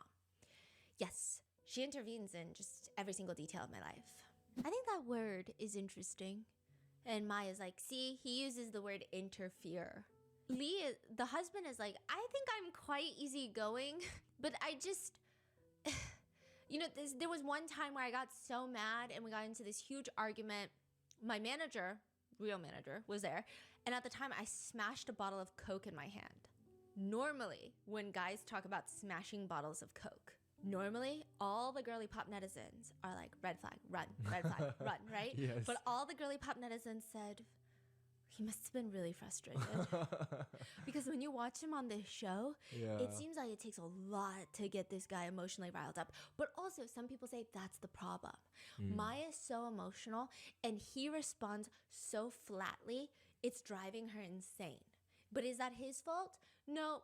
Is that her fault? No. But like, maybe they need a divorce then. But would you argue that even if he shows a little more emotion, it will make her even more reactive? Yes, and what's crazy is like she doesn't care when he shows emotion.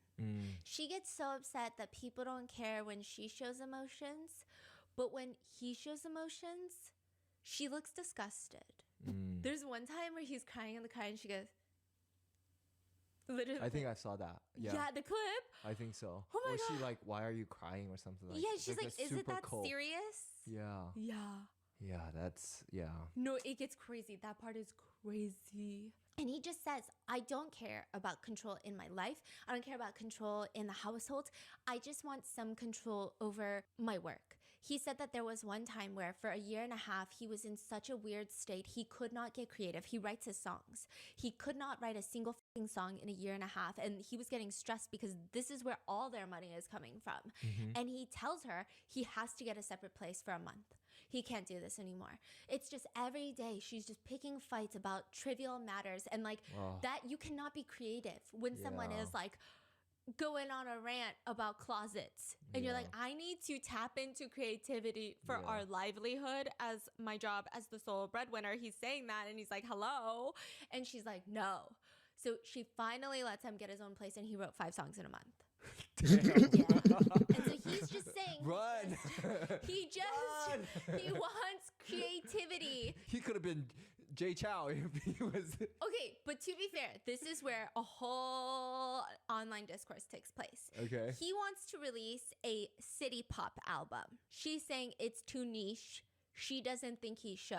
He ends up releasing it and they lose money from it. Some people are saying, well, of course she's telling him not to, not because she's controlling, but because he seems so creative that he doesn't care about money, but she has to care about the money, right? Yeah. But then other people are saying, they live in a $5 million house. I get it. Maybe money can be tight. But like, you live in a $5 million house. At the end of the day, it's not, you know what I mean? It's not like you could just move to a lesser house. It's not, I don't know how to describe it. So there's lots of people with differing opinions about this whole situation. Other people are saying like she just wants him to be the next Jay Chow and doesn't really care about his music. Other people are saying he's just not business savvy and he's using her as an excuse of why he's not succeeding. And so there's like this whole double layered, I don't know. All I know is if you gotta leave the house to be creative, that's bizarre. I think if it's the kids, that's one thing. But if you're like, no, it's not the kids, it's literally my spouse, then I don't know. You gotta really, that's weird. I don't know. And the next day, this is where everything gets rich. And I'm going to leave you in a second because there's so much to unpack and you just need to sit with the feelings before it actually gets crazy. The next day, Maya's the tour guide and she's got her little tour guide handbook. And she's like, when we land in that new city, like when we get out the van, I'm going to hit the day ready. Wait, so right now we are at, is she still counting the dollars? She's still counting the dollars. So we're still on day one? Yeah, but she's going to be the tour guide the next day. So this Only is like day a little one. bit Holy different of a shit, challenge. that's a lot where of she's things in picking, day like, one. the locations and she's showing them the side of the city and explaining different things. And so she's going to be the tour guide. Viewers, the whole time she's been saying, I do everything. He is a child. I have to manage my husband. I have to pack his clothes for performances. That's what she said, right? So people are expecting, is it going to be annoying? Yes, but people are expecting military drill sergeants, 7 a.m., like get your asses up, that type of energy. Every single person is up except for Mai and Yangju. Mai is rolling around in her bed at 11 in the morning. Dang. 11 in the morning. I rarely see parents that wake up past like 9 in the morning, even when they don't have their kids. And so 11 in the morning, people thought it was a little bit crazy, especially because everybody was almost already done getting ready and she's still in the bed. Dang. And people are confused because it's her day. And I think people even woke up and made sure they were on time because they were terrified of her. And so she said that she slept really late because she was like talking and chit chatting. And so she slept at 6 in the morning. Yeah. And she's a designated tour guide. She wakes up at 11 and everyone's confused. And, people, netizens are commenting, you claim you're so responsible, but you're so irresponsible. Like, how are you a full-time housewife? You knew the day before what time you had to wake up. So you should have planned ahead. That's what adults do. Like, this is... So like this is behind their schedule, right? They're late. Yeah, they were. Okay. Mai and her husband were supposed to prepare breakfast for everyone. So who? Just the husband prepared, or the husband is like figuring out what to do. I mean, he seems like he's just waiting for her to get up so he doesn't, make her look bad. I think they have to go buy the groceries and stuff. Oh. So he's just waiting for her to wake up. And at this point, the chill wife and the husband end up going together. So not even his wife.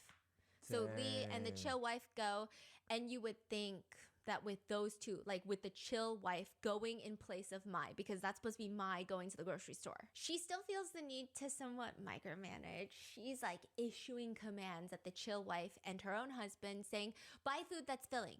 Get this. You have to buy food that's filling, like bread and noodles. Don't buy any junk food. Don't buy snacks.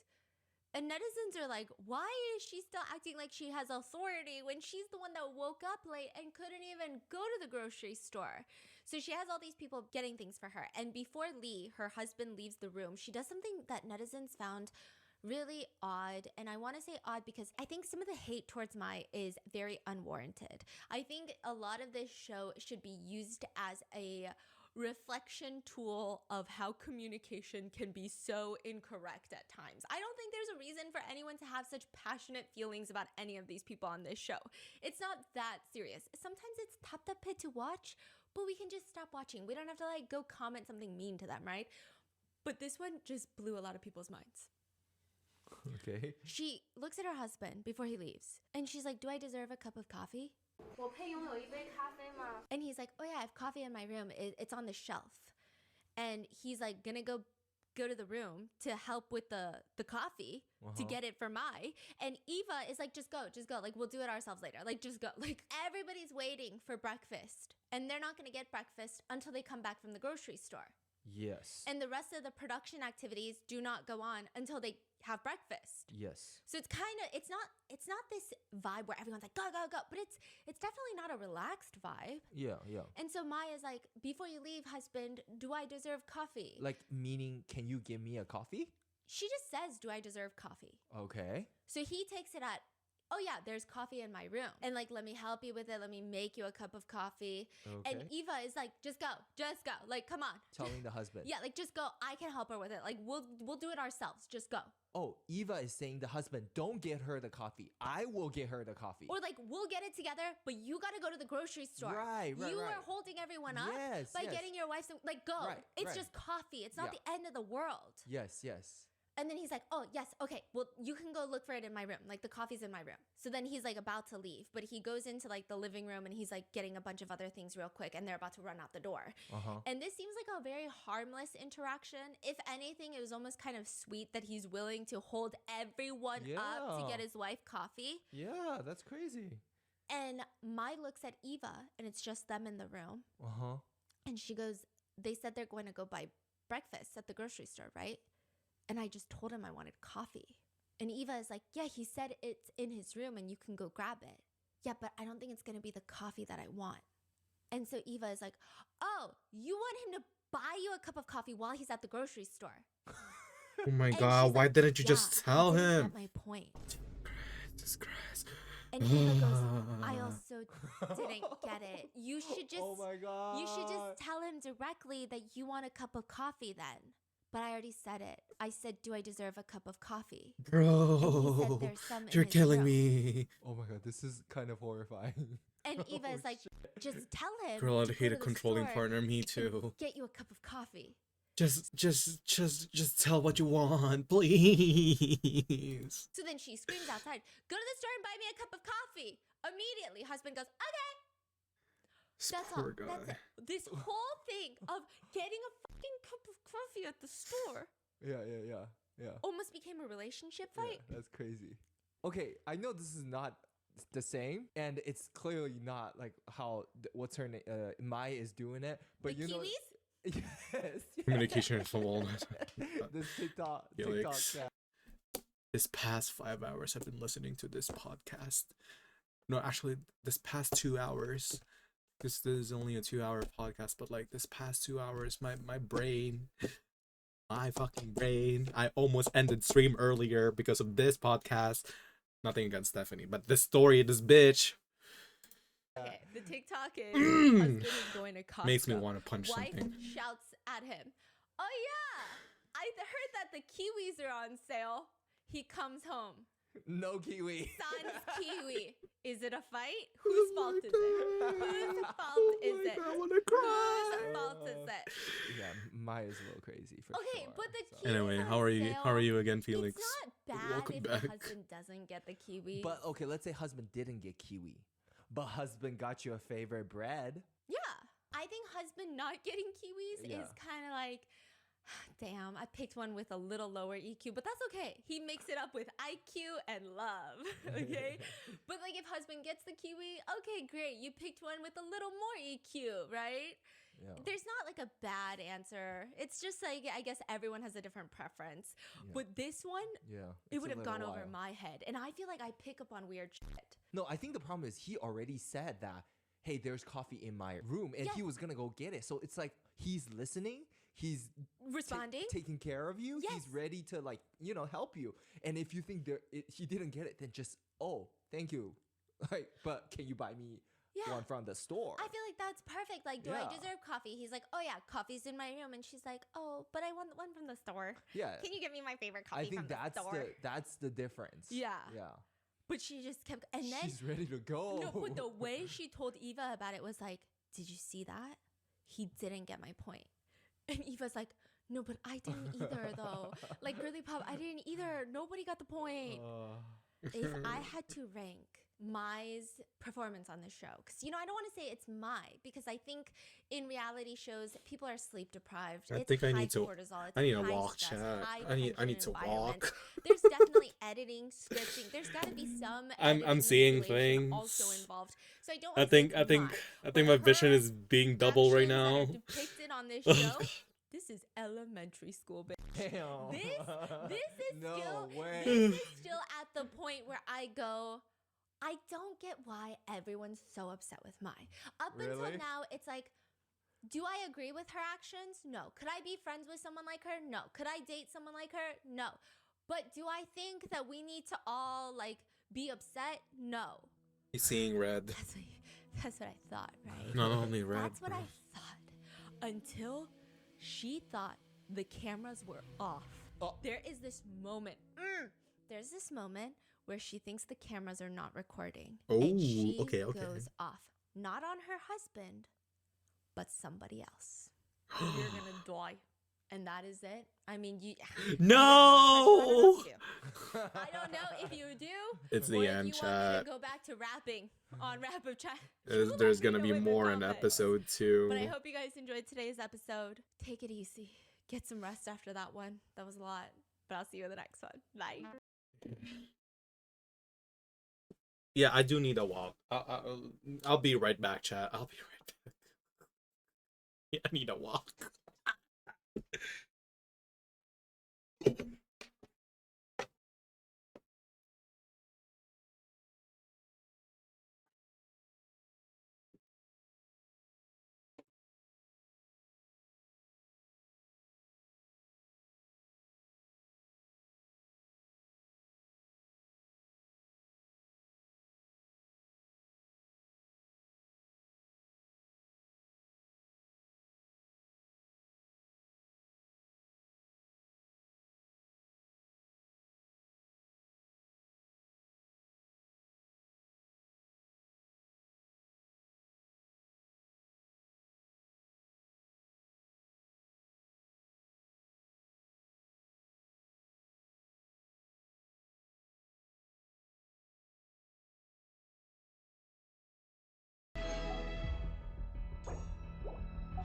Okay, we're gonna pull for the weapon now.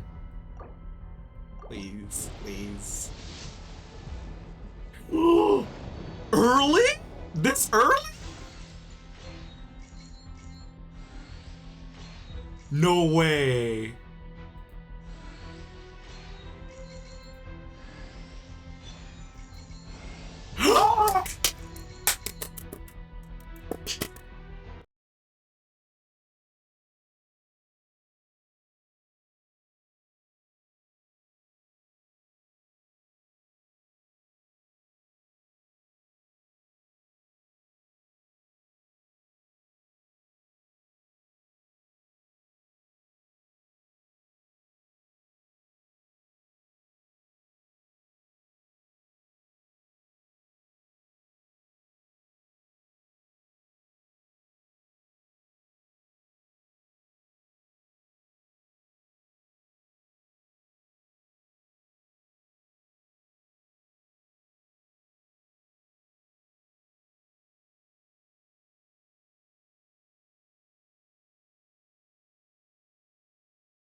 it. Honestly, I'll take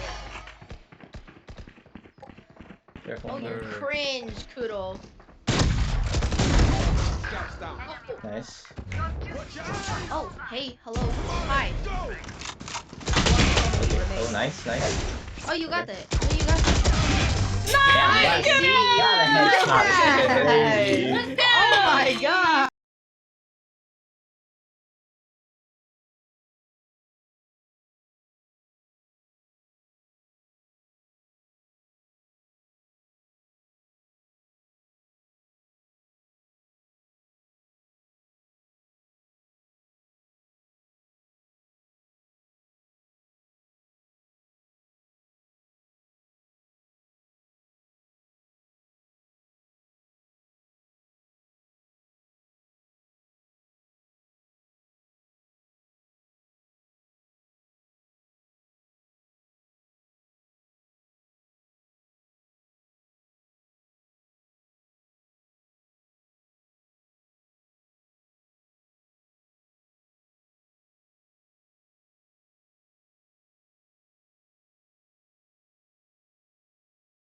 Alright, I'm back.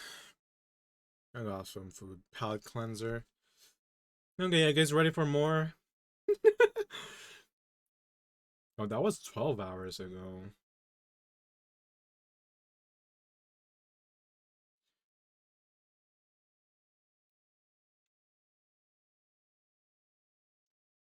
China's real reaction to iShowSpeed unhinged China trip. We want to watch that. If you want something more wholesome, there's video on iShow featuring China. Should we watch it? Okay, let's watch it.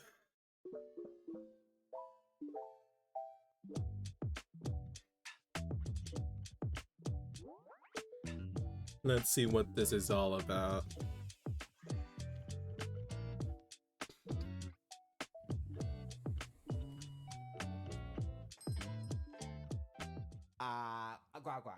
Here's when I knew that I needed to cover this story. Here's when I knew that this was gonna be an entirety of a Mott's episode, maybe even 3 or 10, because it's so insane. One day, Tiffany comes into our house and she's like, oh my god, we're eating lunch. She's like, oh my god, have you guys seen this?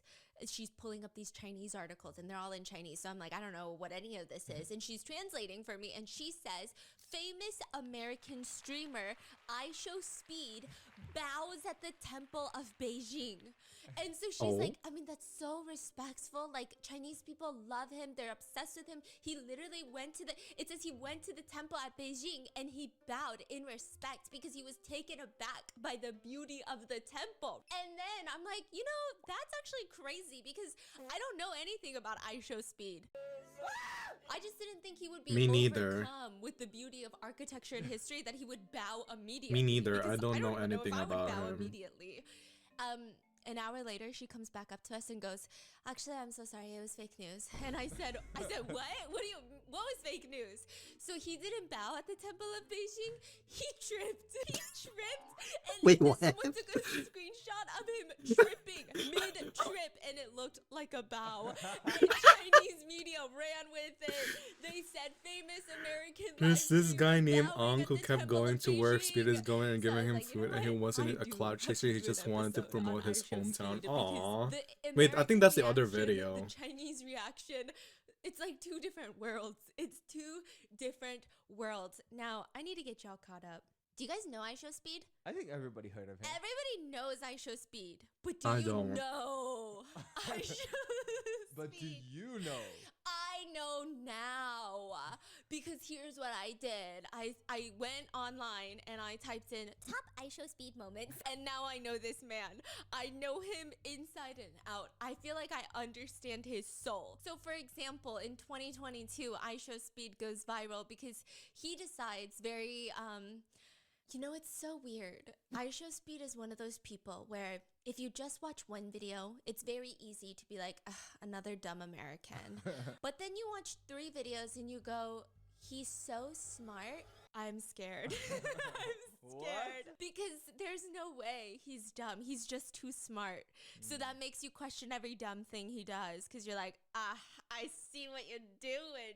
He's got some crazy high EQ and IQ. I was actually surprised because I've only seen random clips of him. Like how he put a Pikachu firecracker on his bed. Oh, it's this guy. Oh. It's him who almost burnt his apartment. And lit it on fire next to a bunch of other fireworks on a live stream. What does Pikachu to do with fireworks? It's a firework shaped like a Pikachu. Ah. That's not good. That's not good. Maybe it was on his mom's house he was living. Oh, wait. Oh, that's not good. Bro, why would you even do that? He lit it on fire, and by the end of the live stream, you can barely see any. There's a firefight. There's a firefighter in his stream. Oh god. Thing in the room because it's so smoky, and you just see like a firefighter in there. He's still with, streaming. like, a heat gun, just checking and making sure everything's okay. No, this guy has done some insane. I know recently. This is how I really started getting into him. Not like getting into him, but like seeing him everywhere. Was he was jumping over cars like Lamborghinis, and then he got banned or something. It was a whole thing because it's so dangerous. And I'm like, I don't know if that's the most dangerous thing he's done. Turns out I was right. He's done way more dangerous stuff, like the banana Sprite challenge. Don't ever do the banana Sprite. No, you guys wouldn't. I trust you. I know you. You wouldn't do this, but it's where you eat copious amounts of bananas. Bananas are so dense and they're so fibrous. It's like a plug in your intestines. Just ramming a dam in your intestines, okay? That's not and then healthy. You drink 2 giant things of Sprite. And so you got this plug No. in the middle of your intestines and then all this Sprite foam, and it causes instant, uncontrollable vomiting. Ew. He had to call 911 in the middle of his live stream. 911, what's your emergency? 911, what's your emergency? Hello? What would you do? You said you think I think I'm dying. What happened? My stomach. It's something wrong with my digestive system. What happened? Did you eat something or? Oh, girl, what? Are you okay? What? Can you tell me what happened? Can you explain to me what's going on? I ate a Sprite and banana. A Sprite and banana. How much did you eat? Sprite and banana. How much? As one of my good friends, did I show you the art of my life today? She's almost I'm not doing done. this no more, y'all. My stomach. I bro. think feel like I'm you working did again, bro. before, I'm so sorry I had to see that, bro. I'm but not the sorry, bro. I finished should've one, the gave y'all a almost warning. I done knew that one. was gonna happen, bro. I did not know that would have happened, bro. But he just kind of likes to call 911 because I also saw another one where he ate the world's spiciest chip and he called 911. And then he was like, The one screaming. chip challenge? Yeah, he's like, I can't breathe. And then the operator's like, tell me what's happening. And he's just like drooling. I think what I would have done, if I were him, I would just send the operator, okay, so here's my Twitch link. Go watch what happened. 911, what's your emergency? I can't breathe. I can't breathe. Where are you at? What's going on? I don't want to get that guy. I think his content is the type of content I wouldn't watch. That's why I don't know this guy. It's funny, but like, I also don't like people who's like doing dumb decisions. From what I've heard, he didn't call 911. He called his. Anyways.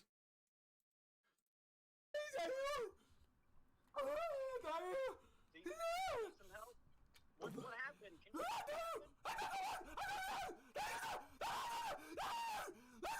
Yeah, I won't watch. I will not watch this you need an content. officer there, sir? Are you It's okay? funny. Sir, I think we're gonna send an officer to your location. We found where you're calling from. But is it just not you for there, me. or what's going on?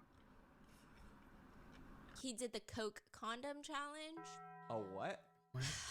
I didn't even know these were challenges. I always think about this. Like, you always hear about something You know going what? I'm just disastrously gonna nom wrong on my the internet because empanada. someone decided to Oh try yeah, a I got challenge, and I'm like, empanadas when I come who's back. doing these challenges? Because for it to be called a challenge, enough people have to be doing it, right? He's just hooting and You hollering. forgot all your channels?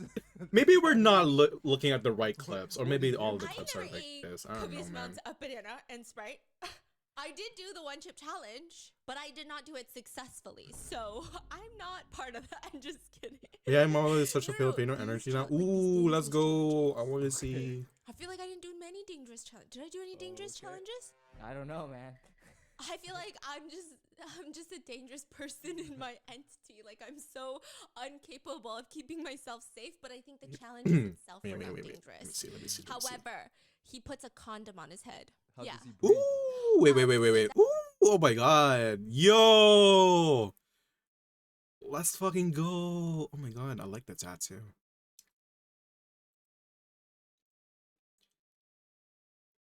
Sheesh.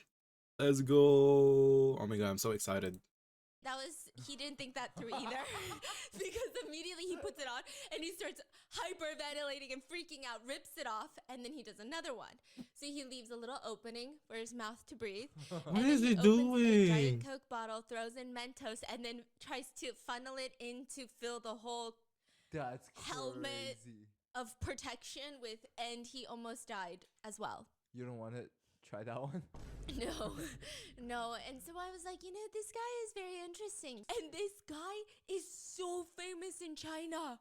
My pops And I made was it. like, I Yeah, didn't he even did know cook. That he was so famous in China. I mean, no, I know he's so famous. Everybody knows. Contemplating to Speed, get okay? it But I tattooed didn't know IRL. that he was that famous I in mean, China. it's a because good he doesn't design. speak Chinese. He's not Chinese. Because- And also, they don't have YouTube or Twitch in China. So how are you going to watch him? I don't when- even think China knew that this will happen. So then he decides that he is going to go on a China You know tour. what's so funny? In China, YouTube and Twitches are blocked. Yeah, you cannot. And You can use it. I think every one of Speed's fan thinks like they're the only one. that watches it. He's like, They're like, I'm special. I did all of this to watch Speed. Turns out everyone's doing this. So he decides, well, I guess he discovers that he has a huge Chinese audience because they even nicknamed him, right? Remember in the last mods, he's called Hyperthyroid Brother because his eyes kind of bulge out, and that's usually a big symptom of hypothyroidism, which is like a it's like a hormone gland in your neck. And and I thought it was mean, but they added brother at the end, and Tiffany was like, no, if you're a celebrity and they add brother or sister at the end of your nickname, it's usually like a sign of appreciation. Like it's like an affectionate nickname. Yeah. Like you're trying to be cute. It's not like, oh, we're gonna make fun of you and bully you. It's like it's a cute name. So he's hypothyroidism brother. Bro, have we talked about all the nickname of American celebrities? Oh my god, you have to.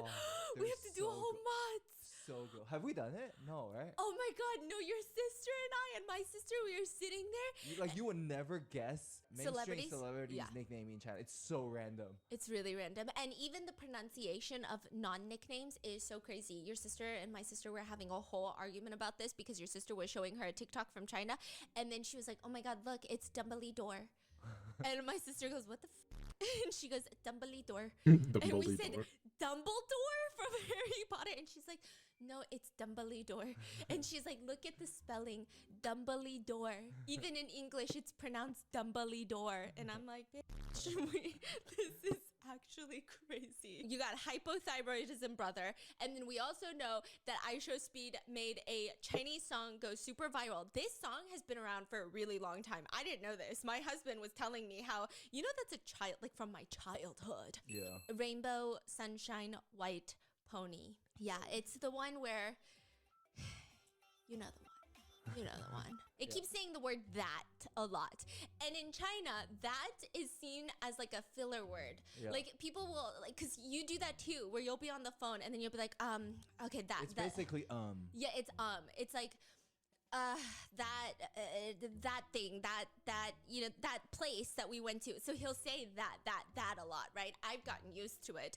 But in later live streams, he will watch the video of that, and it's become his song. He owns that song. He better get royalties from that song.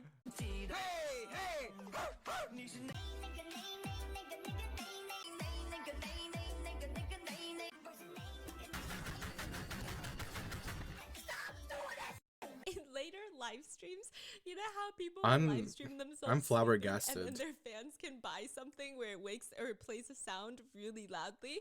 They went from playing all sorts of other racist songs to now this song. Yeah.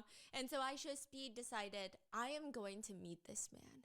Whoever created this song, chat, I'm gonna fucking meet this man. Chat, have I ever lied to you, chat? No, I haven't, chat. I'm gonna fucking meet this man. Chat, who is this dude name, y'all? Yo, bro, I gotta meet him. He made a nigga song, a name song. I like, bro, this is 2025. Chat, mark my word. He's on my bucket list. I'm gonna meet him this year. So he does. He's gonna go to China. And guess who knows before everybody else did?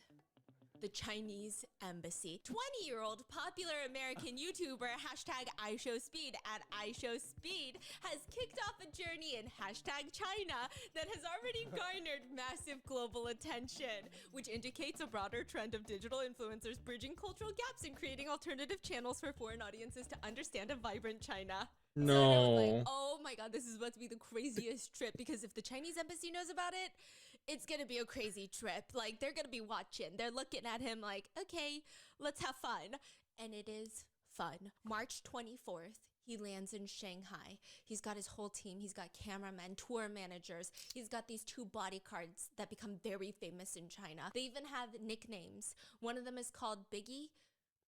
The other one is named Pretty. And I'll tell you why later, okay? Oh, that is bad. I can't stand him. So 5 people. Yeah, they arrive in Shanghai, I and agree as with you with soon as that. they Like, get I out don't of the think car his and start content live is streaming, there's a the type of Chinese guy content I will who's looking watch. at him, and he immediately says, I see you before. I see you before. Speed is like, what's my name? I Speed. What's my name? I speed. You actually know me. And he's like, you actually know me? How do you know me? I watch YouTube, you know? You do? I thought you didn't have YouTube here. And my husband said, someone check on this man. They're gone. These people watching YouTube are gone because it's technically maybe illegal. And he starts panicking and he says, no, you're a liar. You have YouTube. Because he thought Speed was saying, I'm not on YouTube. And then he said, no, I said, you don't have YouTube. No, I can see, you know, in China, many websites. And then he stops talking, and thankfully Speed cuts him off, and he says, you know, you're the first person who recognized me. What's your name? My name is Jason. I do stand-up. I'm a comedian. All right, bet. Oh god, Make a that joke man's for gonna me be on real the quick. blacklist. What do you want me to say? Oh my You're god. a comedian. Make a joke. I do Chinese. It's fine, bro. It's fine. It's fine. Do in Chinese. Just, and he gets so nervous. He starts speaking in Chinese, and he says, The government will be the government first will word be in this Chinese that guy. he says is, that. Say me a joke. You was on a comedian, say a joke. 就是那个 What? I want a joke. You said nigga. I'm sorry, I'm so nervous. Which sounds like The N-word. the N Oh word. So god. the first Chinese word that IShowSpeed hears when he gets out of that tour van in Shanghai, China, is the word that sounds like the N-word. And he looks at him and he goes, it's my first 5 minutes in China. My first 5 minutes in China. And the Chinese guy has no clue what's going on. He goes, yeah, okay, it's fine. Just say the joke. Just say the joke. And IShowSpeed is kind of pissed off standing there. I mean, it's part of the bit, you know? And he's looking a little, he's frowning while staring at the camera while he says the longest Chinese joke I've ever heard in my entire lifetime.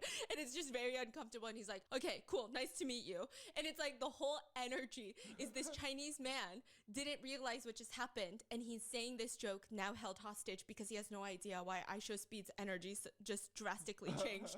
Meanwhile, IShowSpeed is like grimacing into the camera. And I'm like, this is going to be so insane. Then he walks straight into a store. IShowSpeed walks away from this guy, straight into a store. Sometimes I like to skip around, you know, because IRL streams, it's 20 fucking hours long. So I'm skipping ahead. And the next frame I end up on is the camera just zoomed in on an elderly man holding an ice cream cone, and he's staring straight into the camera. Like this, like dumbfounded, like. And Speed is like, I'm asking you, where'd you get the ice cream, bruh?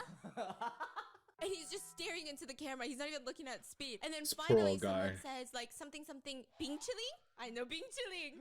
And then he... Which is ice cream in Chinese. Yeah. Stephanie knows ice cream in Chinese. It's Bing Chiling. And then all of a sudden the old man goes from staring dumbfounded, behooved, like bamboozled in the camera to suddenly smiling and pointing over there. And I'm like, what the fuck is coming? So then they walk over to the ice cream line, but there was a whole line of people. And there's this, like, I want to say younger dude with a young son. And he's like, oh my God, I know you, influencer. And then he's like, you know me? And then he says his Chinese name, Jia Guang. Jia Ganga is hypothyroidism brother, right? Yep. Yeah, Speed doesn't know what that means yet. He doesn't ask. So he goes, what's my name? Jia Ganga. Jaguanga. Yeah, my name is John Kangu. And then he starts going around telling all the old ladies in the store, Jaganga. Oh God. Jaganga. No. And they're like giggling. And they're like, I can see it. They're looking at him like, I can see that, yeah. Okay. So he just starts going around. And then he walks out of the store and he goes, damn, I don't know any words in Chinese. Hola. Bro, I don't know no Chinese words, bro. Hola. Hello? He's literally like, I really don't know any words in Chinese. Hola! I'm like, such peak American behavior. Say, can you see? And he just starts walking around. I mean, listen, I think I could make 20 videos on this series. Because right now he's also on a tour in America. And I was watching it and I was like, it just doesn't hit. It doesn't hit like China. Why did China hit so hard?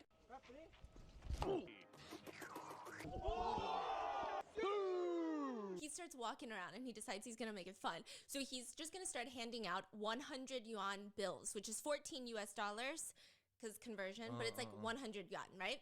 And he walks up to this guy. He's handing out to strangers a stack of cash, He's just like holding like 100 yuan. giving it to people. Yeah. Okay, that's crazy. I mean, he did go to a gym and he was like, if you can lift more than me, you can get it. Oh, okay. But this, like in the beginning, he was just handing it out to people. So he's walking down the street and a guy gets off his motorcycle. It's not like a motorcycle. It's like one of those delivery bikes. Yeah. And he gets off. He's wearing his helmet. He takes off like the little visor. And then he's handing him the money. And this man is like, for me? He's pointing at himself like, for me? And Speed hands it to him. And he uses both of his hands like, keep it, keep it. He's pushing his palms at him. Like, no, you keep it, you keep it, you keep it, right? And this man sees this motion. And he goes, oh, okay. He gets onto the ground on the cement and starts doing push-ups. Because he thought he had to do push-ups to get the money. No. And Speed is like, why the f is this guy doing push-ups? And they're just live streaming him doing push-ups. No. He does 13 push-ups. And Speed takes a closer look after he gets up, and the push-ups are pretty good. And he's looking at this man and he goes, wait a minute. How old are you? And the translator asks in Chinese, and he's 62 years old. Damn. Bro, 62 doing 13 push-ups? That's some good, that's crazy. Hey, stay fit like that. And then Speed is like shaking his hand and is like, you are fit. You're a fit 62-year-old. Yeah. Oh my God, so the poor man. He's I know. confused. Okay, I will say some of the stuff was obviously done by event coordinators. They were, coordinating different events. Some of it was a little goofy, like a man in a suit just approaching I Show Speed on the street with a saxophone, playing the instrumental to Sunshine Rainbow White Pony.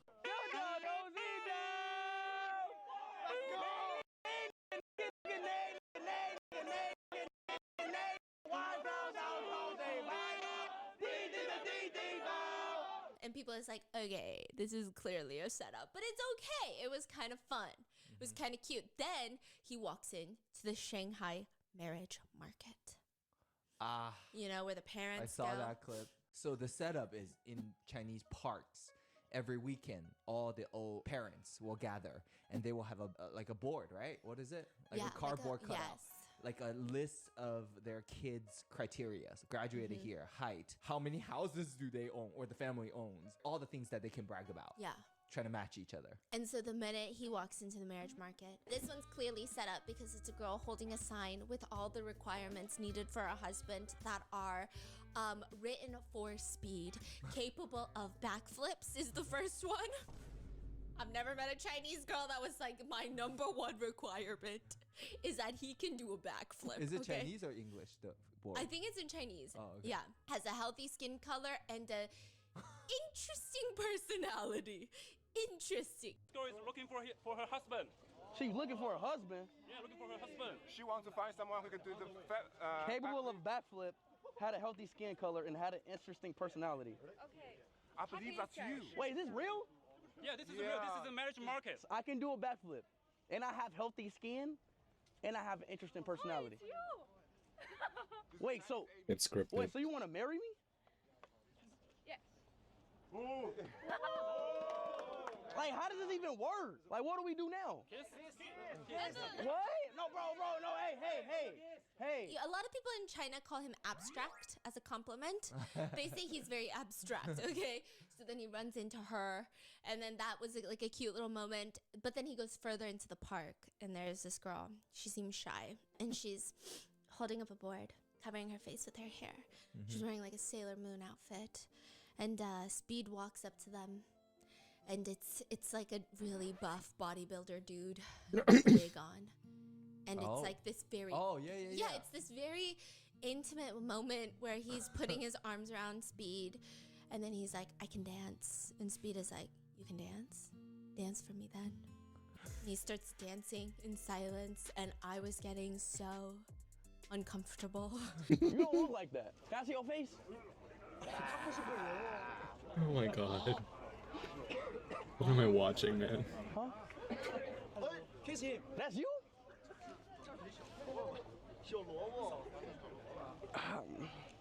Sorry. Huh? But I'm rich. Okay, all right. Translate, please. Yep. I'm rich. He's rich. He got a lot of money. You just said the same thing. She's got a lot of money. Okay. Kiss him. I got money. I like Ronaldo. You do? Yeah. Okay. I can play soccer with you. Oh, you can? Yeah. Oh, okay. All right. Okay. Yeah. Okay. Yeah. I can dance. You can dance. You can dance for me then. Yeah. I am so uncomfortable watching this. Thank you, Richard. Hi, Danna. Good morning. Who is this emo goat on my screen? That's crazy. That's crazy. You're calling me an emo I'm already goat. married, okay? But you can have a nice one, okay? Well, I ain't. I'm sorry. I think I'm. What? I have big boobs. And then they get to the middle of the marriage market where they decide that they're going to play on a giant speaker. Sunshine, Rainbow, White Pony. And everyone's singing along. Everyone's having a good time. And then the chorus hits. Cut the fucking music. And Speed is walking around making sure no one's singing the chorus. And all the cameras are just on the crowd. You know that one meme?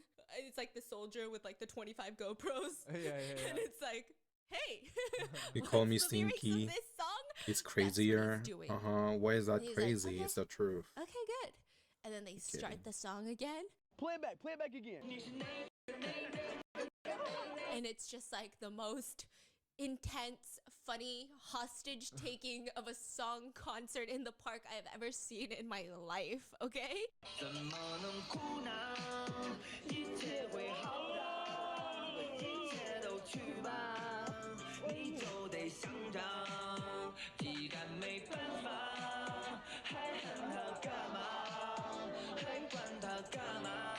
Hello, Celeball. Welcome in.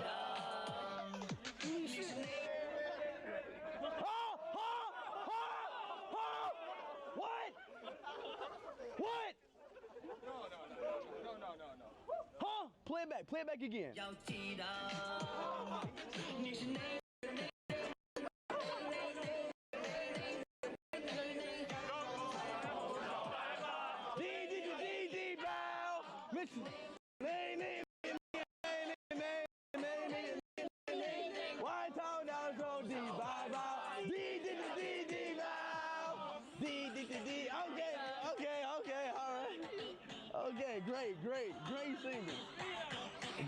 Okay, great singing. And they walk into a gym. They just casually walk into a gym. And this whole gym setup, I was like, bro, Buddy, that's crazy. He walks into a gym and he's like, hey, random buff ass dude, if you can bench more than me, I'll give you 100 yuan. So it starts like that. So I'm like, oh, this is exactly what he was doing outside. This is chill. This is normal. This is fun. And then he goes deeper into the gym and all of a sudden, Jackson Wang shows up. And I'm like, what are you doing here? What are you doing here, sir? And then they have a ping pong competition. Can you tell people who Jackson Wang is for people who doesn't know? No, they know.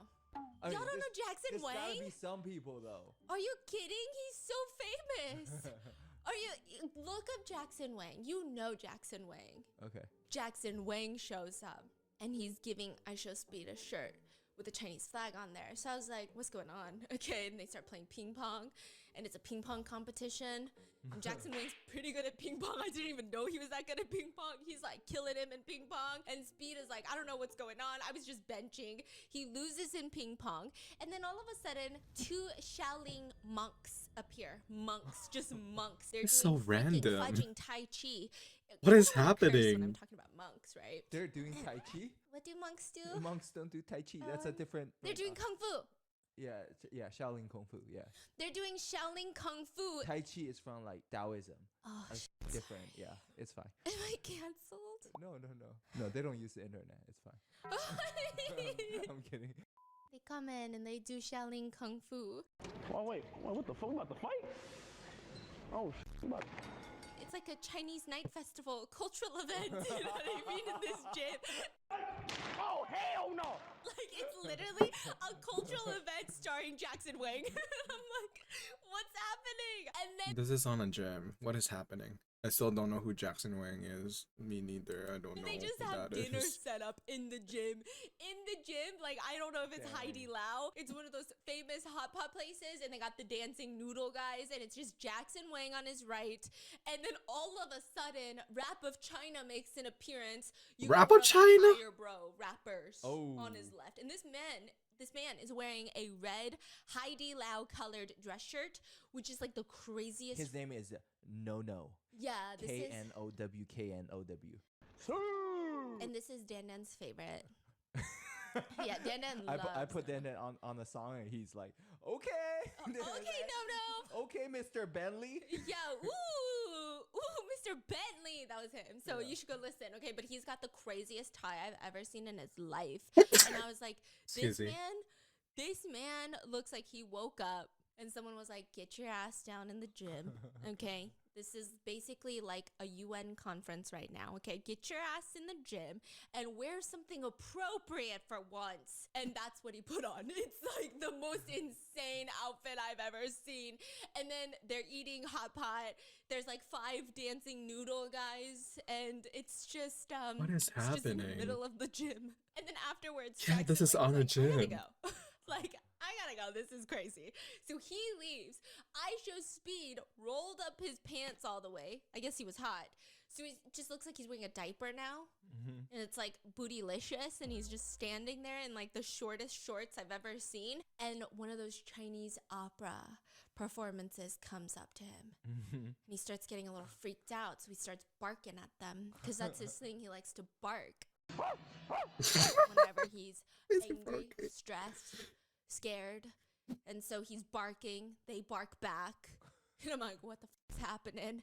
And then he likes when his opera mask changes. So the whole performance is like, you don't know how they do it, but their face changes. Like they have these masks on, colored, and then they change. And then they change with the performance, and Speed likes it. And so at one point, the opera man is like, you got to kiss me on the cheek for my face to change. He kisses him on the cheek, and he loves it so much. He keeps trying to kiss him more. Speed is literally just trying to like make out with this man to keep changing his face. He's like, do it again. And he's like trying to grab his face to make out with him. And it's just, it's a lot going on. He also goes to get a haircut in a very random store, and they just keep pushing his hairline back, and he gets very stressed out about that. He's like, no more. Too far, buddy. Too far.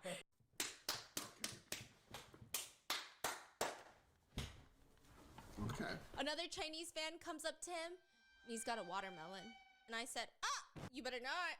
And he goes, I will quit my job right now and work for you. And Speed is like, why you got a watermelon though? What are you trying to say about the watermelon? He was like, I love you, I will quit my job. And he punches the watermelon and starts shoving handfuls of watermelon into his mouth. And Speed is like, that's my watermelon. And he starts eating the watermelon. And I'm like, it's so crazy. And then they start singing Sunshine Rainbow White Pony for him. What and is all of his fans are happening? barking at each other. What is Another fan happening? comes up to him and is getting up in Speed's I'm face, scared. screaming the chorus of Sunshine Rainbow White Pony. And it seems malicious. It seems aggressive. Oh, okay. And he's like hyped. He's like jumping up and down, foaming at the mouth. Okay, and he's singing the song. And Speed looks like, are you crazy? Are you crazy? People watch and this? this fan is like, I love you so much. I hate this kind and of behavior. kisses him on the cheek. Like people watch this? And Speed is shocked. Everybody is shocked. He gets in his car. They drive away. And when they get out, another fan spots him. Bro, this guy is like running away from fans this whole Chinese trip, okay? Another fan is like, can you please sign the back of my shirt? Speed is like, yeah, I'll sign your shirt. And he draws like the biggest piece. Okay, I mean, I see the charm, I don't know but why the not for balls me. are so This is big. not for me. It's huge. He does sign Speed at the end. Oh my god, my And ears. this is basically the live stream mixed in with random I don't know who set this up. It's just, okay, because there were speculations. Some people are like, I don't know. Some of it feels like it's clear that he was working with event coordinators in China to make sure that the trip was safe and to make sure that he could get from destination to destination and like smooth things out, because it was like a massive production for Speed to hit up 4 of like the biggest cities. It was gonna, there was a lot that he needed to get through. But they also, the event coordinators were also like throwing a little something something. So he's walking down the street and he spots this kid leaned up against what looks like a really nice car. Speed's into cars. He's got a Lamborghini. He likes to jump over fast cars, you know? And he's just like leaning up against his car. Of course Speed's gonna be like, what kind of car is that? I've never seen that car. That looks like a supercar. How come I don't have that car? I'm rich. And he walks up to him and he's like, what kind of car is that? And he's like, Xiaomi SU7 Ultra. What kind of car is that? The quickest car in China? Let me rev it. Please, have a seat. Let me rev it. Very nice to meet you. Nice to meet you too. What kind of car is this? Xiaomi. Rev it. Rev it. Right. There's no rev. It's a full electric. Electric? This car not fast? He's just extremely massive that he garners his crowd. Like, I remember seeing a pic on Twitter of him in the Philippines in a restaurant by himself, and all the fans were saying something like zombie apocalypse. Yeah, I remember him being in the Philippines, I think. This car is faster than my Lamborghini? Well, I wasn't there though, but like, I've seen some clips. What the kind of car is this? What car is this? It's a full carbon fiber rear wing. I ain't gonna lie, I gotta drive this. It's not cat. There's no way this car is faster than my Lamborghini. Wait, so this car is only in China? Recently, yes, and maybe later they will go export. Like, bro, I want to see how fast it is. Like, I want to really test the speed of it. First time. How much does this car cost? Retail is about $70,000. 70,000? Yeah. And it's faster than my Lamborghini. Unfortunately, it is. And it's electric. All right, so I'm doing a little bit of acceleration. Hold Let me see. Oh! So Damn! that's all. I won't do any faster than that. Quite rapid. Bro, ain't no way! Yo! Maybe a little more. Up to 70. Bro, hold on, time out. Wait. Please. Yo, ain't no way! Damn! Yeah, so... And it costs 70,000? 70,000, yeah. That's it? Chat, my Lamborghini costs $250,000. Why did I spend $250,000 on a car? And I have a... And this car is electric and it's 70,000 and faster than my car. Yeah. He's like, okay. And the car owner is also Speed's fan. So he's like, let me give you a tour. And suddenly I'm in a sponsored video. Suddenly I'm in a Xiaomi commercial. And what's crazy is we had a Xiaomi. Yeah, we did. The robo vacuum. Honestly, the best robot vacuum I've ever had. It's like they went from making vacuums to boom, here's an electric car. Yeah, it was crazy. And he's like, this is the quickest car in China. He's like, what is it? Show me? And so the fan is like, I'll show you. No, because he's trying to say Xiaomi. But he's like, show me. He's like, yeah, get in the car. So he gets in the car. He's just in a random person's car at this point. I don't know how this man hasn't been kidnapped. And he's like, it's got 1,500 horsepower. Speed is like 1,500. Only a Bugatti Chiron has got like 1,500. This car is faster than my Lamborghini, but it's electric. Xiaomi better have paid for this, okay? And he's like, well, how much is this car? This car is faster than my Lamborghini. It's only available in China and it's only $70,000. Oh my God. Is that you think he got paid? I really hope so. That's crazy. Because I was like, damn, But then you can't buy it here though. You can't buy it in America. It's only in China right now. That's true, and you can't watch him in China technically. Huh. But I mean, he's gotta have gotten paid. But it feels like a very... It's so natural, but then at some points I was like, because the way he's like, this car is faster than my Lamborghini and it's only available in China, and this car is only $70,000 while my Lamborghini costs $250,000. Why don't they sell this in America? And I'm going. What's that name nigga song? Oh, you wanted that song? Yeah. Man, turn this shit up, bro. So netizens, some netizens were a little upset because certain stops felt very commercially planned like this. But I thought it was cute, you know? I thought it was okay. The live stream, his first day in China, lasted more than 6 hours. And it attracted 7 million viewers, I believe, while it was live. Damn. Wow. I don't know if it was at once, but like, yeah. And after that, Speed was on a bus fleeing away from his fans because they were also cat and mouse chasing him throughout the city. And you just see him like staring out the window, having like a, you know, what is that song? Unwritten? Main character? Yeah, like... Where are we going? Home.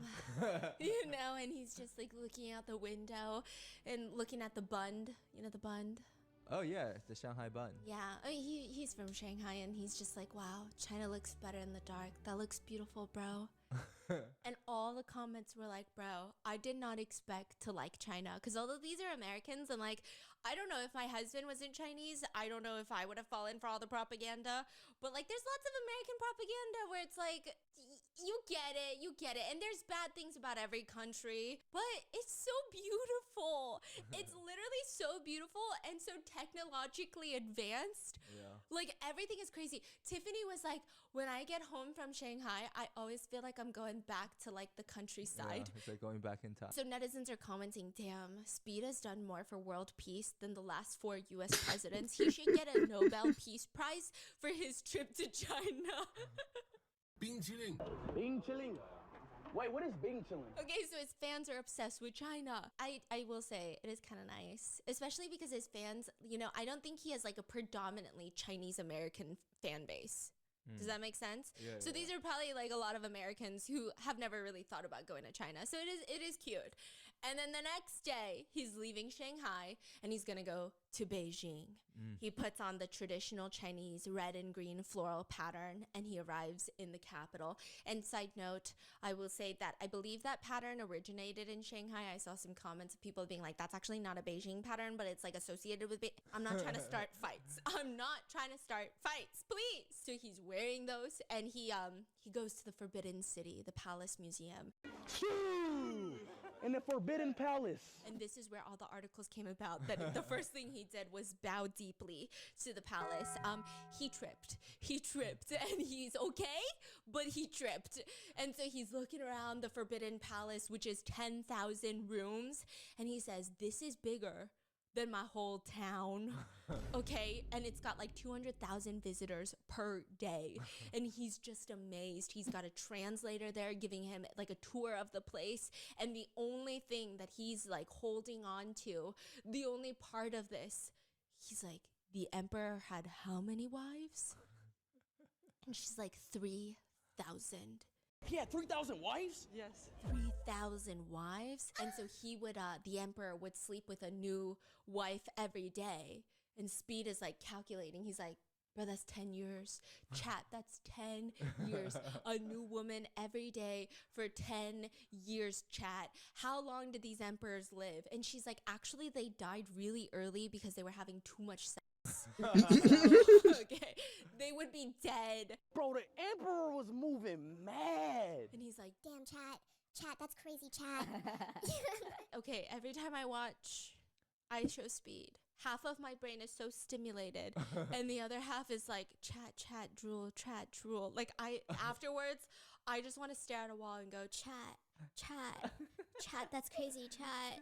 Also, I will say that people were really impressed at how Chinese fans were so nice to him. So I will say Chinese fans did crowd him. They were following him and they were obsessed. They were screaming. He needed his bodyguards so that they wouldn't crush him or like bombard him.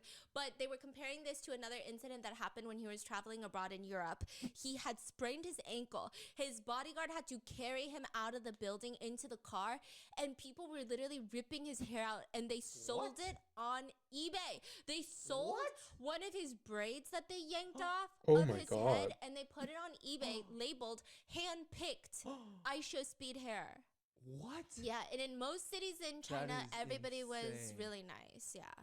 Wow. And like people Nobody were, like found the person. I actually don't know, but there's videos of him and it looks really bad. Wow. Yeah, and so in Beijing, everybody's really nice. All of his fans just come up to him and like feed him. It was giving such East Asian. It was giving like when your East Asian parents don't tell you they love you, they asked if you ate yet, and all of his fans are literally just feeding him. At one point, one of his fans buys him the very famous Beijing, it's like a soy milk that's fermented.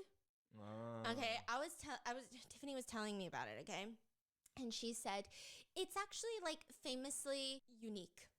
You know, you go to Beijing, you drink it, some people love it, but a lot of the times, you know, even most Chinese people say it's an acquired taste. Like you gotta drink it a lot to be like, that slaps. You know, it takes a minute, especially if you're American. She was like, I don't even know if you would like it, and you're usually more open to like, you know, Asian tastes. And Aisha Speed's got high EQ.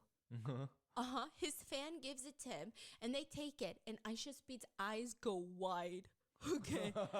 Because he's probably never had a sip like that before. He can't even eat spicy food. His eyes, this unlocked a flavor profile that he has never experienced. It's like a sixth sense. His nostrils have been opened up. Neural pathways are creating, like Chinese neural pathways are creating in his brain. He suddenly knows the word ni hao. And his eyes are wide. And his fan takes the smallest sip. You can just tell the fan doesn't even like it, okay? And he's like, is it okay? Speed is like, no, it's good. And he takes more sips. Wow. Yeah, he never says, oh, it's not my vibe. Or like, that's crazy. He's like, wow. It's good. And he takes another sip. Bean milk. You like it? Very special. We're calling it sour salty milk. It's a kind of. Do you like it? Special salty milk. You should try more. I like it. Welcome to Beijing. Today is work day. Welcome to Beijing. W Speed.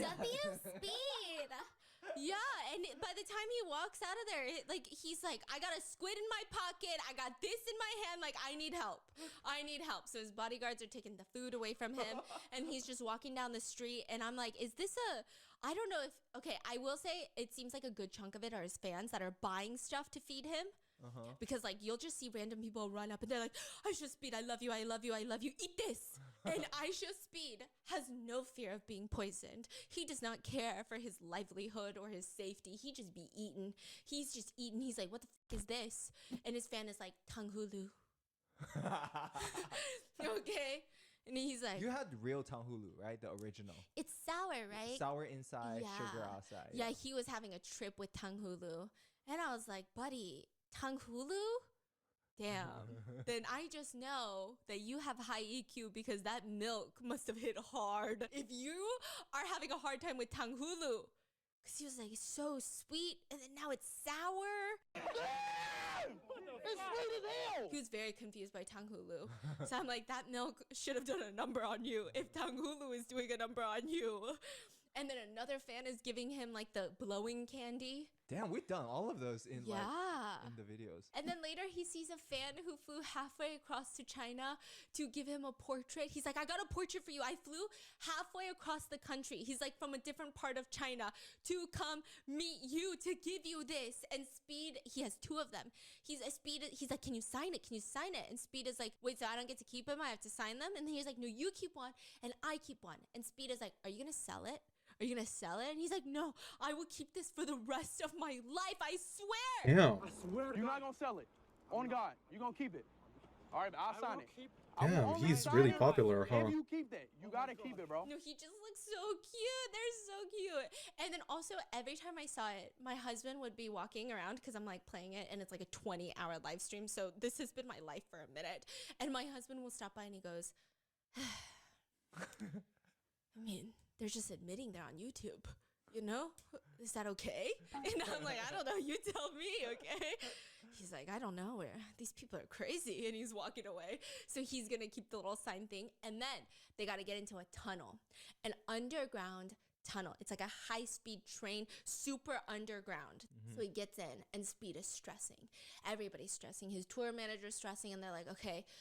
And he's telling the chat, like, chat, there's going to be a lag. Just don't exit out. I'm going to be back after the lag. They said the tunnel is, like, really quick. So we're just going to be in the underground tunnel really, really quick.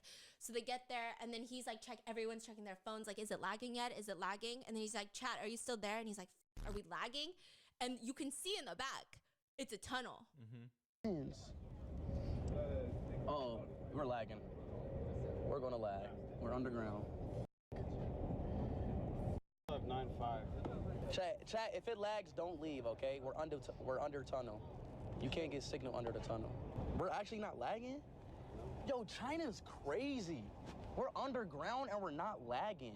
Y'all have like internet underground too? Is it lagging now? It's still not lagging? Yo, China is insane. We're literally underground.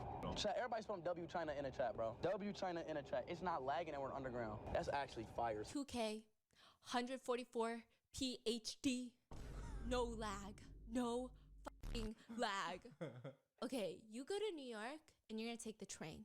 You walk halfway down the steps, your phone is out of signal. You can still see the sky. You're basically still on the street. Your phone, you can't text anyone. You go down there, nothing. You can't text people. He's live streaming underground. Crazy. That's crazy because yeah, YouTube is not in service in China. Exactly. So he's streaming underground with 2K resolution. On a VPN. How is he streaming if it's VPN. not That's still VPN maybe? No. And then I was thinking about this too. I was like, actually, if I went to China, and even if I were to use a VPN, which I would never do, I would follow all the rules. But even if I were to use a VPN to upload a video onto YouTube, it might upload faster than when I'm home and connected to like fiber internet cable and and I was like, maybe that's the solution. It's crazy. And everyone is commenting like China's internet is fucking crazy. How are you underground on a train? And then people were saying even his 6-hour stream, 2K quality on a VPN the whole time. Wow. There was no buffering, no lagging at any point. Dang. Nothing. It's like so crystal clear. It's actually too clear. Get it, Grandma. Come on. So then after that, he goes to the Great Wall in Beijing and he does a backflip off of it. And everyone's just watching. Everyone's obsessed. And while they're at the Great Wall, he runs into this older woman, this older lady who is an influencer. Well, trying to be an influencer on Douyin, or she's just posting on Douyin, okay? And then she's like, you know what? I'm gonna take a video with you. And she's like, come here, Speed. I mean, she's like, come here, man. I'm gonna take a video with you. Come here, man. And then she's like, I don't charge. I don't charge. I don't charge. Yeah. So then she's taking a video, and they're singing like a very famous Chinese song, okay? And Speed is singing it, and then she uploads it onto Douyin. And the caption this elderly woman put is who is this? She doesn't know Speed. And she was like telling Speed, like, don't worry, I don't charge to take a video with me. Come here. Oh, she thought it was just a foreigner. Yeah, and she's like, don't worry, come here. And they took a video and she goes, who is this? No, she thought, she knew he's famous. It's a famous foreigner because people are surrounding him, but she doesn't know who it is. So she posts it with, who is this?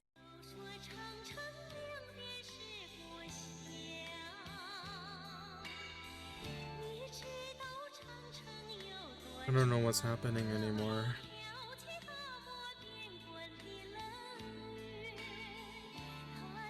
What?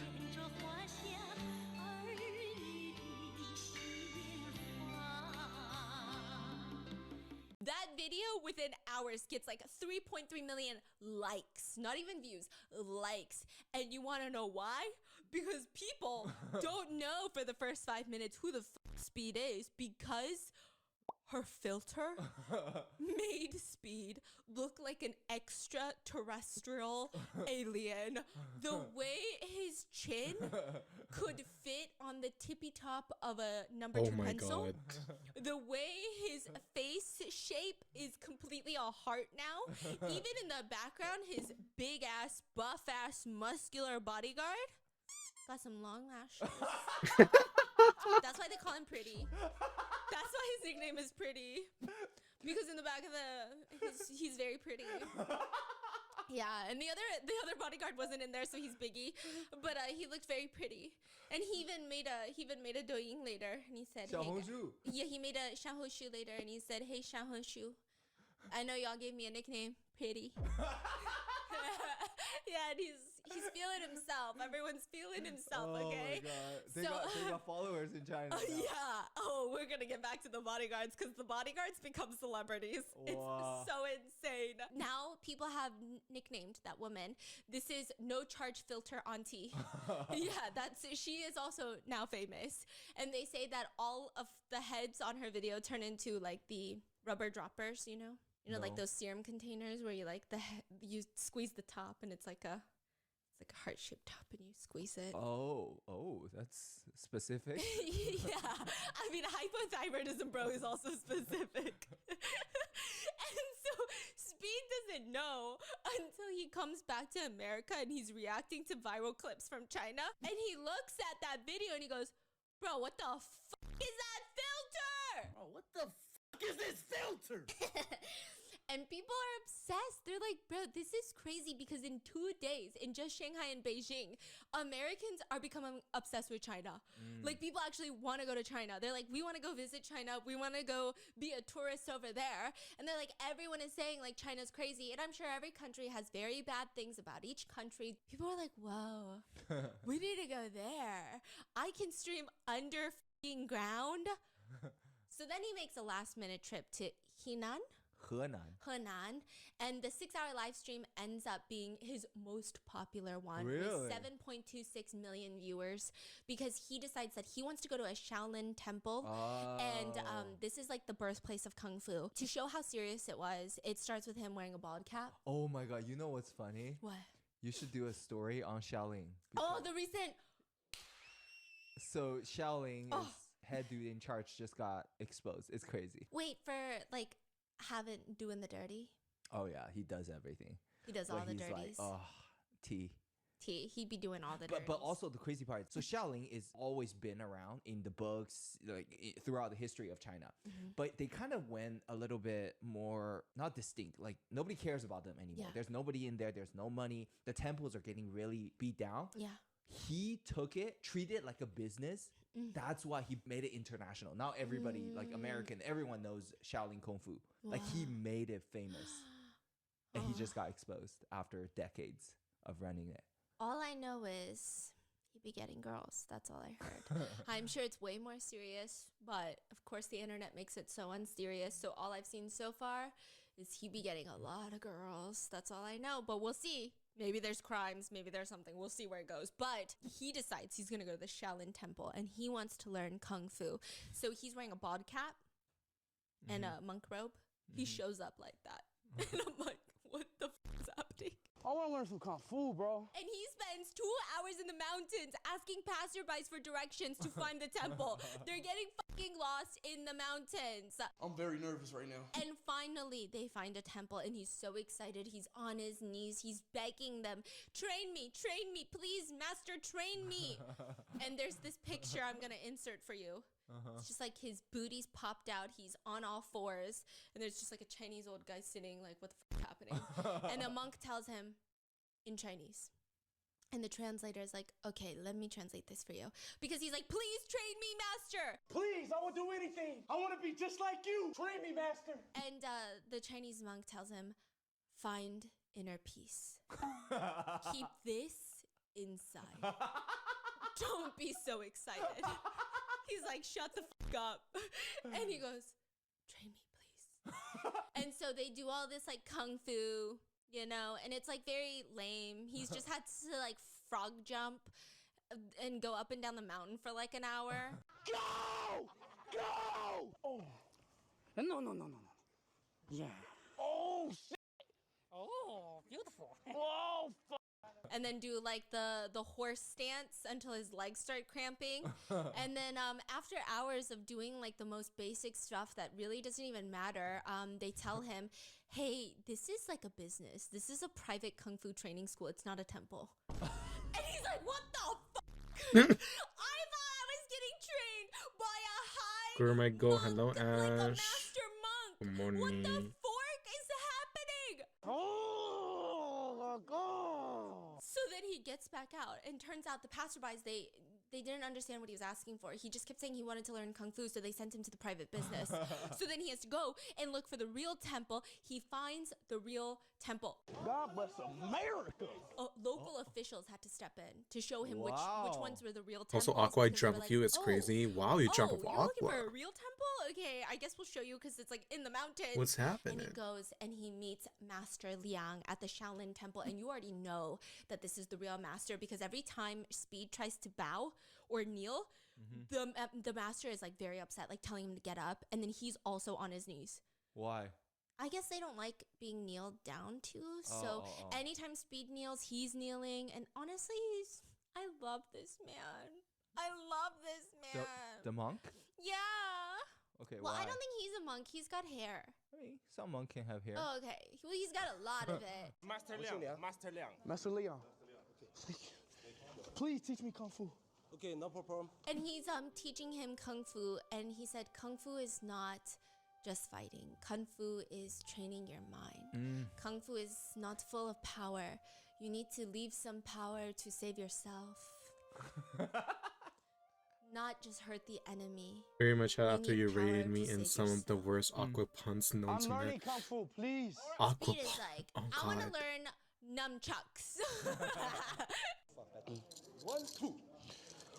Oh. They start teaching him like real kung fu, and it looks real. Oh, really? It looks different this time. Yeah, they have like this long rope thing with a bag attached, and they're like it's like very intense. Oh. And they're learning that, and he needs to have an iron shirt, which is where you use energy to make your body. 铁布衫. Yes, but basically, It's similar to what you have.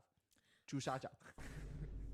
The red ass hand. okay, you better watch out because I might be like a kung fu master. Okay, I want to go to China after this. More brief. Don't have fright. Your life is in sky, in earth, in fire, and in water.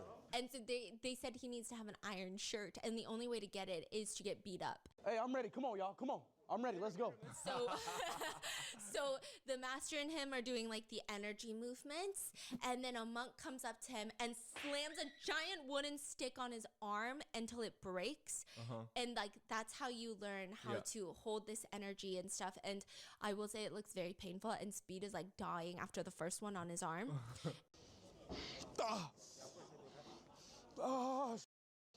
Yes. Is he okay? God damn! God damn!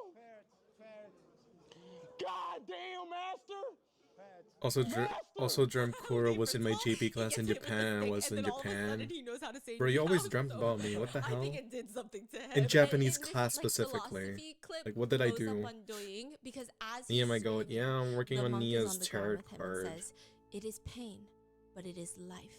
It is pain, but it is Shaolin. It is pain, but it is Kung Fu. It is pain, but it is you." It's pain, but it's life. It's pain, but it's Shaolin. It's pain, but it's Kung Fu. It's pain. Always dog wants. you. Okay, what do I even look like in your dreams? And so he's I don't think you've seen me okay, IRL. you go through 2 more sticks. But what people were really impressed was he actually like You wish you had can another see that he's cameo in in my a dreams. lot of That's pain, crazy. but he's taking it seriously. I don't Like, get Speed paid wants to enough for go. this to appear in your Yeah. dreams. And he seems very genuine about wanting to learn more. You know, like you gotta say, like, you know, he's like extra dramatic all the time. Yeah. But at the important moments, he's like really high EQ. Yeah. He never acts like a fool at the wrong time. I mean, at least from the clips I've seen. You look like There was one the where time you did a this body is not cam setup. stream. This girl in China just comes up to him So in your dream, I'm just like a body with no face. and just starts saying some vile racist stuff. Really, and it was like either she thought she was being edgy and funny, or she didn't really understand the impact of what she's saying, which doesn't really excuse anything. It doesn't mean anything. Like, you really shouldn't say that, especially like you're not representing your country. My But a lot of my Chinese mind citizens filled were really in. upset Okay. with her, right? I better be good The way looking. Speed handled it was very impressive, because it would have been so easy for him to be like, "Oh my God, chat! Did you hear that, chat?"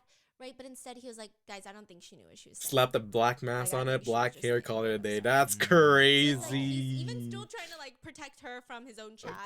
Okay. While she Okay, says some brother. crazy stuff, so it was actually really. And I was like, damn. I don't know anything else about him, okay? But it was cute. Anyway, he seems really genuine about being a monk. So he's getting back up and he's getting this giant stick to the back, and he's like taking this so seriously. And at the end, he tells the monk, because it's not, he has Master Liang who's like doing the energy with him, and then a monk comes up and hits him with the stick. And he's like, "I want to do what you did to me to you." Tell Master Shane I would like to My do what he did creativity on me. wouldn't have been able to do you justice, King. wanna Okay, flip that's the just script? another Yeah, way of he's like, saying, "I'm yeah, gonna I hit made you the stick." ugly. And the monk literally just Fuck her. and then he does his energy, Oh and my he's standing there, and Speed Yo, comes how in, long have I whacks been him working with on the this? stick, it Almost breaks, 6 hours and the now. monk Holy shit. stands back up. Hey, get there, Master Shane. Payback. I thought I was gonna be able to work on another card after this, but I don't think I can. Also, Nia looks so gorgeous here. I know, right? Because he wanted him to be in pain, and he was like, "You know what? I was I'm gonna work on sorry." Alien's And Speed card, starts but apologizing to him, and I he don't was think like, I'll be "I'm able sorry, to. man. Like, It's you're like the one. You're I the one, okay?" I Which made is his really so cute, I redid his card from scratch. if I just like to see the good Because in it looked like this everyone, before. right? But at the end, And then I made when it you like just this. see Speed trying to ask for I'm still like, waiting for team, his he's like, reply. "Where's the cash? Like, I really I think he's wanna gonna reply try- like like I want to bless tomorrow. the people. bless them. You know, like I want to like give them something back, and so he keeps trying to give the cash. What? I to meant it as a the- To the compliment. master, and he's like, "Friend, we don't do Ah, money. I see. Friend, Thank you. We are our country, my country, whole world. We are all friends." Also, I thought I'll be able to work on my card too. This is my Okay, card. Now, along with the top guy of Shaolin who just got charged. But I need to change the composition.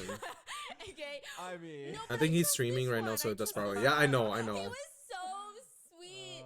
And he said, "You know, I have an idea," because Speed keeps trying to give him the money. He's like, "Give it But to yeah, the we're kids. gonna finish They this. can buy snacks." And like the kids are there, and they're all so excited. And then, oh yeah, before the kids even came in, you know, the master was like, "Okay, we got kids. Can they take a picture with you?" And Speed was Okay, like, let "Bring me them look in." at And so he's, Mohawk because the card. master speaks English, so he switches to Chinese, and he's like, bring the kids in." And Speed is just standing there going, I don't know what to put in the background. Yeah, tell your students to come in.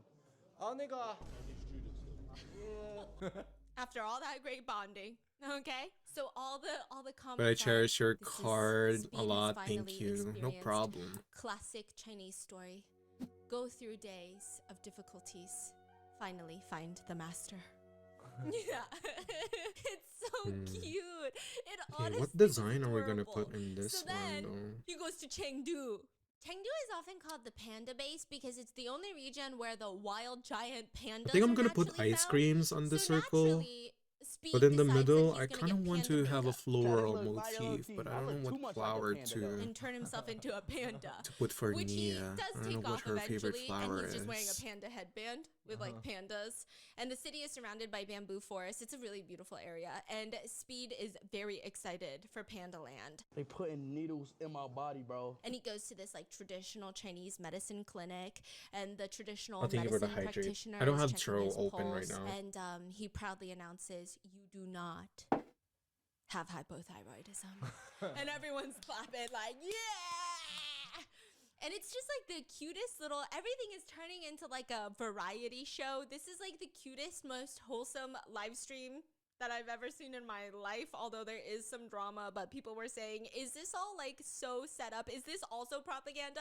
But who cares, because it's so cute, and like the reactions are so wholesome, right? He also does he watches people do kung fu tea. I didn't know this, but the kung fu tea spouts are like this long. Like if you hold out your arms all the way, like you're about to give someone a hug, that's how long the spout of the tea is. And they just be whipping that shit around, and then they pour it all dramatically. And each time Speed is trying to drink the tea, it's just a lot going on. A lot. There is a woman who's upside down pouring the tea, and Speed is like, bro, I am just thirsty. And I just know Speed was dying, because it's same. It's the American in us. You go to Asia, why the fuck am I getting hot tea right now? Give me an ice water. I just walked around town.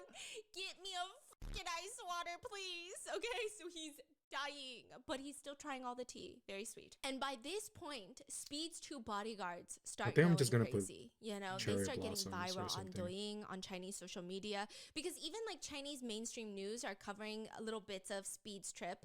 They're just saying like super famous American live streamers visiting China and he loves it, right? Stuff like that. And so people are like watching all of this, and these two bodyguards in other countries, people were comparing when Speed travels to other countries, the bodyguards are fucking stressed. People are trying to rip out Speed's hair and like sell it on eBay. Meanwhile, in China, it seems like as long as you can control the crowds at restaurants, at establishments, bruh, the bodyguards are on a paid vacation, is the joke in China. In Chengdu, while Speed is trying acupuncture, he is screaming. The camera pans to his Oh bodyguard. wait, what am his I doing? I buff-ass have a bodyguard who is I have a drinking, cherry like, the blossom daintiest brush little bubble tea. that I could use. He's like, it looks like a tiny little shot glass in his hand, okay? He's like sucking on the little milk bubbles, okay? And someone on the side is like, what are you drinking? And he's like, I'm drinking tea. It's good for your skin, they said, right? What are you drinking? I'm drinking it because it's good for your skin, right? And He's so, like, how's my skin? yeah, and so he's like, you know, they call me pretty, you know that, right? And so the netizens are commenting, I told you, chewing, chewing, chewing. Traveling, chewing, chewing, chewing. It's just not the same everywhere. Chewing, chewing, chewing, chewing. Okay? After returning from China, people are joking. The bodyguard is telling Speed, find someone else. I also have fans. I've got fans too now. When they were eating hot pot in Chengdu, Speed is coughing because he ate something spicy. He's literally choking on the hot chili. And the bodyguard looks at him and goes back to, doesn't even put down his chopsticks, goes back to eating the hot pot. Chinese netizens start joking. Speed, I am dying, I am dying. Bodyguard, I'm eating, okay? There's another one. Bodyguard, hot pot attacks my boss. I have to attack the hot pot. Okay? It's said in one very viral post in China, because Chinese people are having different reactions than Americans, that the bodyguard gained 10 pounds. And they were doing a before and after picture from his trip in China. He gained 10 pounds, they said. He be eating good. Eating good. He also, one of the people that Speed really wanted to meet was Jackie Chan. Jackie Chan? Yeah, he met him. But Jackie Chan only wanted to meet him in private, no live streaming, no filming. And Speed was so excited, he went. And then later, back in America, he live streamed that he was actually really happy that there was no live streaming, no pictures, nothing, because he could just focus on everything Jackie Chan said, and he said he was so inspirational. That's so interesting. Yeah. Wow. See, that's kind of cool though to hear. Like, it seems like Jackie Chan really actually want to meet. Yeah, like not he for content, not for clout. yeah, not for like, oh, Americans, hi again. Like, come on, bring your fans Yeah. here. But more so, like, he genuinely just want to connect with Speed. Wow, And that is so fascinating, right? They got together privately, and he said Jackie Chan was so inspiring. And I bet it was probably nice for Speed too to not have to worry about making it the most entertaining moment, you know? Yeah. Wow. And then he wanted to meet Jackie Chan, which he met in private. He wants to meet Wao Qi, who is the singer of Sunshine Rainbow White Pony, which there's drama about that, but we're going to get there. And then he wanted to meet, the third person he wanted to meet is Tian Yiming. Is it the singer? Super Idol. Super Idol 的笑容多美你的甜。 Exactly. Okay. So his whole thing is he is famous for singing over the top, greasy style, high quality man trope. Like he wears a suit, super greased back hair, and everything he says is just oily, greasy. And people love him. He goes viral all the time with Super Idol and all of this. So Speed is like, I want to meet him. I want to meet him. And they meet, and he shows up not in costume. He shows up looking like his normal self. And he's actually like, I mean, people fell in love with this guy. Oh. Like he wasn't in character. He wasn't in character. He was just very excited to make that TikTok with Speed because Speed wanted to make a TikTok singing Super Idol with him. That went crazy viral. I think it has like 50 million views on like one video, and I'm sure across all platforms even crazier. I don't know. But he just does the video. He's very genuine about meeting Speed, and then he quickly tries to leave because a lot of Chinese netizens like that he's, again, not trying to sit there and like capitalize and like trying to get an American audience and do too much. Like he was just like, oh, Speed wants to meet me and do a TikTok with me, so I'm gonna meet him and do a TikTok with him, and like I'm honored and like, okay, it was so nice seeing you, bye. It didn't feel like I'm gonna stick around and keep talking and like do a lot. And so people are like, God, this guy's so humble and so cool. So Chinese people fell more in love with him. Americans fell more in love with him after that. Huh. Yeah, it was actually really cute. People say he's so classy. Like he's just got that top star energy. He's not clowning around. He's not greasy. Yeah, he's not greasy. And as he's walking around Chengdu, people are just like feeding him. Fans are feeding him. One auntie walks around and hangs a long string of sausages. It's like a traditional Chinese spicy sausage around his neck. And he's just walking around with sausages around his neck. People are squirting like drinks into his mouth when he gets thirsty. And then there is an unk. The unk. The unk. The goose unk. In Chengdu is where he meets the unk. And that is where I leave you with part 1. Because in part 2, there's a part 2. Unk lore is going to make you cry. The backstory of the unk, the Americans only know what you saw on Speed's live stream, but there's back lore for the unk. There's drama. Hello, Mello. A restaurant and a business owner gets completely wrecked and canceled. A whole TV network gets like dragged through the mud in China because of Speed, because of unk. Not because of them, but like because of how they handled the situation. Oh, there's so much drama. Like so far it's been wholesome, but it's about to get dramatic. It's about to get crazy. Just you wait. Just you freaking wait. And that's going to be in part 2. And I'll see you in the next one. Bye. Are we gonna watch part 2, everyone? I mean, I'm not done yet, so I guess we are.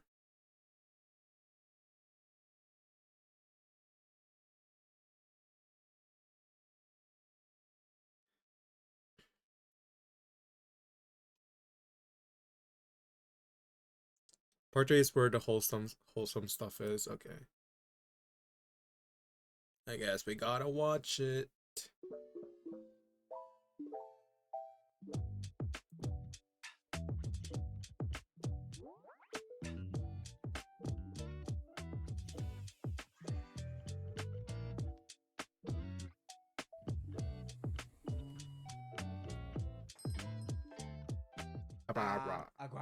We are back with part 2 of I Show Speed, a very famous live streamer whom I knew nothing about. I knew nothing about this man. I could walk past this man in the streets of New York City. I'd probably be like, that guy looks familiar. But then I would never think about it again. I'd be like, I don't know how I know that man, but he looks a little familiar. And then I would completely forget about it until he went to China. This guy goes to China. He starts live streaming there, and I heard about it. I heard little tidbits of here's what Chinese people think about it. Here are all the people getting canceled because he's going to China. And I was like, I don't know. That seems very complicated. That seems dramatic. I don't even think I want to watch. And then I started watching, and then I became addicted. And then Tiffany started watching the whole entire live stream, and she was like, this is very interesting. This is what Americans feel about China. And I'm like, I'm American. I've been telling you about China. And she's like, no, this is good. This is cool. And so this is part 2. I feel like in part 1, it was wholesome. It was cute. Oh my God. He goes to China. All the fans come up to him. He's getting fed food. There were a few instances where I was like, I don't know why these people are saying such weird things. I'm racist. You're racist? Yes. But I show Speed handled it What? with very high EQ, and everything was rosies, daisies, and fucking peonies. Part 2 is not that. Part 2 is not that at all. Part 2 is everybody's getting their ass canceled in China, in America, like everywhere. Everybody starts getting canceled. Whoa. Oh yeah. So welcome. I thought we were talking about Uncle. Oh yeah, Uncle's great, but lots of other people are not great. Lots of other people. I didn't even know there were so many people that were causing such a stir in China, but we're just gonna get into it. We're talking about the Unc. Speed at this point has gone through multiple different cities in China. He's tried different foods. He's realized that they call him hypothyroidism, bro. Yeah, that's his nickname in China. He's ran with it. He went to a temple. He wanted to become a monk. He got the iron body, so they're hitting him with sticks and he's withstanding it. He tries to tip the monk, and I was like, I don't know if this is like an Uber lesson. Like, you can't just like tip people and then like buy the kids candy. He got some kung fu tea. He did all of these things, and he's going from city to city. And I feel like every day of his live streams starts amping up more. The first day was already hectic. By like the third day, everywhere he goes, there is a crowd. He is causing traffic everywhere he goes. Like I started 2 minutes ago. People are hunting him down. I think they call it stream sniping or something. It's like where you watch someone's IRL streams and you're like trying to figure out where they are, and then you hunt them down and then you chase after them. Is that advisable? No. But people are doing it. And the first time that Unc makes an appearance, I was waiting for him too, because I was watching TikToks. I saw viral clips of Unc, and I loved Unc. And that was like the main reason I even wanted to watch his live streams. And so I knew exactly what I was looking for. This is a middle-aged, I want to say maybe 50s, middle-aged Chinese man. Very limited English. Hey, Speed.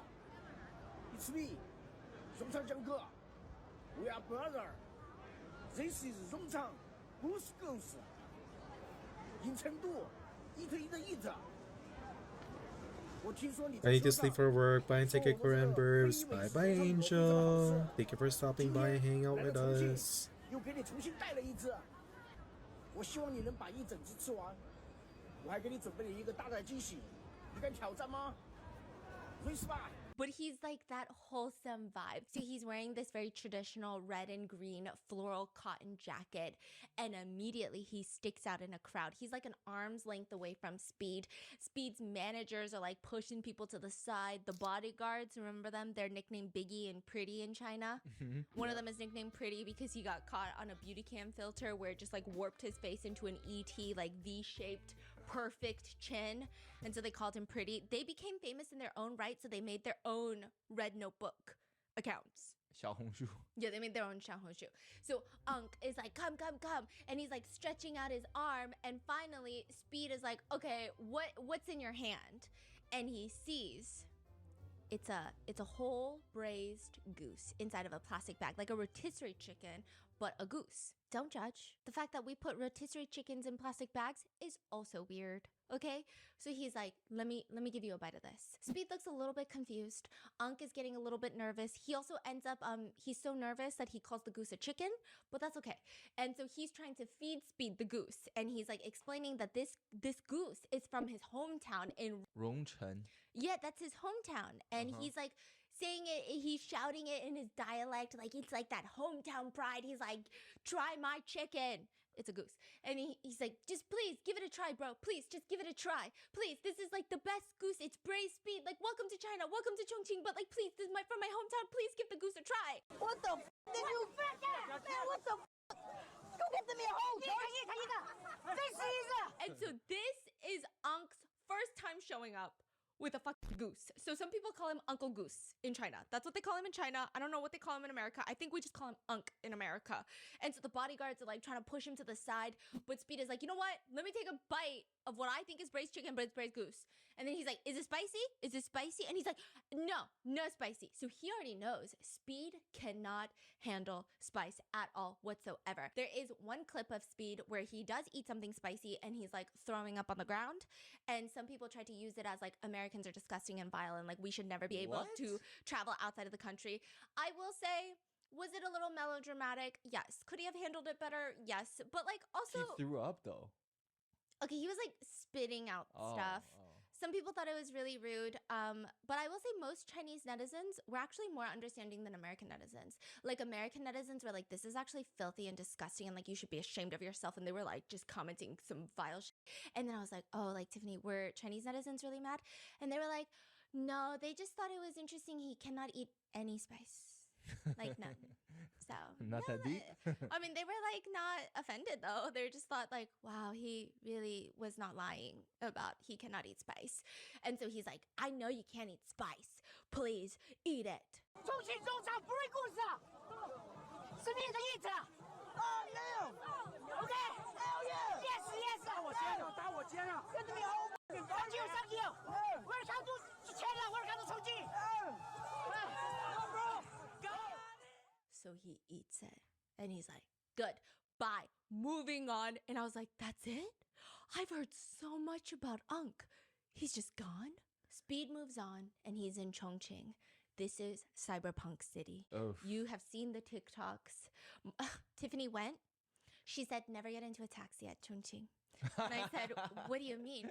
And she said, so I was in a taxi in Chongqing and they call it the Lamborghini taxi. No, they call it yellow Ferrari. Yellow Ferrari. Yeah, and I was like, is it a Ferrari? Because like I know in Dubai they have like Lamborghini. And she's like, no. And she said the whole time you're in the back, it doesn't matter if you have 3 seatbelts on. All the taxi drivers driving like a Ferrari. Yeah, and she said it was insane. The city is open 24/7. She said, I went to go eat hot pot 5 a.m. My mistake. She goes and eats hot pot 5 a.m. She said everything was so chili oil spicy. And let me tell you, Tiffany can handle the spice. She can. She couldn't eat 2 bites. She said her stomach was a rumbling and grumbling. So she sat there while her friends finished eating the hot pot. And then she's like, I gotta go back. I gotta go to the hotel. They get into the yellow Ferrari and she's like, I'm gonna throw up. God. She said it was the most beautiful but most insane city. She said, I don't know how people live there full time and they can think clearly. She said, I could not think for a second. I was like, I don't know where I am. This is the city where everyone's like, let's see if we're on the ground floor. They're never on the ground floor. Spoiler alert. Speed does the same thing. He's like, guys, I think we made it to the ground floor. And then his friend is like, look over the railing. They're on the 50th floor. I don't understand this. I don't understand how the city is set up. There is a building, a residential building, where the subway drives through the building. Because the whole city is like mountains. So everything is built on top of different mountains. So there's like a tons of different layers. There's like different dimensions. Does that make sense? So it's like you think you're on this ground floor, but you're just on this mountain's floor. I think I And then deleted you'll the drop brush. down to all the way down Oh, there. So fuck. the whole city is like a mountain. Do people who live in Chongqing, Yeah. do they know where they live? Well, I'm sure, right? Like, I but don't do see they the brush know anymore. the city? I'm Because you know how sure. when people live in New York, you know Yeah. the city. Yeah. But like Chongqing, how long does it take to know the city? That's Oh, a no, good no, question. no. You know? I feel like Let's I see would it. use all my brain power. I was telling my sister this. What I wonder is how the f does GPS work? Oh yeah. You know how GPS tells you take right. This one is like take right, go up, go forward, go down, and then go to the right and go up. Like it's 3 dimensions. Oh my It's God. no longer 2 dimensions. So if you take a yellow Ferrari, do you Yeah. have to switch yellow Ferraris? That's true, Because huh? are they all How do they go up connected? and down? Exactly. Holy shit, that's a good question. How do they go up and down? Have you seen the escalator to go to subways? It's like freaking like 15 minutes. You just keep Yes. going down. Oh yes. Very Huh. terrifying. What happens if the escalator is broken and you're late to work? Yeah, Do you that's tell true. the boss the escalator was broken? Would it be on the news? See, Would he going believe down, you? going down. Yeah. That's okay. But going up, not okay. Yeah. Oh, that's good. Oh, that's good. You know, and then my head gets really dark, but I'm not going to go there because I'm like, never mind. Let's say your dog goes missing. How do you find your dog? That would stress me out. Yeah. Let me know in the comments if you guys have been to Chongqing, if you know friends that live in Chongqing. If not, I'm going to be like, Tiffany, can you look up? I'm going to be standing, breathing down her like, okay, so ask if. Okay, now he goes to Chongqing. And if you don't know, Speed's favorite person in the entire world is Cristiano Ronaldo, the GOAT, one of the GOATs. I don't know. I feel like I'm starting a war. I can't even say anything. You know who he is. And so he's been walking around with his little jersey on. He's been doing all these things. He loves Ronaldo. He loves this man. And so he's exploring Chongqing. He actually sees a guy wearing soccer gear and a paper-made Messi mask. I didn't know this. I don't know if this is true, but people who like Ronaldo don't like Messi. I don't know. I don't know if it's Speed. I don't know if this is a generic thing, but Speed looks offended. He looks disgusted. He's looking at the guy in the mask and he's coming up to him and he's like, oh no, I can't have this. Now you're taunting me because my favorite person in the world is Ronaldo. Like, this is disgusting. And then he rips off the paper Messi mask and it's Ronaldo. It's What? Ronaldo, the world-renowned, famous Wait, for football real? player, No. but the Chinese version. So you know how Oh, the Chinese we, version. in China we have Elon Musk in America. Well, we Oh. don't claim him, but like there is Elon Musk in America. Yeah, but there's in Elon China, Ma. yes, yes. What did you call him? Eloma. Is he AI or is that real? Is that like some sort of AI technology deepfake, or is that a real man walking around looking like that? It's Eloma. I love you. Okay, okay. You're right. So this is Chinese Ronaldo. What do you guys call Ronaldo in Chinese? 罗纳尔多。 Okay, so this is Ronaldo. 罗纳尔多。 Okay, that what? 罗纳尔多。 Lona Ardo. Yeah. Lana Ardo. So this is Chinese Lana Del Rey. Lana Del Rey. Bro, what the fuck? This is Chinese Lana Del Rey. Speed is repeatedly questioning, like, what's happening? Like, what are you doing in China, Ronaldo? Like, what is going on right now? And then right next to him, another person turns around. What y'all call Messi? What do you guys call Messi? 梅西。 And it's Chinese Messi. Okay? And there's even the Korean soccer player, but Chinese. I don't know what you guys call him. Oh, I don't know him. No, I don't know his Chinese name. I know him. Okay, and then there's another soccer player. Uh-huh. I don't know him, so I can't even tell you what country he's from or anything. But I don't All know Chinese him. version. Yes, all Chinese version. Made in China. And so they've all like come together to create the ultimate Timu soccer team, like football team. Alibaba soccer team. Alibaba soccer team. And they're surprising Speed during his live stream, and the crowd is going crazy. And what's even crazier is I just know there was like one motherfucker in the crowd that genuinely was like, what the hell are these soccer players doing here? Like, they must have been mind blown because some of them, they look reminiscent. And so everybody's screaming. The fake soccer players, Alibaba soccer players, are signing things. I don't know if they're signing their name or if they're signing the soccer player's name. I don't know the legalities of that, but people are going absolutely insane. And then one of the fans comes up to Speed with a plush toy in his hand and he's begging, like, please sign this for me. And the bodyguards all try to stop the fan, but Speed is ready. Speed goes up to this man and he starts getting up in his face, like chest to chest. And everyone's like, oh, he's about to start a fight. Like, it's about to be a fight, right? Which is a little crazy because I don't really peg Speed as someone who would get into fights. It looks like he's like ready to fight the guy. And that's all part of the bit because afterwards he's like dramatically hugging him to the point where he's about to kiss him on the cheek. And the fan is like crying, like, I love you so much. I don't know. I don't understand. Like, my brain has a hard time computing Speed's relationship with his viewers because sometimes he's like, I think ultimately he genuinely respects his viewers and he's mostly kind to them, but then sometimes he'll be like, can you stop yelling my name? And then he'll just like walk away. And then sometimes he'll like pretend to want to fight one of them and then just like kiss them on the cheek. And I just feel like if I were a viewer and someone I parasocially watch on the internet is trying to fight me, and then all of a sudden they kiss me on the cheek and then they disappear into the crowd with their bodyguards, that would keep me up at night. I'd be like, is this person in love with me? What's happening? And it is just becoming, every single day is escalating into more and more chaos. At one point, they're trying to get away from the mob that's forming, and he gets into one of those vans. He's with his managers and his bodyguard and a whole team of motorbikes. They just start rolling up next to the van, and I'm like, oh my God, what's about to happen? And it's like older Chinese guys, and I'm like, what's happening for real right now? Like, what's happening in Chongqing right now? And then Speed is like, what? Why do they keep following me? And they're like, open the window, open the window. Like, I gotta give you something.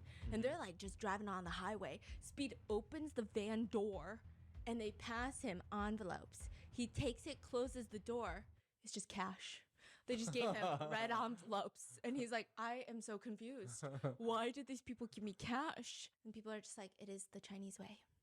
And so he just like drives away with cash, and he's in Chongqing now. And while he's in Chongqing, he meets a few other people that end up going viral. So the first person that he meets is his translator in Chongqing. So every city he kind of has a different translator, and there are fan favorites. This one is a fan favorite because he sounds exactly like Trump. Like, you know, Yes. lots of people impersonate Trump. I would say there's probably a handful where it's like, I would have to do a double take. If I heard that somewhere at my local grocery store, I would go, this is that guy. Something special for you. Chongqing mala sauce and binchuling. Tremendous combination. The way that he's translating, and people say it's also his look. I know if you're just listening to the audio, you can't see this, but I'm going to describe it for you. They say this man, this translator in China, he's a stand-up comedian that is very famous for his Trump impersonations in China. Guys, you know where we are? We're in Chongqing, China. Look at this. We're literally in the sky. Look at this. It's so high. He's Chinese. He's famous for his Trump impersonations in China. The way that his cadence is exactly like Trump, everything, even his hand motions, gestures. There is one point where Speed is just memorized by the way that he sounds exactly like mesmerized by the way that he sounds exactly like Trump.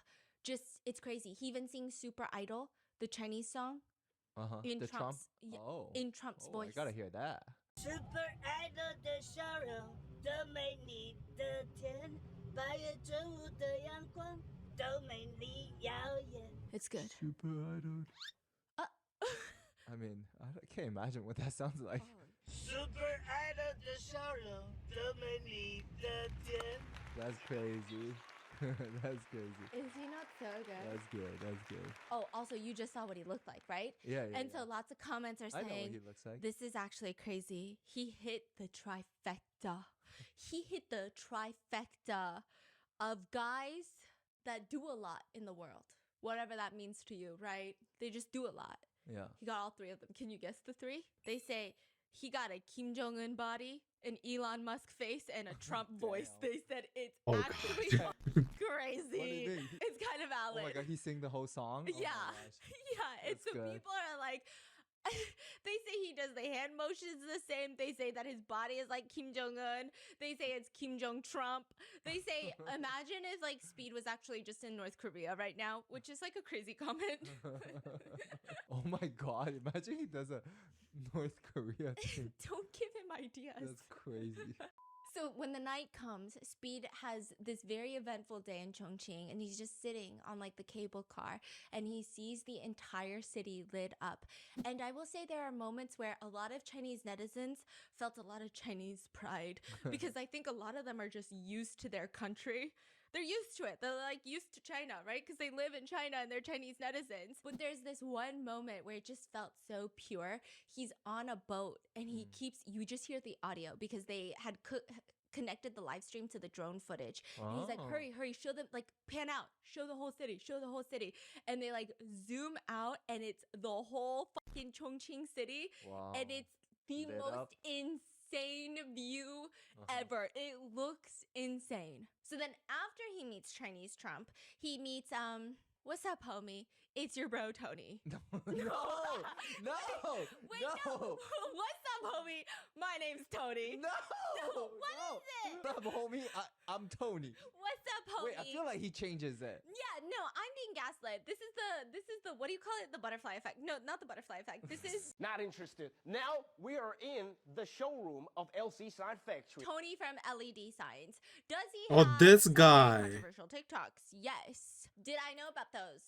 No, I've only seen his non-controversial ones, like 4 of them. And then I was like, I'm never buying an LED sign. Why do I need to see these videos? But he's a very famous LED sign guy. And he just like makes very controversial They literally shit. summon all the Chinese most famous influencers. They're like, come here, where's Speed? Okay, you meet him right there. You meet him right there. You meet him right there. They all like fucking just they drop them. Yes. Into like Speed's live stream. This is crazy. Man, Big Tony in the chat. Big Tony in the chat. And so, what's up, homie? I'm Tony. Gives him some LED signs for free. Some Ronaldo, some Speed LED signs.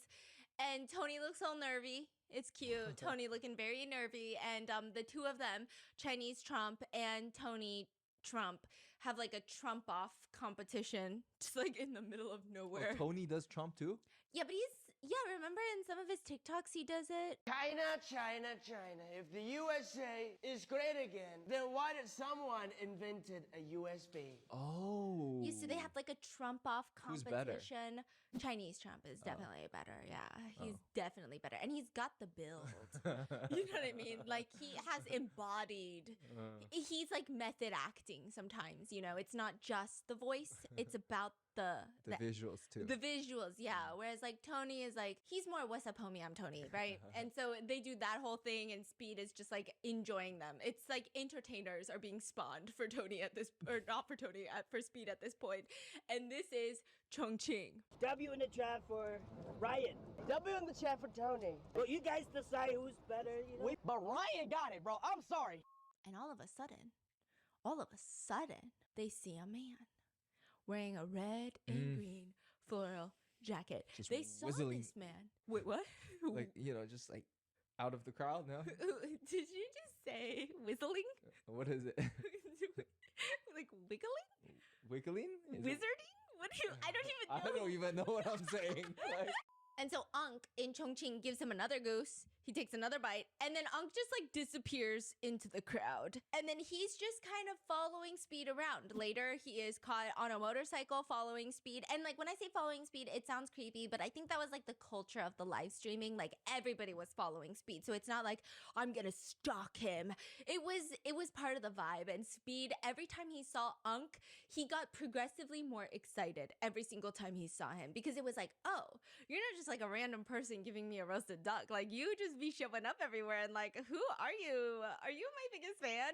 It was getting cute. Eventually, Unk does bring Speed a roasted pig. And I don't know if Speed doesn't eat pork. I don't know if it's religious beliefs. I don't know if he's allergic. I don't know if it's because just out of respect for his like maybe Muslim viewers, he doesn't eat pork, at least on live stream.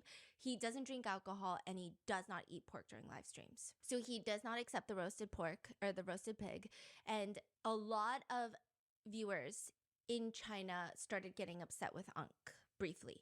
A lot of Speed's viewers, and they were like, well, you should have known that he's not eating pork, and then you gave him like an entire roasted pig. It was a lot.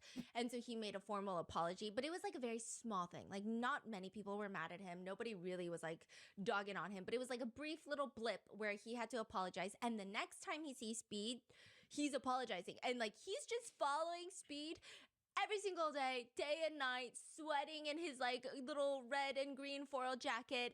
And Speed is starting to look forward to Unk. It's gotten to the point where I think the bodyguards are looking for him in crowds because so I think like the first few times he showed up, it was just like a fan, right? And then after a couple times, people were like, is he like a stalker? people thought that he was a clout chaser stalker, and people were bringing Unk a lot of hate. And so people were trying to understand, what does he get out of following Speed from city to city? And so there were all these discussions of like, he is a crazy fan. He's a stalker. Like, he's disgusting. He's trying to use Speed for clout. And so there were people that were very protective of Speed, but Speed was having a good time with Unk. And then like every time he show up, but he only show up for like a few seconds. He's like, boom, here, eat this. And then he just disappears. What's even crazier is I think the reason that people stopped feeling like Unk is a clout chaser is they noticed that he would show up for a few seconds and he never promoted his own handle. He never shouted out anything except his hometown. He just shouted at a city. Yeah, he's like, this is my city.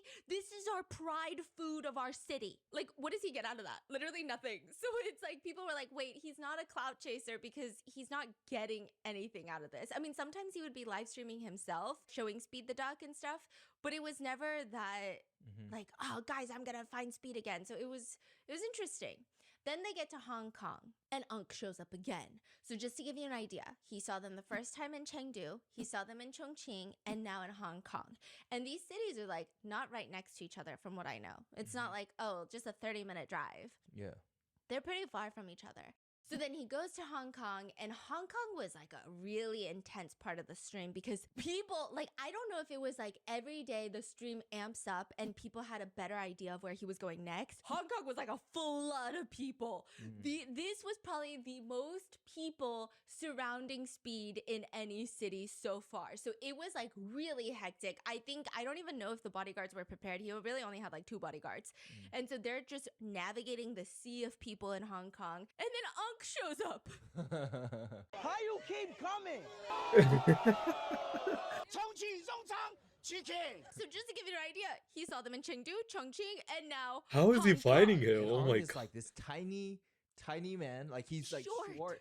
And he just like squeezing out of the crowd of the ocean of the people. And he's just always holding like a bag of meat, like, please try this from my hometown, please. And so he passes the bodyguards again this time. And this was a moment where like Speed was having fun and then he's trying to leave before it gets really bad. Because like not like bad isn't bad, but just crowd management. Anytime a crowd gets too big, you kind of have to exit. At that point. Otherwise, it's just going to keep piling on. And it's probably not even safe for everybody else that's there. And so he's like, okay, like we got to get out of here as quickly as possible. And like that was the whole mission. Like you can see it on the stream. They're like, we got to go. And as he's walking away, Unk is like, I got something for you, Speed. And Speed stops and he's like, this is crazy. I met you in Chengdu, Chongqing, and now Hong Kong. Like, how do you keep finding me? Like, I already met you in 3 different cities. And he's like, what do you have now? And so he's like, he takes out a roasted chicken and he said, this time, chicken in my hometown flavor. And so he's like, okay, you win. I cannot say no to you. And so Speed grabs the roasted chicken and he's taking giant bites in front of the camera. And then he like puts his hand on Uncle's shoulder and he's like, he says the hometown, Rongcheng. He's like, Rongcheng chicken. And so Unk is so happy. And again, I think this is when all of his haters flew away. Because initially people are like, we still don't know what he wants from Speed. But then the fact that, again, he went through all of this, he hasn't even said his name. Just to shout out your city, hometown city. That's like so wholesome. Yeah, and he's like, this is my chicken. This is like our hometown chicken. And so people are like, wait, this is actually really cute. Like he just wants to spread the flavor of his hometown chicken. And people thought it was even cuter because a lot of Chinese people in China that were watching these, they started ordering chicken from his hometown. So he's actually making a difference in his hometown. And that's all he wanted. Like he's not trying to get clout. So he's like, oh my God, I love that you love my chicken. And this was actually the cutest moment ever. This is like when the relationship starts forming. The crowd is going crazy. There is a bubble of bodyguards around Speed. And Unk is so nervous. He's like putting his things away and he's like trying to see what else he needs to give to Speed. And there's so much chaos. And he's like, you got to pack up. Speed is like, you got to pack up. And like there are very few times where Speed, I think, I don't want to say he breaks his character, but there's definitely a high energy of chaoticness when he's streaming. And then sometimes you see him be very serious. And like this was a moment where he's like, you got to pack up. Like, we got to go.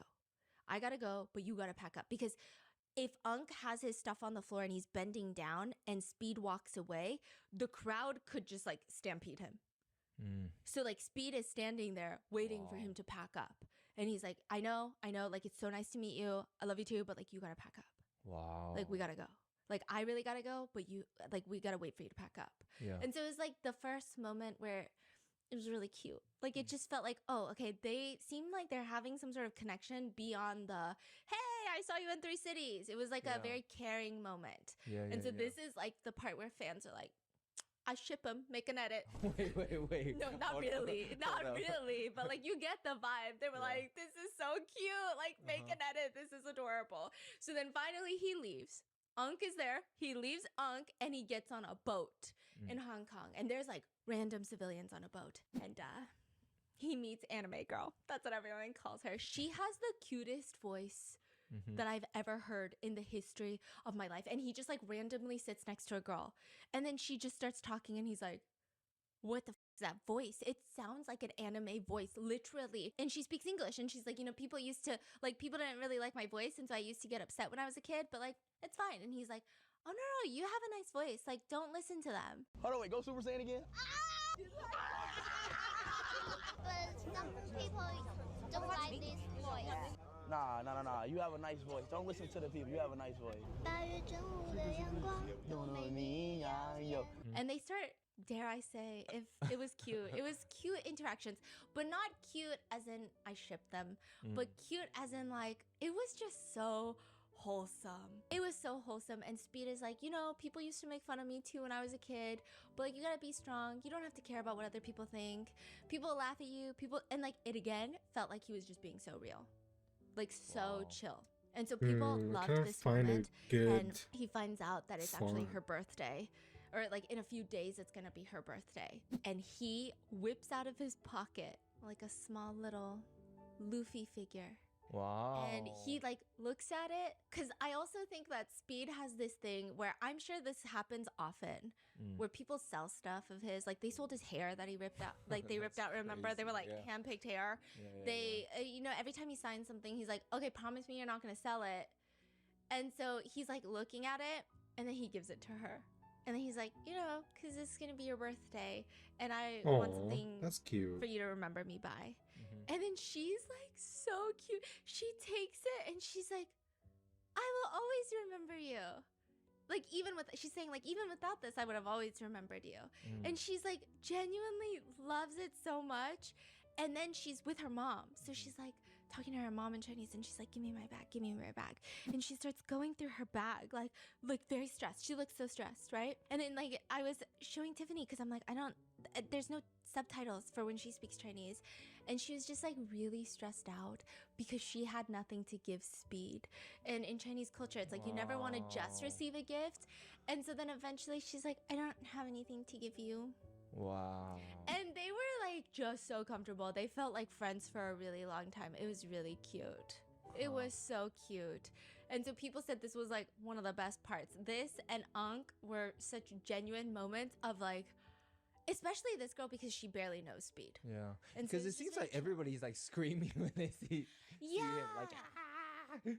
Yeah, and she was just having like very cute little wholesome conversations with him, and she seemed so genuine and she was so touched by the gift. And then he was like, he honestly didn't even think that she knew Luffy. And she's like, I know Luffy. And then she was like saying something in Chinese. I think it's like Luffy's tagline or something. And it's like such a cute little moment. Ah! I'm gonna die. Happy birthday. Keep that. So cute. That's Luffy. I know. People were saying the interactions with her were like the best 22 minutes of the entire 9-hour and 30-minute stream. Wow. People were saying it is insane. They even created little animes about it. People drew animes. Like little manga. And it's Speed falling asleep on the boat and he's dreaming about having a conversation with the girl. And then someone next to him is like, wake up, Speed, it's time to go. Oh. So it's like imaginary, you know, like it's really cute. It was so cute. So then the next day they arrive in Shenzhen. Shenzhen is like SF. It's like the tech city. Yeah. Everything is tech. And this is where some people were upset. Some people said it felt like a promotion for Chinese technology. Other people said, you know what, it could be, but it's still cool. Yeah. Okay, so I mean, Shenzhen is fucking insane. Yeah. Like oh my God, I've never been, but they will have a product idea, and by the afternoon, it's already made. That's crazy. Because there's that many like a engineers, and people handwritten are so efficient there. Their departments all connected. Every building you can walk through the buildings. They're like, if I need designing, I go to that building. And I'm not saying like tiny building. I'm saying giant blocks. And they can just like walk between them, and then just like by the afternoon, you have an idea, prototypes already made, and then boom, in 2 days, it's already on the belt.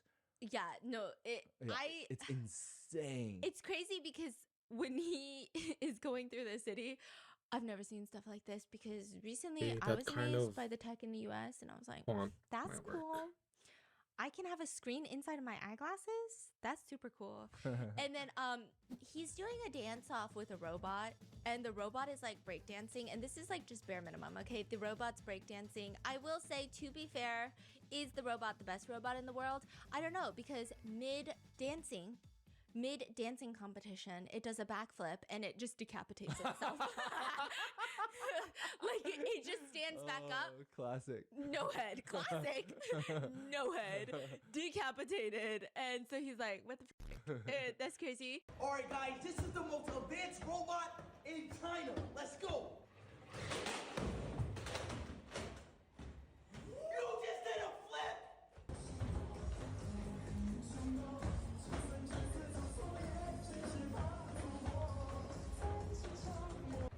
Trying to fight? Okay, this might work. What's this? Paramount. And then next, Speed gets into a car, and they're like, don't worry, we're going to drive through the lake. And he's like, what do you mean, don't worry? And they're like, it's a car, but it's also kind of a boat. And he's like, what the f? He's like, no, I don't know. I don't know if I could do this right now. He gets so stressed out the entire time they're passing the lake. He's got his head out of the rooftop, and he's like, Okay, I'm ready let's to look at leave golf at any then. moment. If this sinks, I'm not dying in this freaking car. I know this wasn't a good idea, bro. Oh my God! Oh my God! Hey, alright, hey, I'm this might done. work. I'm done. He's like, I'm so scared. And they're deep in the water. They drive out. He like on top of the water, right? Okay, which one No, looks it's in the more water, on top of the water. It's legible? like everywhere. It's What? all up in the I think it's water, this and one. it's not sinking. It's not a boat. let's It's try like this one. driving through the water. Wait, is it on top of? Is it floating or is it a submarine? It's submarine. But it's What not do you like mean it's a fully submarine? submerged. It's like half submerged. Oh, it's a boat. It's on top of the water. Like you're not gonna be fully on top of the water, but on a boat, there's a little bit of part under the water, but mostly it's on top of the water. Yeah, but when they open the car doors, Uh-huh. it's like water spilling out. And so I was like, is that supposed to happen? I don't know. I'm not gonna be the one to Are comment. they supposed to be all dripping wet? Are they supposed to be like doing CPR right now? Because no, I'm just kidding. They're all fine. And so Speed is like, that was crazy. I will say it wasn't like, hey, I'm just taking a car and driving it through the water. It was a pretty lengthy drive of water. It was like a pretty deep, lengthy drive of water to the point where I was like, no, this car was meant to do this. Otherwise, it wouldn't have worked. And so they get through the water and he's like, this is insane. And Hello, then Jay. Welcome he is in. told that he will be the first public figure, one of the first streamers to ride a flying car. A E-Hung You need to know this font. EH216-S. Damn. Prototype. Yeah, prototype. Probably. Please sign this 50-page waiver. Ignore the bold font that says you might die. Okay? So he probably signs a bunch of waivers. And Speed say bet. Bet. It's a vertical takeoff, which means dunk. And it's fully electric. Dunk. And it's a flying car, but it's kind of like a helicopter. I don't like know a how it's a drone. car. It's like a giant drone. It's a helicopter. I don't know how it works, but they've had over 60,000 flights with 0 crashes reported. Now, keyword reported. That's always, when I be reading studies, I'm like, reported. I got you. There have been Upstairs, 59,000 upstairs. crashes. None reported. You know what I mean? No, I'm just kidding. I'm sure it's safe. 60,000 flights, 0 crashes reported. It can be 2 people, but for his test, it was just going to be him. And this flying car is probably valued at like $400,000, which is insane. But also Speed's Lamborghini that does not fly is probably like $250,000. There's cars that are like $400,000 and they don't fly. So he's very excited, very nervous. He's flying solo. It's autopilot. All right, y'all. Love y'all. Peace out. All the chat just rip. Oh my God. God, please. God, I know I do so much crazy shit, but just please, just one time, just Rip. Nice to know you, Rip. Damn. Rip in the chat, you know, good to know you. That was fun while it lasted. And so Speed reading the chat starts freaking out a little bit, and he gets in the car and it's vertical takeoff. oh my God, it's going. Oh, hell no. It was a very short trip, lasted around 3 minutes. The full time, the entirety, Speed is scream crying like a baby. Do I blame him? No. But he is visibly panicking. And then once he lands, he thought it was the coolest thing ever. I'm the first person to drive the flying car. Once he's back to safety, he said it was the most terrifying and amazing experience that he's ever had in his lifetime. He said he is the first person to drive a flying car by himself. I don't think that's correct, but that's okay. I think it's like first public figure, but whatever. And so as they're leaving the flying car location, one of the bodyguards goes, "The duck guy is here." The duck guy. Duck guy. Oh, Speed is like, "No fucking way." Is he excited? Where? Yeah. And then he's like, "You came to this city too? This is the 4th city." He's like, "What'd you bring me this time?" And he's like full on hugging Unk this time.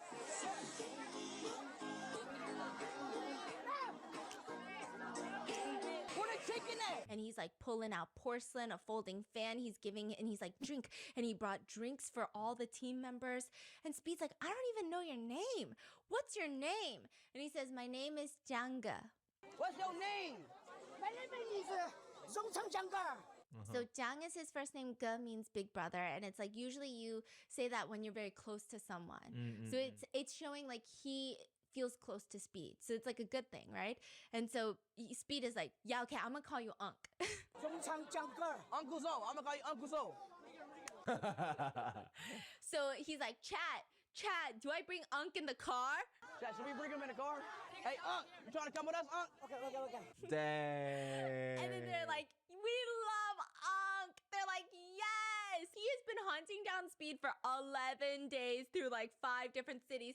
Put Unk in the car. He deserves to be in that car. So he brings Unk in the car, and the whole car ride, Unk is like bringing out food from his hometown. He's feeding the whole car. Where does he get this food from? My boy Unk, bro. What else is you looking for, Unk? You got a treasure map? Bro, you got a 3-dimensional portal in that shit. You got like infinity space in that bag. If he comes all the way to America, bro, I'm gonna be like, what the fuck? And he's like, "I just want the world to know about my hometown. That's it." He's just bringing more food. And to the point where Speed is like, "Chill, like you're good. We're good. You don't need to keep doing so much. Like just relax. Okay.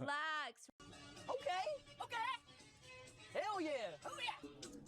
It's no lyrics, ain't it? It's straight beat. Can you guys read this? Turn up, chat. Turn up. I'm not sure if this is the right text, but I do like. And then Unk is like, "I don't think you're gonna make it to the next city. It's really far away." But it's Changsha. Changsha, Speed saying that? Yeah, he's like, it's real far. Yeah. And so at this Well, I'm point, gonna they've ask already their seen the opinion. nighttime views together. They saw a drone light show Alright, together, and let's everyone's add more like, text. "Make the edit, ship him." It's beautiful. It is beautiful. Because Speed's fans are trolls, and so it's like the cutest little thing. And they have this little. Honestly, it was like a date. It was like a date. That was the highlight of that stream. It felt like the best date ever. New big one. Green apple, nigga. And so Speed is like, "Bye, Unk. I gotta go. I gotta meet another person on my bingo card. Wow Key. Oh. Rainbow Sunshine White Pony singer. So he goes to Changsha. And this was, he didn't think Unk would show up, but Unk showed up. And at this point, I'm like, bro, just put him in the tour van. Just put him in however you're transporting each other, because y'all are going to the same place. Yes. Okay. And the bodyguard spots Unk too again the first time. And he's like, "Uncle Goose is here." I miss you. But he's like, "Unk, come." And Unk is like, "I missed you so much. I missed you so much." He's talking to Speed. Speed is taking a bite of his goose, and they're giving each other hugs. And like Unk, throughout the rest of the day, it wasn't even a question. Speed wasn't like, "Chat, what do I do about Unk?" Unk's just part of the group. Speed's just like, okay, so where are we going next? And Unk is just there and they're hanging out. And Unk becomes the caretaker. It's so cute. There's one point where Unk gets into the car and they're all soaking with sweat because it's hot. They've been running from crowds. And the first thing he does is like, and he's like a middle-aged man. He's like, oh my God, oh my God. And he grabs tissues from his little fanny pack and he wipes Speed's face to wipe the sweat off because Speed is live streaming, you know? Yeah. So he wipes it and then he uses the same napkin to wipe his sweat off. Yeah. And then he's like, oh my God. And it's so cute. In a lot of pictures, when fans are taking pictures with Speed, you just see Unk in the back, just like giggling with the bodyguards. Like he's part of the crew. He's part of the team. And everyone's so cute. He'll like even punch one of the big bodyguards in the chest with his fist and then he breaks a finger, you know? You get the vibe, okay? It's like that cute. They even go to the supermarket to buy ice cream and Unk pays for everyone. And Unk doesn't have money. We're gonna get to it, but Unk doesn't have money. But he's like taking care of everyone. And even Speed is like, come on, Unk. Like, you don't pay when you're with me, but like, thank you, but like, don't pay. You paid Unk? No. You don't pay when you with me, bro. And he will always offer water to Speed and the rest of the group. He just... people are saying there's just no way for Unk to even fake this type of care. Like the type of care he had for Speed was genuine fatherly care. And Unk is a little bit older and Speed is 20. And Unk is just very obsessed with showing off the pride of his hometown and then just like taking care of everyone around him. That's his vibe. So to everyone around the world, no one saw him as a clout chaser anymore. In fact, if anyone said anything negative about Unk, the comments are going after them. Yeah. Everyone is obsessed with Unk. And if they would go somewhere new and if Unk isn't there, Speed and the whole chat is asking, where's Unk? Where's Unk at? Like the chat got invested. People were saying like literally the best part of the China streams was when Unk joined. Yeah, it was really cute. But that day in that city, finally, it's the time that Speed came to China for, the climactic moment where he gets to meet the singer-songwriter of Sunshine Rainbow White Pony, Wow Ki Zhang, in person. However, people hated it. Everyone hated it. American netizens hated it. Chinese netizens hated it. Yeah. In fact, Chinese netizens said, cancel him. Cancel him. Damn. No, not the celebrities, but the TV network that put this together. Oh, Mango TV? Yes. Oh, so Mango that's TV, crazy. the same TV that we're going to talk a lot about Mango TV in a second. Just you wait. They've got another crazy show. They do some unhinged. But Mango TV is massive. Massive. And they are the ones that were like, oh, an American live streamer that's, what's his numbers? He's huge. I don't know nothing about him, but let's do a collab. That was the vibe that Chinese netizens got from Mango TV, and they were so upset because so far it seemed like everybody was really well integrated. Like from Jackson Wang to What's Up, Homie? I'm Tony. It just felt like everyone it all meshed. Like the synergy was there. See, that's the thing, right? Yes. This is like internet. This is very much like the culture is now. The internet, Yes. like Gen Z. This is how people like literally you bring two Chinese Gen Z and then American Gen Z. This is how we interact through like memes and jokes. And Right, I think I'm done with this card. Yippee! Even when it's like, okay, We're done with clearly this lots of planning card. went into this. Yeah. Clearly, Speed doesn't just show up to a random gym in Okay. Shanghai and Jackson I Wang need is just to playing basketball. Like write clearly that didn't just happen. what But font it's we like used. the energy. Like It even at works. the end, Jackson Wang is like, okay, bye. Like he's just like, it's like he met this a friend and is he's like, okay, I'll see you later. Bye. Gothic. I gotta go. Right? It's not like this Ye- weird production of like, it was so nice to meet you. Like it was just chill. But then this Mango TV was like, okay, This is like mainstream. yeah, this is like a legacy media this vibe. one And they're like, hey, is- so Speed, you're gonna live stream and you're gonna come up on stage this on our font live again? TV programming, mainstream media, and you're gonna meet Wow Ki. And you guys Looks are so gonna good. sing Thank you. Rainbow Sunshine White Thank Pony you. with a Goldie bunch of other old celebrities. style. So Speed is like, he goes through, I don't know if he went through hair and makeup, it looked like it, and then they like drag him on stage, basically a human billboard. But yeah, They, like, put him in his own shirt. okay. That's, I think it says on the What do you guys think billboard, it about was like, I Show this Speed, font Mango TV VIP. and the Like, it title? was just like a lot. It was a lot. It just did not mix with Is it the live streaming is it vibe. legible? And then he gets up there and they sing But I do like how Sunshine it Rainbow White feels Pony, like and every single celebrity does not sing the chorus. The font feels like which is not legible, the but Chinese still word legible. You know, that, kind of that like Speed, you know, makes a joke out of for what's the sounding word? like the N word in America, right? Actually, a lot of people took problem with that. It looks like a Because, font that you people were would saying the see whole point in. of it, like the whole point of the It looks like joke runes. is There that we go. it's a legitimate It looks like Chinese word. runes. Like this song existed before Speed was famous. Like this is like the whole Yeah. point is like a blending. Now of I two need to cultures, do and like we can all poke fun at each other. 21 and it's more like a fun time. cards. But then when they didn't sing the chorus, With this quality. it became like very Yay. PR. Like we have What to time take is it? the Oh my right god, it's steps almost to 2 make sure a.m. nothing goes wrong, and it just didn't feel natural. almost 2 a.m. And so Holy actually, shit. a lot of Chinese netizens and American netizens were like, "That was disappointing. That was weird. Like, why didn't they?" Awkward. Especially because it's like now you made it weird because it actually is a Chinese word. Yeah. Like now it got weird, and I think even Speed was like, "Okay, y'all, like that was a joke. I don't know why you guys are being weird." He's the only one Alright. singing the chorus, and he's like looking around. Let's work on Astrea's card, the High Priestess. And so after that whole show meeting, they're gonna Man, have I the cannot next stop filming looking at location this. where I believe Mango TV is also filming. So it's like Speed is live. Should I do streaming, one Mango more TV is card, filming, and they chat? get into this massive Should I celebrity do van, one and more? there's a bunch of celebrities, and this whole thing is being done Man, primarily you, through Mango you TV. cannot So throw Speed's things at bodyguards me. It's are turned not front off. and If you center. want. So they're not even in the celebrity Okay, how van much with more? Speed. How I much think of they're in the car the behind. So they're podcast like are in the we? vicinity. Are When we they in? get to the Okay, we're restaurant, almost they're there. gonna be there. Okay, I But can. it's not like I think I Speed's can previous live sketch. streams where they're right next to him. They're all Yes, in the one car more together. card. And so he's looking Then you around can rest. in the van. But I'm He's not sitting gonna next to finish Rocky. one more There's other Chinese card. celebrities. I And he's wanna like, wake "Where's up Unc?" early tomorrow. Where's Let Uncle? me, Hey, is Uncle meet us at the next location? let me save this. He's here. Oh, you left? And this is like in the midst of everyone just talking about Yeah. everything else. And then he goes, "Where's Unc?" Yeah, he's like, "Where's Let me Unc? Where's just- Unc?"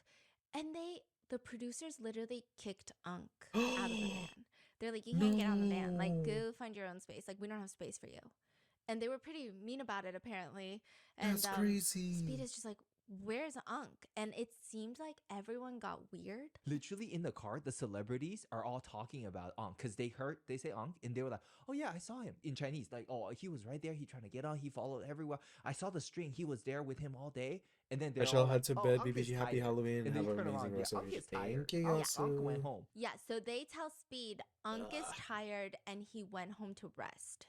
And That's Speed crazy. looks genuinely disappointed because he's like, "What do you mean he just disappeared?" And they're like, "He's tired. He had to leave early for something. Like, he has to go rest." And he just, for like the next 3 minutes, he just looks bored. He's like, "Well, if Unc's not here," and he's like, "I don't even know how to relate to these people." Honestly, that was the vibe it gave. And I don't think anything's wrong with the people in the van with him, but it's just very different worlds. Like, these are very polished, PR trained celebrities, talented, probably incredible people.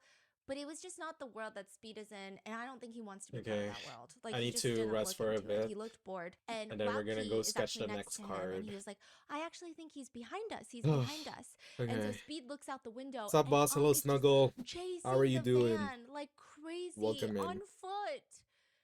And a lot of people online were so pissed off. Like, so pissed off. And I will say, Chinese netizens were Unc. so pissed off. Like, American netizens, they were like, "God, I can't believe they would leave Unc."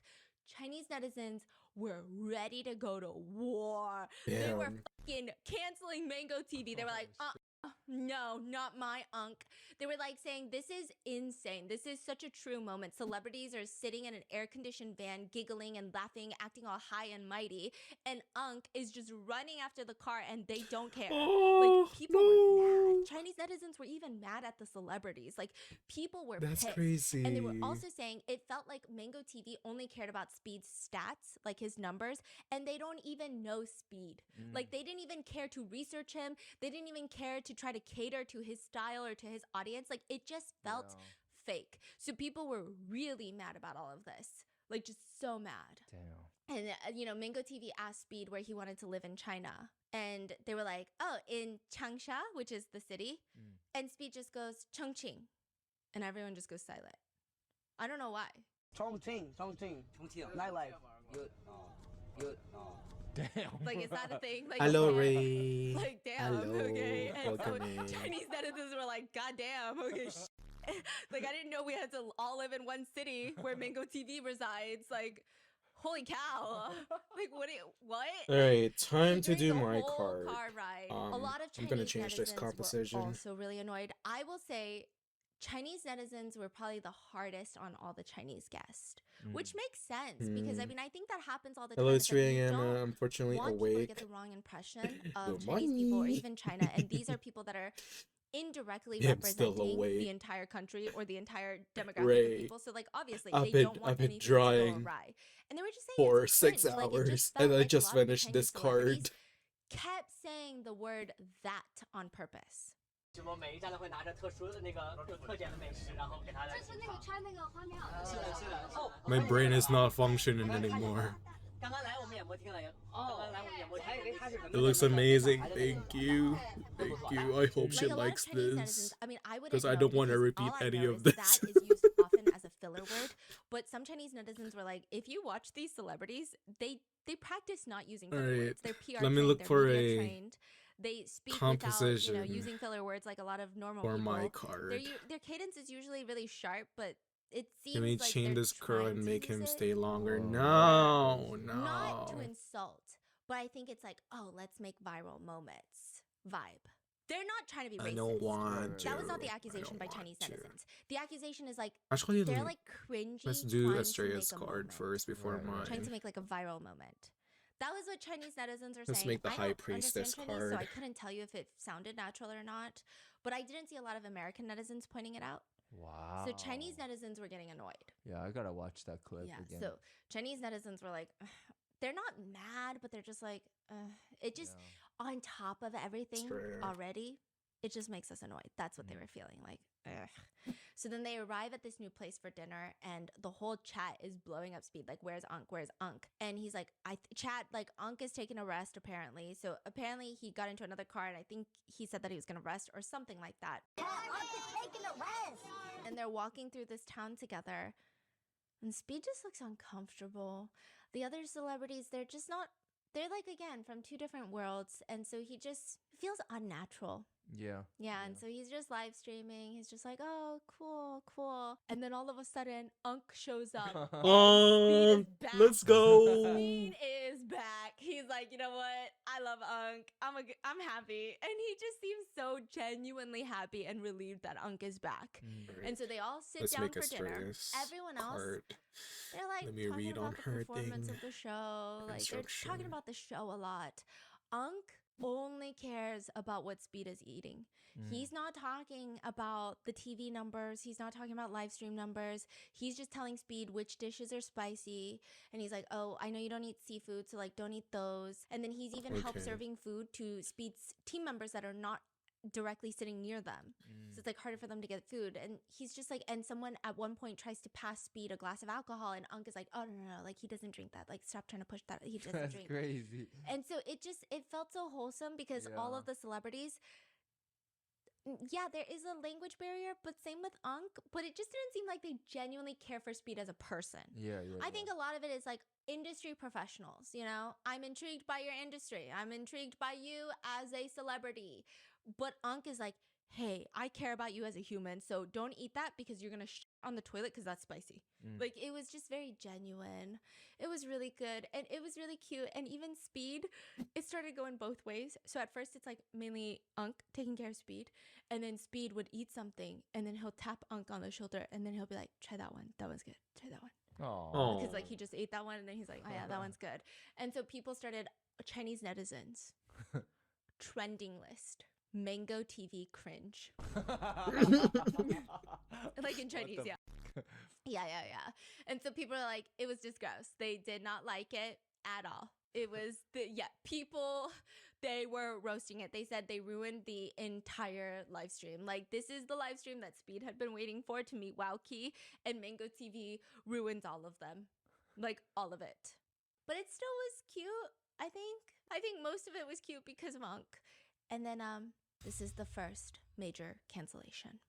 During the trip to Changsha, there is a man named the Green Goblin. Chinese netizens have ripped the Green Goblin to shreds. Green Goblin is the co-founder of this 80s themed restaurant. And Speed goes to this restaurant during his stream.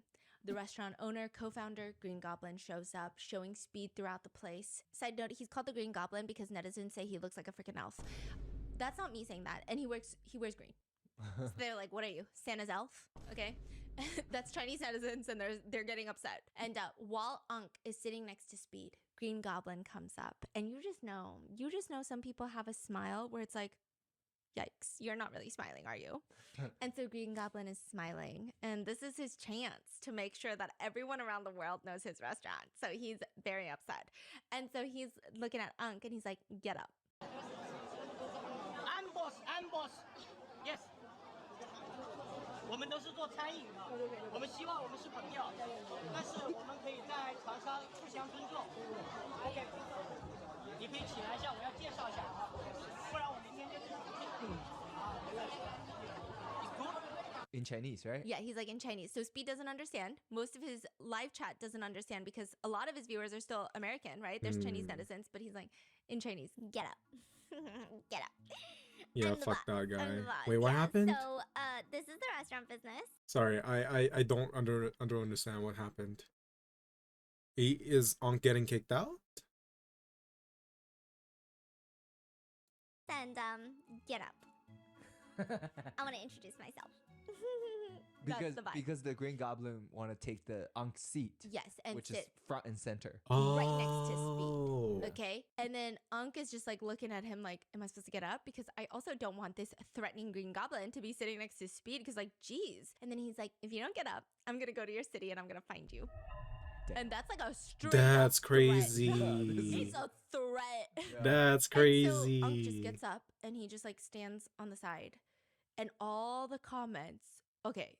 American netizens are like, who is this random guy? Some Chinese Americans were like, hey, this is what he said. This is like translated. And everyone was like, oh my God, L in the chat, L for green guy, L for Green Goblin. Like people were like, don't ever treat Unk like that. Chinese netizens took it a step further. They were like, okay, assemble. They went onto his website. They went onto his restaurant reviews. They were like canceling. His picture was plastered everywhere. Chinese netizens were like, done. Your life is over. Okay, like, what the hell was that? They were so mad. They were so mad. And at one point, Speed turns around. It's not Unk, it's Green Goblin. And he looks confused. So he quickly finishes his food. And later, he didn't even know what happened. Later, when he goes back to the US, he's told by Chinese viewers, this is what that Green Goblin said to Unk. And he was like, bro, that moment was so weird. Because I'm like sitting there and I'm eating next to Unk. And I turn over and I'm like, where the fuck did Unk go? Bro, whole time, that bro told him to move. Like, that was a weird moment. So he didn't even know Unk got threatened. Oh, yeah. Dang. Later, they stand up and they're like dancing, and you know, Unk is standing next to Speed. At one point, the Green Goblin keeps trying to like take Unk's spot. Like elbowing him? Yeah, and Speed notices, and I think he's getting upset, so he just like shoves Green Goblin and like holds Unk closer. I'm just like, I don't know. That's great. Yeah, Speed was like over it. So that is how that restaurant started trending online in China, and everybody has canceled the Green Goblin. He had to resign from being the co-founder. Dang. And normally I don't like... Honestly, like people get canceled for way less nowadays. That's what I'm saying. Like, I think sometimes like to mess with someone's livelihood is rough, especially when they're like, you know... But no, you can tell that person is like a fuck. No, that person is a menace. Yeah, like they do. I'm scared. Yeah, the way they talk and the way they're not. It was not a moment where it's like open for interpretation of like, I don't know, right? This was straight up like, this is a horrendous person, and he got canceled online for it. And Unk later said he doesn't really want an apology from Green Goblin. He doesn't want people to hate Green Goblin either. He was just saying it was a weird, tense moment, and he just wanted to get up so not to cause any problems. And he said, I mean, as long as I could promote my hometown in the stream too, it didn't really matter where I sit. W Unk. And he genuinely cares for Speed. It's not even just like, hey, I just want to promote my hometown. He like genuinely cares for Speed.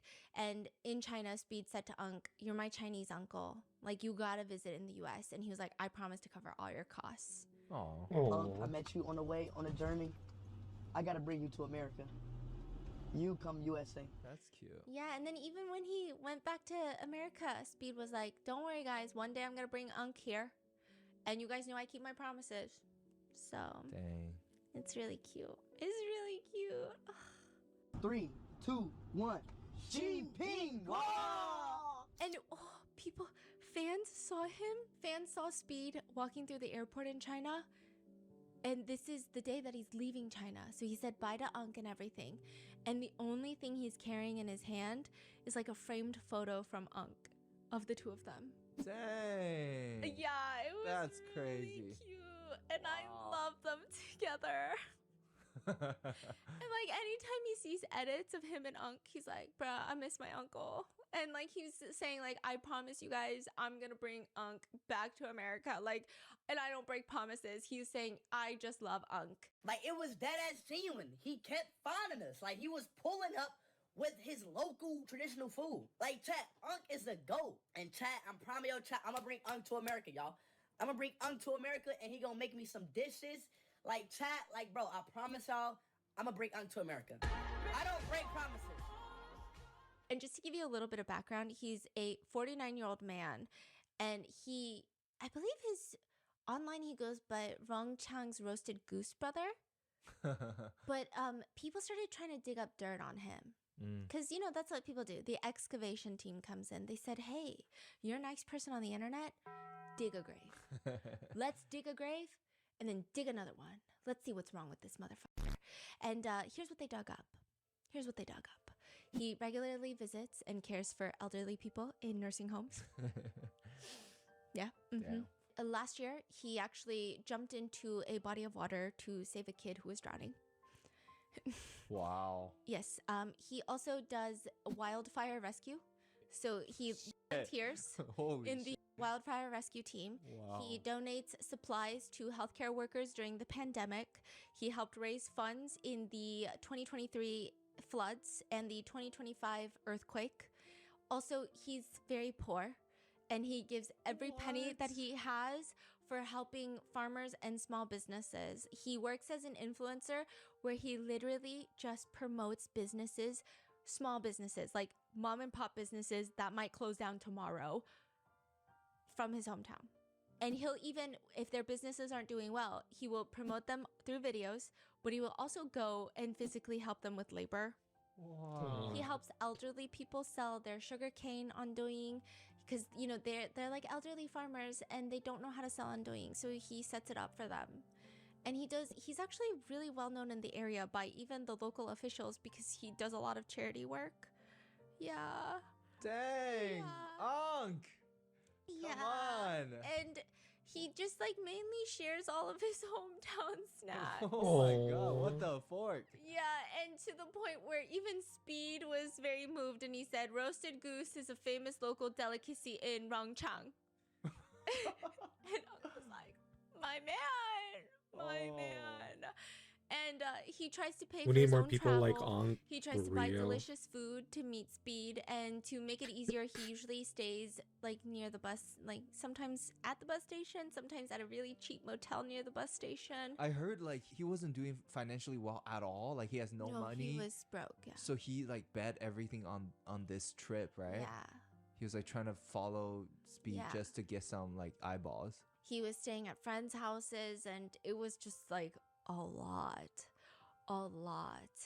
And, you know, a lot of people in Chinese mainstream media were like, why did you follow him around? Was it to get attention? He was like, yeah, sure, maybe some attention, but honestly, mainly for my hometown. And it worked because after this, Chinese netizens, they started ordering like mass amounts of goose, fruit, veggies from that local area to be shipped like just across the nation. It got to the point where the town officials, they decided to reward him for his efforts in making his hometown known globally. So they made him the title of Chief Promoter of Rongchang Roasted Goose. And they also gave him $13,700. And so he got a hero's welcome when he went back to his hometown. It was so cute. The roasted goose that he was selling, some of the stores' sales increased by 1,000%. Damn. 1,000%. Is that not crazy? He also got he got granted I think $140,000 credit to kickstart his own business whenever he wants by a local bank, like a local agricultural bank. And so he's just like an icon. I Damn. love Unk. Unk made this live stream incredible. I don't know what else to say. Like, he's got to bring Unk to America. Come on, Unk. Or we gotta go see Unk. We gotta go try the roasted goose. He's like, I don't know who this girl is. But you take a bite. Yeah, just take a bite, lady. Dun, You dun. know? Sorry. It's okay. That's it for today's video. What are your thoughts? Have you guys seen any of his live streams in China? Have you been watching his live stream in America on the America tour? Because I'm like, what's going on in America? On the tour, I mean, right? I don't know what's going on in America. What are your thoughts? Let me know in the comments, and I hope you guys enjoyed, and I'll see you in the next one. Bye. All right, we finished another podcast. Another one? No, let's watch a short video. And I just want to stream until I finish this sketch. What's a short video I could play?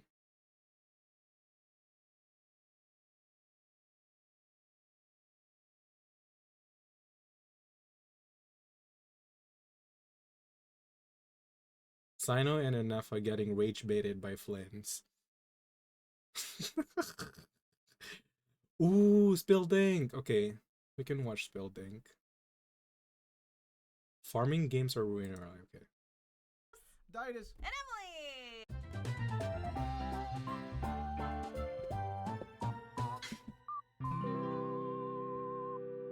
So, what we're going to be talking about today while we draw is the game that has been ruining our life lately, called Story of Seasons Grand Bazaar.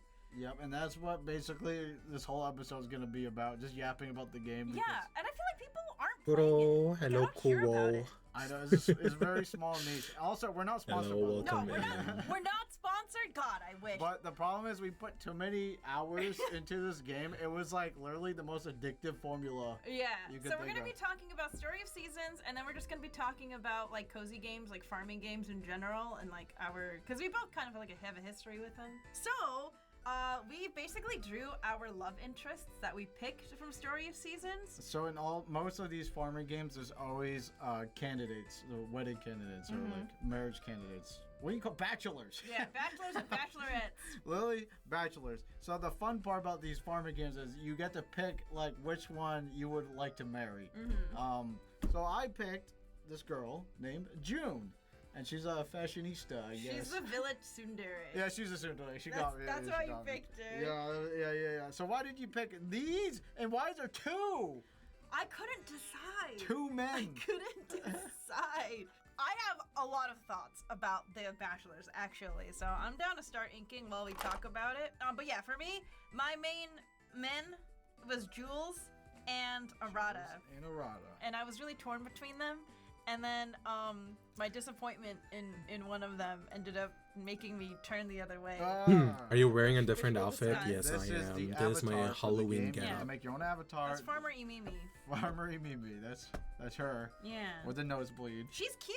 I need to send the editors like clips of my character before I go to bed tonight. Right. All right. I'm ready to talk.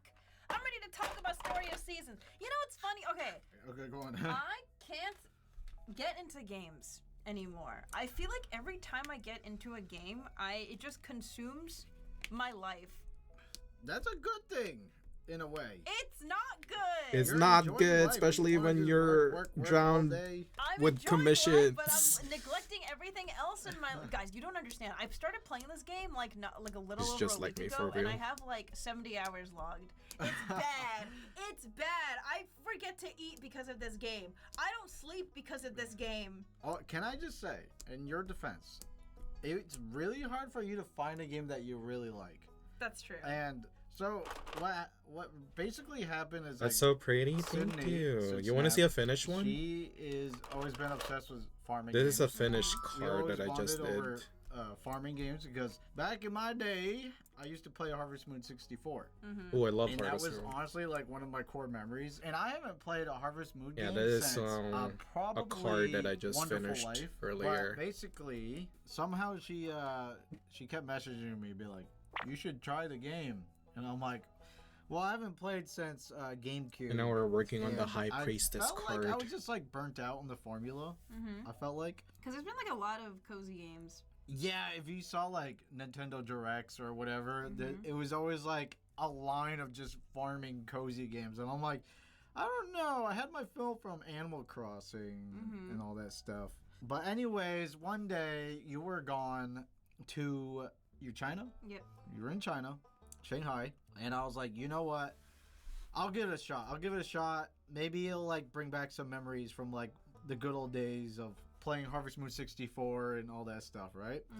And then it turns out I played a little bit, and the more I played, the more addicted The detail I is became. crazy. I became Thank you. It's super like duper 6 addicted. hours. The No, not reason why even 6 this hours. one in 10 hours of particular is work. addicting is because they have a bazaar system. So every Saturday, you gather all Thank your stuff you. that you It gather really means throughout a the whole lot. week, and you sell it all in one go, and then you repeat. It's like trying to get to Saturday is really addictive. And like trying to set a new record for how much you sell. In a typical farming Harvest Moon game, you just put in your bin, and then you get money the next day, right? Yeah. I really like this spin. It gave me a fresh take on the farming thing. You know, while I was playing the game, I know Emily very well, and I've seen her play some games. Like she got addicted. This hour, you still need to drink and stretch. Oh yeah, I've been drinking and Baldur's Gate. stretching. And I've been sometimes drinking when I'm my playing a game Jasmine myself, tea. I'm like, you know what? I think Emily would like That this is game. very so then I cold started right to now. convince Emily to play the game. And then what happened there after that, Emily? I love how every single time it happens the same way. I'm always like, no, I don't know. I don't think I'll have time for it. We'll see. And you're like, you should download it. You should play tonight. You should make your character tonight. It's fun.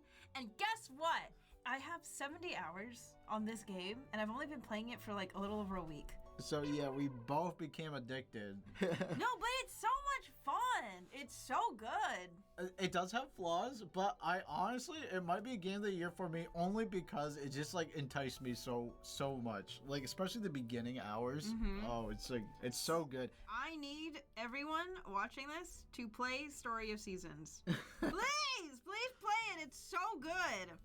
If you like games like Stardew Valley and stuff like that. Yeah.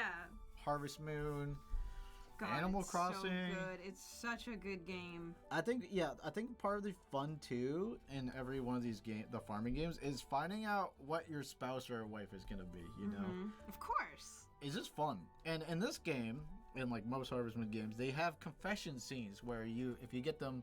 Let's say this game, you get them to 6 hearts. They have a confession scene, and then you might change your opinion depending on the confession. Yeah. Before we get into that, though, I need to talk about. Wait, the how characters torn I will was. confess to I also you, was not torn you too. to them. Which Okay. one? Oh, Freya? Yeah, so I saw the girls' original. I was like, I don't know if I'm into any of these. I don't know. I We'll might check see. And this I game picked out. like Freya and June. I was like, okay, maybe these two. This turned into a longer chat than I wanted. I'm going to go now. You're the new farmer people are talking And it's about. dubbed? Okay. I found it the moment this girl was sassy to me and Tsundere. I was like, oh, it's over. Don't become a shrimp, I please. Anyone could have seen that coming. Don't worry, I You're won't. so easy to read. I hate how easy I am. Pretty girl with blue hair, a little mean to me. Ooh, Wait, you're right. Blue hair? Oh, no. I like it. Oh, With no. bob cut. Oh, the bob cut, yeah. Blue bob cut, and she's mean. She got me. There she is. Oh, no. What about you, Emily? Okay, I need to explain my dilemma, okay? So there's a bunch of different bachelors. I'm not gonna get into like every single one, just the ones that I was torn between. So I really liked Jules because he was like the cutest visually to me. This is Jules. He's like a bookworm. He's very soft spoken, very prince like. He got a Willy Wonka outfit. Stop! He looks Willy Wonka. very outfit. elegant. He's actually very unlike what I would normally go for. He reads too many books. I'm sleeping. And then, I was torn between him and his little brother Derek because he had a really attractive voice to me. Yo, welcome. What can I get for you? I know you're keeping busy with all the farm work, but you gotta stop by for a break every He's now and then. He too. sounded so cute. The His voice is too cheery. problem is though, Derek, he looks like a kid. And acts like a kid. And he acts like a His kid. favorite He's item in probably the a game was kid. a bug. One of those beetles, right? You could gift him a beetle and he would like it. He's like, I think oh, Sugoi, Sick, a a bug! beetle! I love those! Okay, so the art style of the game is already pretty, like, chipified and, like, cutified, so everyone already looks pretty young, but Derek especially looks, like, extra young, and I know his, like, main dilemma in the game is that, like, he wants to be taken seriously. Right, as a not a kid. He has a whole job at the cafe. Like, this is a grown man working at the cafe. But, like, he's getting in a fight with his brother Jules over, like, Jules not letting him do the dishes. Right. I can't date a man like that. I can't do that. And then there was this character named Arata, who's this guy, and he's like the himbo. He is literally the definition of a himbo. Yeah, definition of a himbo. I was not a fan of, like, his soul patch that he has going on. His little beard. But, God, he's so beefy and strong. I liked him because he's funny. He is really funny. And then I think what sold me on him was I was having a conversation with him in the game. Or, sorry, my farmer was. Your farmer. And at one point he goes, why do I want to get stronger? Deep thinking has never been my strong suit. I was like, oh my God, he's so dumb. He doesn't even know. He's so dumb and so cute. I need him. It all keeps going back to that one question. Why am I trying so hard to get stronger? Introspection ain't my strong suit. I know that much.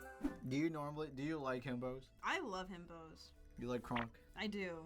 I don't know. There's something like really appealing about just like a beefy, good-hearted guy. But I need to complain. I have to complain a little bit. Oh boy. Okay. Okay, is this spoiler free or? Okay. If anyone is playing Story of Seasons and is trying to go for the Arata route, or if anyone has plans to play Story of Seasons, if you don't want to hear any spoilers about Arata's heart cutscenes, please skip to the following timestamp because there will be spoilers. All right, do you guys want to get spoiled or not? But this is like Ulrich and March all over again. Mayhaps. I don't know. I'm not gonna go on about it for too long. I don't think. I have to get this out. I've been holding really? it in. I have to get this out. Okay. But then after that, the rest of the discussion about this game will be spoiler free. But I need to complain a little bit. Okay, jeez. Okay. Sorry. So I don't was care looking if I get forward to spoiled. his confession scene, because you know how these games go, these comfy games. You hit enough hearts, and then you get like a scene for each stage of like relationship progression. Yeah. So I was really looking forward to Arata's confession scene because Didus hit his confession scene with June first. And June, her confession scene was so good. It's actually so It good. had Didus like actually giggling and like kicking his feet at his computer chair. That's pretty good. Cause you know where it hit to me. Yeah. Cause when she's confessing, she's like, "Come on, don't make me say it." Such a soon today. Like, I mean, come on, don't make me say it. It was such a cute scene. I was like, oh my God, I can't wait for my confession scene with Arata. But like, I was already feeling nervous because all of these heart scenes with Arata so far, he treats the farmer player like a regular friend. Like a bro. For like every cutscene. Yeah, like a bro! Like a bro! And like for all the other cutscenes I would get, you kind of feel some sense of like attraction developing, but with all of Arata's, he was just like, "What's up, platonic friend?" And so I'm like, okay, I'm curious to see how this confession scene goes. I didn't even realize his confession scene was a confession scene. That's how bad it was. It's not okay. I don't want to say it's bad. I'm sure there's people who love it. I'm sure. I don't want to make any Arata fans upset. But I had some expectations. You like the tsundere trope because like you kind of like that push and pull of like, ooh, what do you want? I'm me, and then like, oh, I guess you're okay, hee hee. What does that say about me? No, well, like you like the push and pull.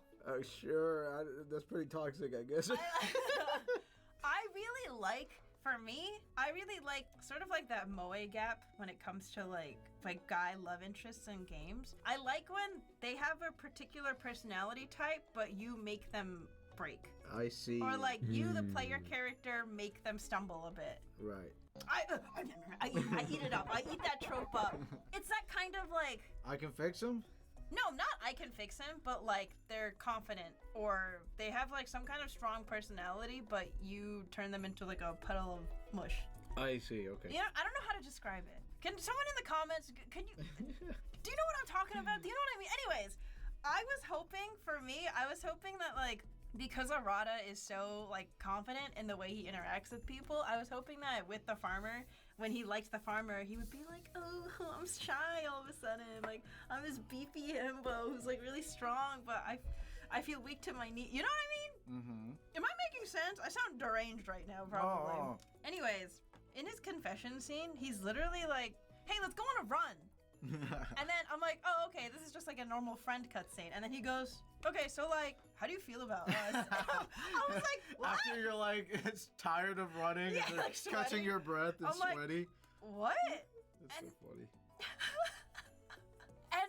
And I thought like, oh, maybe I just had too high of expectations for these confession scenes. Anyways, I got Jules's confession scene like a few days after, and then I watched his. It was like night and day. Didas witnessed this. Yeah, I was laughing. You know why? It's because when Arata did his confession scene, Emily literally got depressed. She was just laying on the couch and just sad. Because she felt like she put all this time and effort, and all she got was. I don't plan on playing it, so I don't care about spoilers. So like, do you like me or? I think I also. I know. I just got interested because like it's himbo voiced. Who is just bad I'm at like, flirting, I guess, is what they were going for. So you just want Fields of Mystery or Stardew Valley. Yeah, I just wanted him to like blush or something. I don't know. He blushed a little bit, but it looked goofy. You know? He has more chemistry with his friend Samir than with He Farmer. He does. I ship them. Samir is another romanceable bachelor, and he's like a prince from a faraway country. Basically, Arata is hired by Samir's father to be his bodyguard, and they go way back. They're like really close. I think it's like $60. I had no way. I'm not gonna play that. Since I wasn't planning on pursuing Arata anymore after the confession scene, I decided to look up what the proposal scene looks like. Mm-hmm. When you propose to Arata, he's like, sick, let's get hitched. By the way, is it cool if I tell my boy Samir? And then you go to Samir, and there's like this awkward tension. Samir's reaction is very like lackluster, and then Arata's like, I thought you'd be happier for me, man. And Samir's like, yeah. Yeah, it was more about Samir than you, basically. Yeah, and or like, your farmer. I in the context of the game, I think it's meant to show that Samir is just a little socially awkward. But if you have Fujo vision, you're like, oh my god, Samir is not happy that we're getting married. True. Because he wants Arata. It definitely, He's mad that I'm stealing Arata and I'm stealing his bodyguard hubby away from him. I thought that was funny. Oh, come on, man. Don't get all stiff on me. Give me something good. How about a woo or something? So, here's the thing that made me sort of give up on Arata. And this might be me being a little petty about it, but I don't care. Hold on. Poor Arata got friend-zoned. So, okay. After Arata sent me his, like, cat charm in the mail, where he's like, hey, babe. Hey, babe. I'll give this to you to make you smile, hee-hee. So I went up to him a day after. The day after he gave me the cat charm. You know what Arata says to me? What? He gives me a line where he's like, hey, you know that cat charm I have? I was trying to figure out where I put it, so I went to go check by the rock I was training at. And he goes, so I went back to check that rock, but there's no sign of it anymore. What gives, right? I'm like, you mailed it to me! You gave it to me! He didn't even know he gave it to you. He totally forgot. Wow, they really did make him a himbo. I mean, hey, he's true to a himbo. He just has no romance or no riz. In defense of the game, I'm pretty sure that is just a piece of dialogue that he has that he'll just say. It's still funny though. But it's funny that he gave me that piece of dialogue like the day after he mailed me his cat charm. That is funny. hey babe, my cat charm went missing. I have no clue where it went. Isn't that crazy? He's too stupid to know we're together. Your boy needs some help. Anyways, I guess we're still in spoiler territory. So there's this guy named Lloyd, and his voice is magnificent. It's like so bassy. It's like, damn, like every time he talks. This guy's confession cutscene, it was crazy. Like, compared to Arata, this guy straight up whispers in your ear. And he confesses like at least 3 times in his dialogue. From now on, I'm making the most out of both. Ooh, I like his voice. Here's to the start of our new journey together. It was a sexy whisper in your ear voice line. Yeah, I got robbed, dude. And then you watch this guy's confession scene, and how'd that go? Oh my god, he is so sweet. He's so sweet. He literally, oh my god. Didas was shocked. He pulled out my partner, the love of my life. Yeah, he went in. He basically gave me the reaction that I was craving. From Arata? His little brother stops by and he's like, oh, you're busy. Take your time coming home, okay? I want to make sure you get good use of your alone time. And then he walks away. And then Jules is like, oh, what? Oh my god, I have no idea what he's talking about. And he's blushing. It's like, you love that, huh? The acknowledgement from other characters. yeah. That you're together. That's funny. Alrighty, I'm heading back. You take your time getting home. Gotta make the most of your alone time, eh? Derek! That game, yeah, the confession scenes are very fun in that game. I really quite enjoyed them. Yeah. Okay, spoiler over. So Story Seasons is basically the same team that made Harvest Moon, but then Natsume, the brand, they had some problems. So then Harvest Moon went downhill because the games were, not made by the OG team. And Story Seasons is basically the new Harvest Moon. So the reason why this game is so good for me, it caters towards 2 types of players, like casual players and like players who like min-max everything, and that was me. I was the second person. You could double jump everywhere. You can glide across half the map. It's like, it felt like Harvest Moon, but speed running. In Harvest Moon 64, you had to look up how to get the cutscenes because they were so obscure on how to get them. Really? Yeah. Sometimes you go somewhere and then you get a cutscene. You're like, oh, I got a cutscene, right? This one, it'll tell you on the map, like, hey, you got a cutscene here, go here now. Yeah. What I did like about the old Harvest Moon game, in Harvest Moon 64 at least, you memorize where everyone goes and what time and where. I was pursuing... Oh, they don't show them on the map?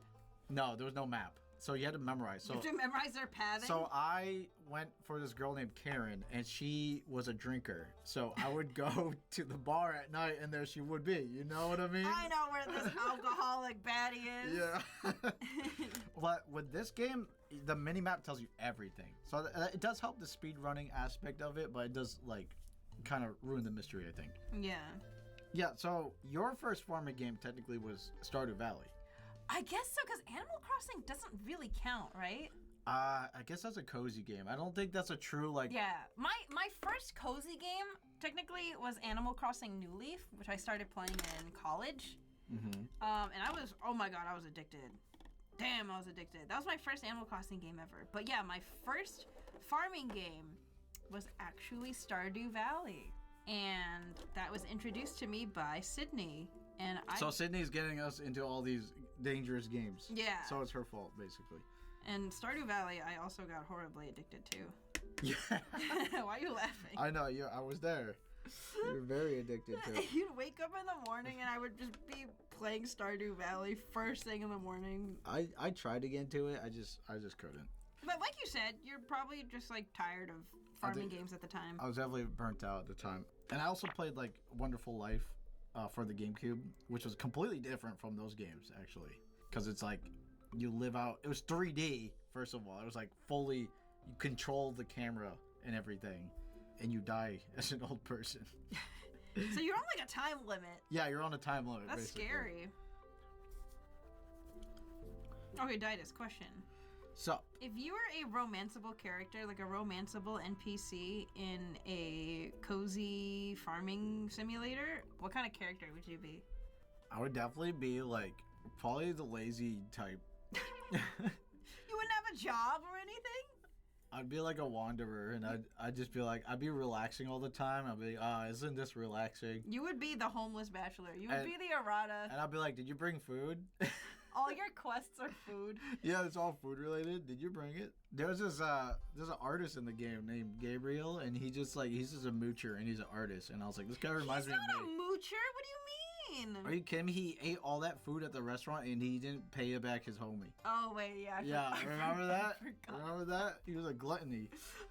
I forgot about that scene. I forgot he eats like crazy. Gabriel's confession scene is also really cute.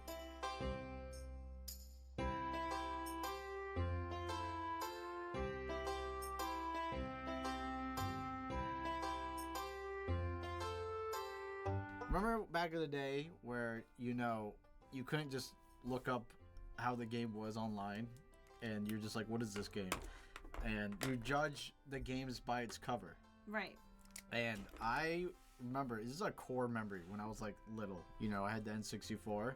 So I went into Target or Circuit City, I don't remember, but on the shelf, there was always this game out of all the N64 games that I loved the art style of it. So every time I came by, I was like, oh my god, I kind of want to play this game. Like, I don't know what it is. I don't know what it's about. I have no idea why I want it. I just love the art. So I ended up buying it one day when I finally, I had to beg my dad. I'm like, please, I just really want this game that I have no idea what's about. Yeah. It's called Harvest Moon. I just wanted the cover art. And once I started playing it, it was like full addiction from there. Like, I was so glad I bought it just from like basing it off of the art style. And I remember I played it so much that, those box TVs back in the CRTs, right? Yeah. I stayed up for like, I swear to God, it was 24 hours playing the game straight. I left it on the TV playing straight, that it broke my CRT TV. What? Yeah, it broke the family CRT TV because it overheated because I played the game for so long. And that's like my core memory. Did you get in trouble? No, because I explained what happened. I played too much. Damn. Did you have to, but like it didn't break the game, right? Nope, game's still fine. I still have it, to be honest. I still have it locked away in a box. I've never played Harvest Moon. Maybe I should give it a shot. I don't know if it might be too slow paced. I don't know. We'll have to see. Dude, sometimes I feel like Story of Seasons is too fast paced. It was. Have you ever played Rune Factory? Yes, I played 4 on the. There was like a remake just on the DS. I think it was just. Yeah, on the DS. I watched my friend Carmen play it on the DS back in the day, but I never played it myself. It's fun, but I don't know if you'll like it or not, just because there's a lot of like battling too. But wait, why wouldn't I like it? I think you'll like it actually. You think I can't battle? I think they do have it on Steam actually, and they also have the new game like Rune Factory 5 Azuma or something. Yeah. Well, anyways, it's like Japanese kind of samurai look. I guess up there.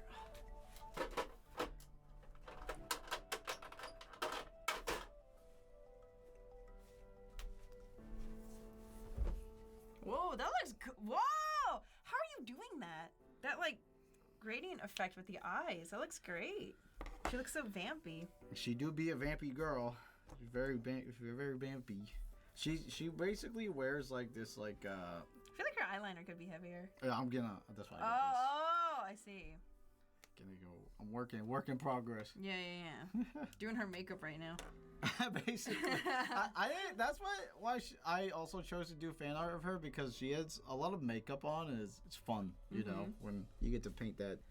We should have a makeup art episode one of these days. What is that? Like bring in a makeup artist. Oh God. Or like costume paint. Costume paint. Okay, now we're talking. You thought we were gonna glam you up? Oh please, no, please. In this episode, we give Didas a full beat. I beg thee. We turned Didas into an Insta baddie. It'd be No, so please. funny. That video would do so well. Spare me.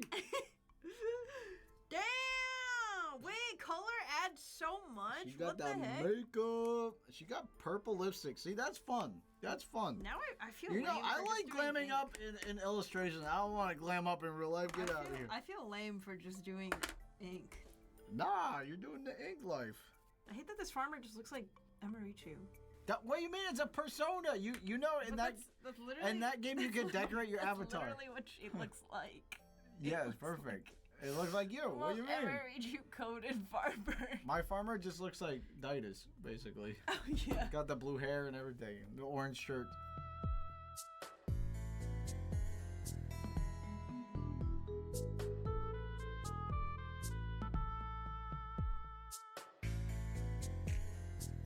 Emily, what do you like about Stardew Valley? Because for me, I couldn't get into it. Honestly, I think It's literally inspired by Harvest Moon, though. Why wouldn't you get into it? I think it was just the art style for me. I was very picky with my art style. Damn. Yeah, I'm not calling it ugly or anything. It's just not for me. I don't You're know. like, Sorry. these aren't cute anime girls. Yeah. I don't want it. Honestly, kinda. One of my favorite things about Stardew Valley is the music. The soundtrack is so good. It's so good. Story Season soundtrack's pretty good. That is true. Not That to is compare. also I'm just no. saying. It is really good. The song that plays when it rains makes me really sad. Yeah, I don't know why. I You're don't just know like- why, but every time it rains, I'm like, damn, I'm sad. You have no reason? It just sounds like melancholic. Hold on, let me play it. Rain music.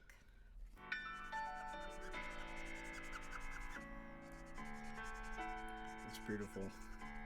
Doesn't this make you sad? I don't know if it makes me sad, but it does give rainy day vibes for sure. Why does it sound so tragic?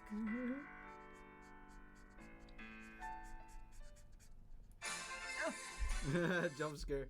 But I do love Stardew Valley, and I know Stardew Valley is inspired by Harvest Moon. So when I played Story of Seasons Grand Bazaar, for me, I'm like, oh, this reminds me of Stardew Valley. Me dying inside.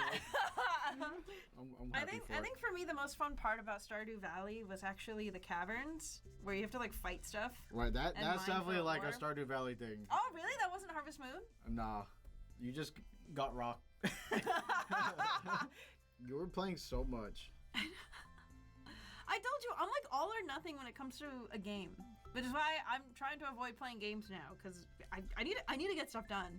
But, guys, guess what? So we're actually flying tomorrow out of the country because we're going to a friend's wedding, and it's gonna be like a 12-hour flight. So we're gonna play Story of Seasons on the plane. On the plane. And it's gonna feel like the shortest 12-hour flight ever. Because there's endgame in it. Oh, the ending! I haven't gotten the ending. You're close. You're very close to it.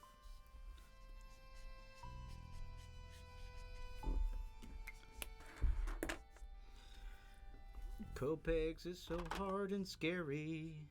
Oh, there's one character in a Story of Season that looks like Didas' dad. Oh, yeah. He's so cute. Isaac? Isaac. He's a very cute guy. He sounds like him too. Mm. That game, like, the characters are so, like, charming. Like, every Mhm. single one of them. I really like the vibes that they give, too. Oh, the little girls are so cute. Yeah, I thought they'd be annoying, but no, they're pretty cute. Very cute. Very well done. I remember there was one festival, and this is not spoilers, I don't think, but there's this one festival in the game Yeah. where it's basically like trick-or-treating. It was like my first time playing that event, and you're supposed to prepare like a treat for when the kids stop by our house, but I assumed I had to wait outside my house for the kids to come up. So I watched this little kid, Kevin, run up, and he walks past me and goes straight to my farm door and helps himself inside. He just breaks in while you're like. breaks in while I'm watching. So funny. I love when the NPCs just like they're programmed to do something, but then it just like throws you off. You're like, wait, why are you breaking into my house? It made me laugh when I discovered that you physically can't talk to Arata while he's running. Oh yeah, there was one time Emily was like, you know, you can give presents and they up their charms and or talk to them every day. They so like Emily was trying to talk to Arata, but on the mountains he has this section where he's just running and you can't stop him. You can't you can't press A next to him. Even if you catch up, he will not talk to you. He'll just ignore you. It's just so funny. He's too busy getting his laps in. Or like, there's this one quest where this guy wants you to take 10 baths, and you're like, why? No, 5 baths. Yeah, 5 baths, and you're like, why do you want to know how many baths? It's supposed to be like a wholesome, like, hey, take care of yourself, farmer. Yeah. Well, I made it weird. I know. You were That's like, the funniest part, You were though. like, hey, Felix gave me a quest where he wants me to take 5 baths, and I'm like, I need you to do something for me. I need you to get all nice and sudsy. Ew. Get all nice and clean for me, and then tell me all about it, okay? No. No. It's so funny.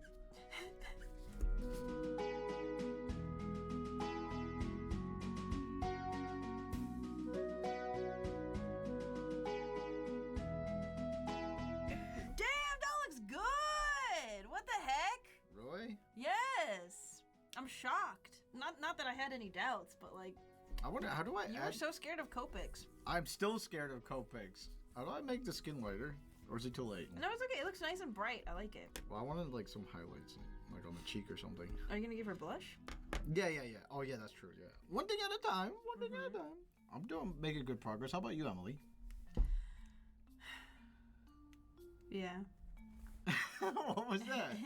What was that? Yeah. You're doing your husbandos justice, or at least one husbando, because you shafted Orada. This poor guy, this poor himbo guy. Maybe you should have given me a better confession scene and I would have committed. I like how confession scenes are make or break. Yo, we're like dating type shit. By the way, you can date all of them without any consequences. It's not like Persona 5 where they come together and, you know, they're like, why are you dating that person? If you date all of them in Stardew, they persona you. They persona. I like how it's called. They persona you. They confront you at the bar. In this game, they will not confront you, and you can have multiple girlfriends or boyfriends. No, or I whatever. need Jules and Arata to fight over me in the parking lot. No, Arata would win. Arata would. He trains. He'd be like, "This is the reason why I was training. I found out my reason."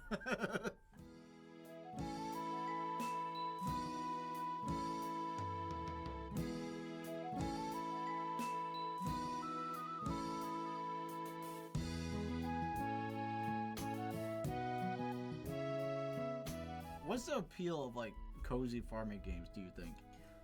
I think it appeals to like casual players like myself. You say that, but I was min-maxing every single I know, day. actually, Stardew and Stardew seasons are a lot more stressful than I expected. Right? But I think it's like, I know the easy answer is, it is an escape, and yeah, it does feel like an escape. but is it like the atmosphere of the game, like you're in a happy, cozy town? I think so, yeah. Because I know for me personally, I do have real life fantasies about becoming into the countryside and retiring in a farm or like a ranch or like a big field. You know what I mean? Yeah.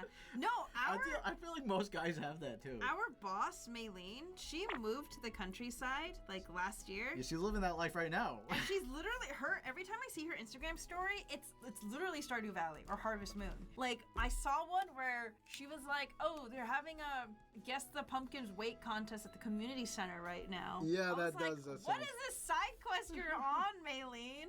You What is ever the side feel quest? like I always have a fear of like, what if I live that life, but then I end up not liking it, or like I get bored. That's what I'm afraid of. No, I know I wouldn't like it. Really? I would not survive a single day in either of these games. I don't want to be a farmer. The hell? I mean, okay. Let's say you can do that, but without having to be a farmer. Like you work remotely.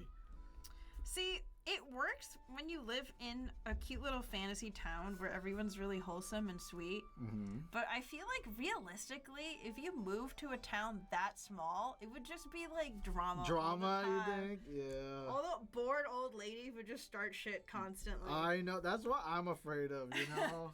I feel like it wouldn't be that nice. Everyone knows who you are. Everyone's all up in your business constantly, 24/7. I agree with that. Unfortunately. Like even in the Stardew Valley town, there's drama because the characters have a bit more angst in their stories. I do wish Story Season had a little bit more angst or whatever. Yeah, they kind of like, you feel like they're about to have a bit more like fleshed out story, and then they kind of just don't do anything with it. June, it was fun watching your progression with June, because she's very like, oh, thanks. Yeah. Oh.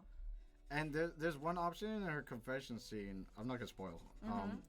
But if you pick the wrong option, she'll literally get mad, and it's like In her confession scene? yeah, she gets really mad. Does that ruin the confession? No, sorry, not a confession scene. Oh. Sorry. In The scene before. Oh, one of her heart event scenes. One of her heart event scenes, she gets really mad if you pick the wrong one. And I was just like, I was taken aback because I was like, oh, okay, sorry. Reset game. I did. I reset the day and I went back and I was like, I ain't having let her say that anymore. That was mean. I ain't gonna. I picked the right. I felt bad. I picked the right option the first time. Yeah. I remember the first quest June gives you. She like roasts you a little bit, even though she's the one asking you for a favor. She's like, "Oh, you're actually gonna help me look for it? You're quite the people pleaser, aren't you?" Yeah. I'm like, why are you asking me for help? Don't sass me right now. She got some spice there. I know you're like. So yes, that's what I want. I'm just glad that there's a lot of tsundere lovers out there because I it feels. I'm glad that something about it. There's a reason why it's a popular trope. Is what I'm saying. There's a reason why it exists. It's just interesting to me. I know. I went for like the princely trope and then the himbo trope. The himbo trope. I know these tropes. I love a good himbo. Don't we all love a good trope? What's your favorite personality archetype, guys? Put in the comments. Good What question. type of character do you go for?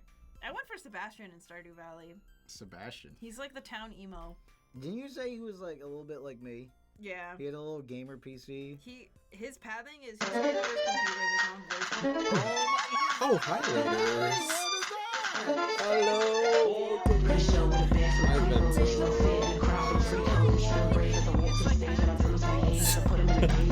Sorry if I sound a little bit tired because I am tired. Hi, Vento. Welcome in. Hello. When there's like a little bit of that air pocket that kind of goes in it, like. But I also like it thick sometimes too. Welcome in. Welcome. Do I sound tired? Yes, I am tired. EP streamer. Yes, I am EP. I've been drawing for almost 8 hours, and I only finished one tarot card. and I have to do 22 of them.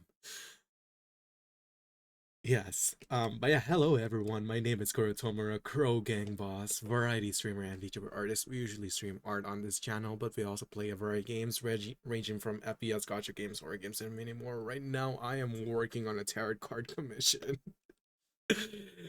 I'm not in pain because I don't like what I'm drawing. I love what I'm drawing.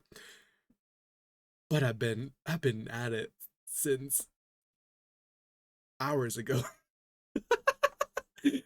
I hope all is well. Hi, Vento. How's your stream? Also, everyone, please do check out Vento, another comfy streamer that I recently love to watch. They play a variety of games stream. They love Cyberpunk. And yeah, their chat is really nice to hang out on. So if you guys want to have some chill vibes, go check out Vento.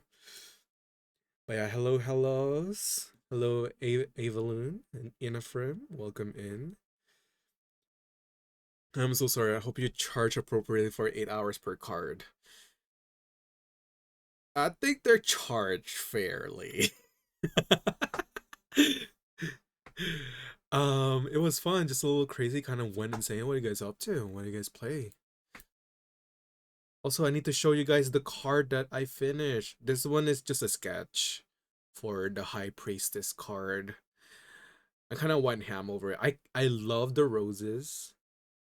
I love how the roses are coming along with this composition. But this is the first card that I finished. This is the Fool card. Yeah. And I have to do 22 of them. Played some Red Dead Redemption 2, but there was this part I had to keep redoing because the instructions were unclear. Oh, I see. But yeah, I hope you guys still had fun though. Sounds fun. That said, I finished the game. Oh, yippee! Let's go! Congratulations, Otsukare. Otsu. I'm glad. I'm glad you guys finished the game. But yeah, welcome in everyone. Welcome. I don't usually sound like this, but I am very, very eepy and tired. I just want to finish the sketch. But yeah, this is the first card that I did. Look. A lot of details. But I love detail work. I also make VTuber models too. I just finished this model last night. This model. Yes. And then now on to the tarot card commissions that I need to focus my time on because they actually paid me a couple months ago and I have not done any progress that I should have been because I went to places and I've been catching up on schoolwork and yeah, a lot of things. But that is not an excuse to not do my commissions. So here we are, doing double time. Thumbs up.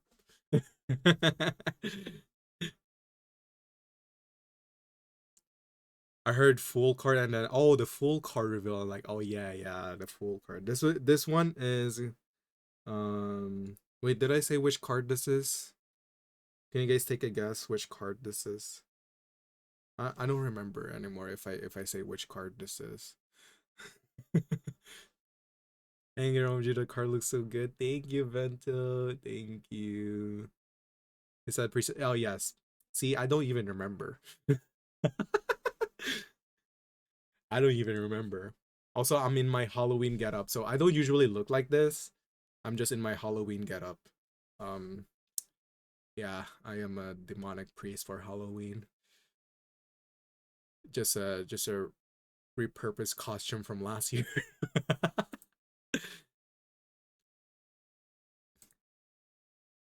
But yeah, thank you so much for the raid. I really appreciate you, Vento. If you do need to take your after stream care, and also for the raiders as well, thank you so much for coming in. Yeah, thank you. If you guys, I think I repeated myself. Yeah, take your after stream care. Go ahead, get some food, some water, some rest. I cannot talk anymore, but yeah, we're chilling. Thank you. Hello, Yuxi. Welcome in. All right, we're almost done with the sketch, and then I will end stream and eat and rest. Thank you for the hydrate. Thank you. I go drink my overly cold jasmine tea.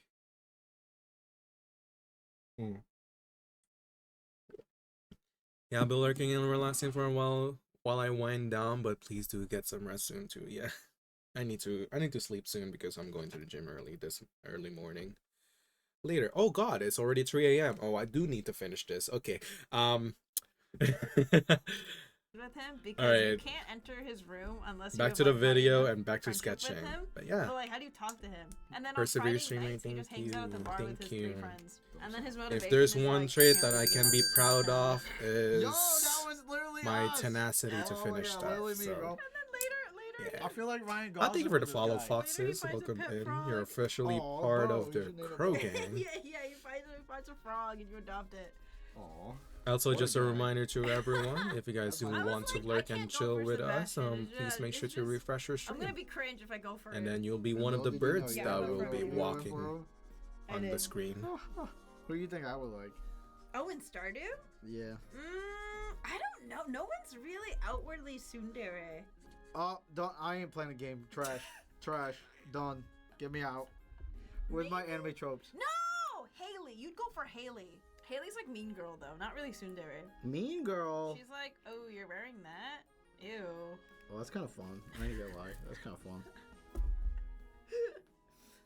I like me a good fictional meanness, you know? That's what Animal Crossing needs.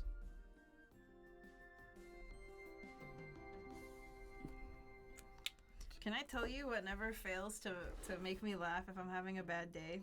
What's up? So in the beginning of Stardew Valley, the intro scene, Grandpa is in a bed, which already looks jank, right? Like this bed already looks jank. But it's like he's in bed and he's like dying and he gives you a letter to be like, if you ever get tired of corpo life, move to the farm. Someone made a mod where the only thing that changes is the intro and they have him and the Family Guy death button. That's so dumb.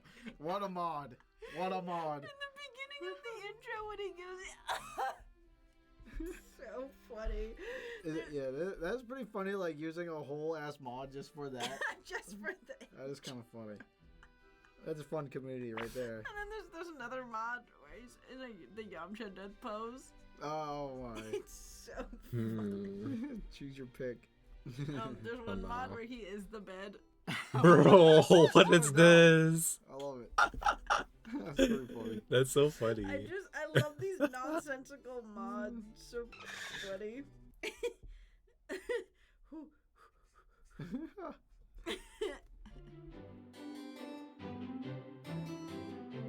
Love modders. It's so stupid. So this is called the Magic Blue Flower, and you spam it to June if you want her hearts up because she likes the color blue.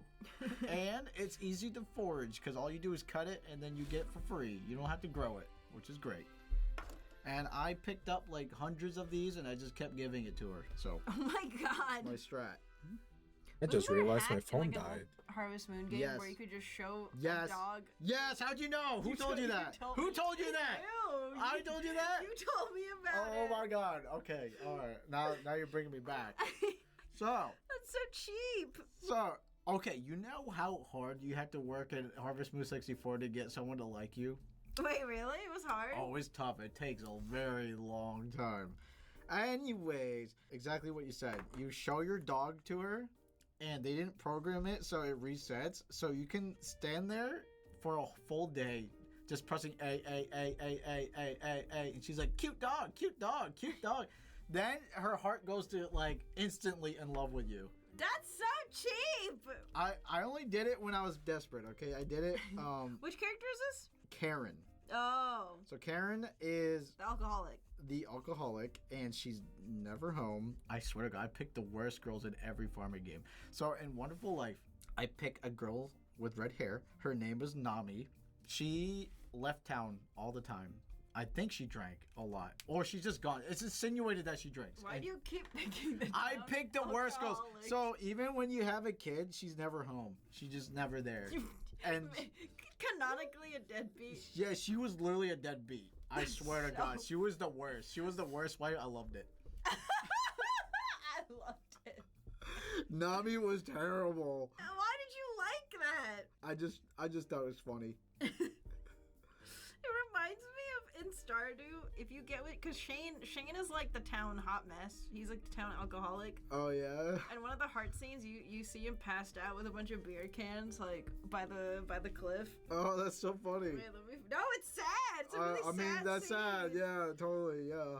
Not funny at all. Sorry, sad. In your romance with him, you're basically like helping him, right? You're like helping him out, like mentally and emotionally.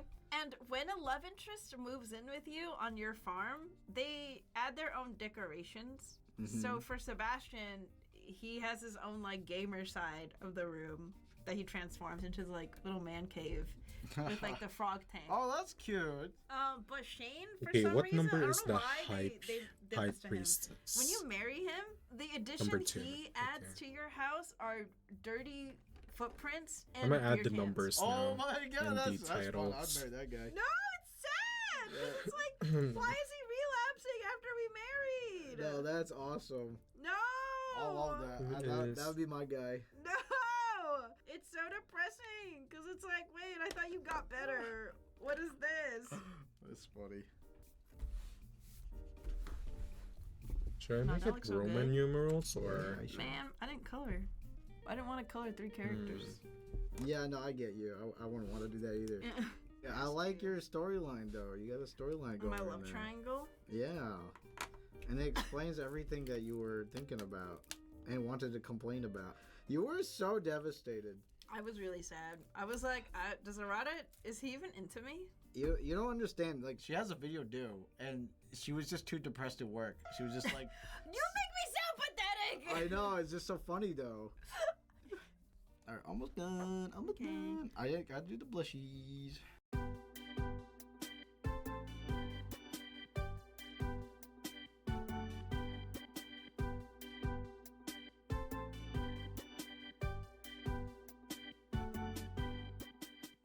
Three, two, one.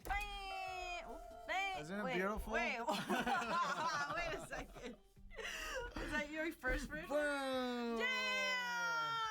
That comparison is crazy, by the way. That like big ass flower is so funny. But maybe this was just practice, huh? The big ass flower. Why are you making fun of my big flower? You're making fun of my flower. So, Emily. Woo! Yeah. This is beautiful, by the way. Oh, you think so? I love the shading of the eyes. I love the whole storyline here. I like the nosebleed. Yeah.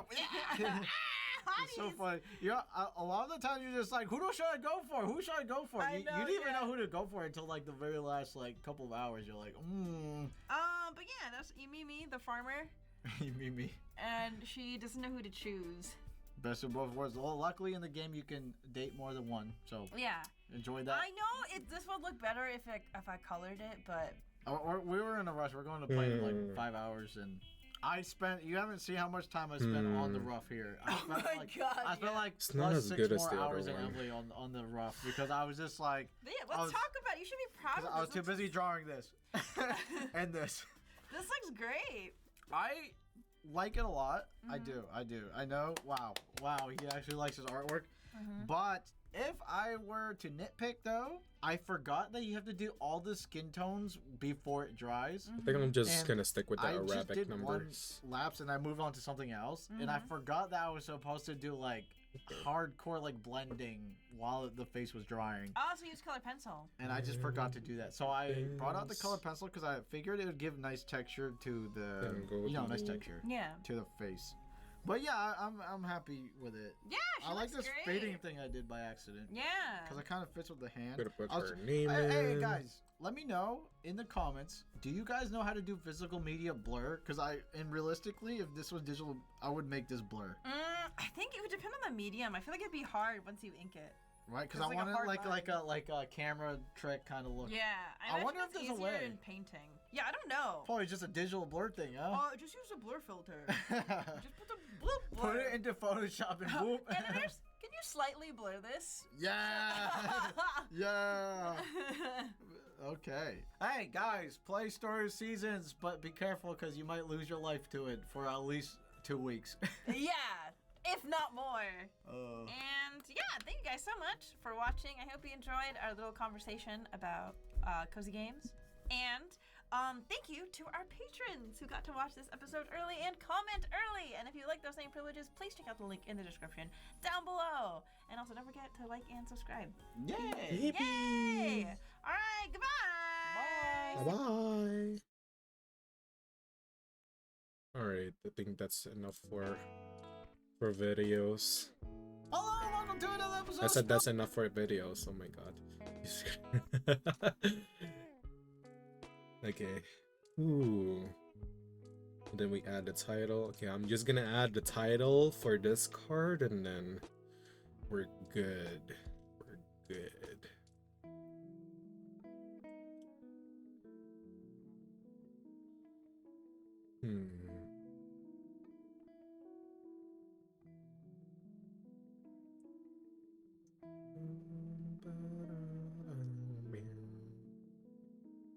What's the text there?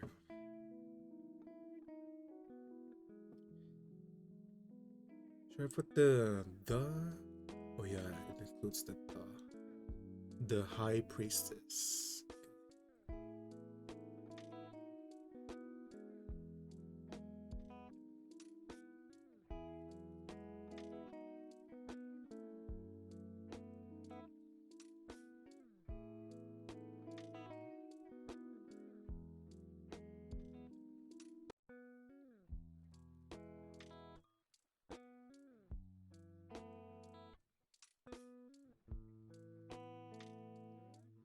P-R-I-E-S. Okay, I cannot spell for the life of me.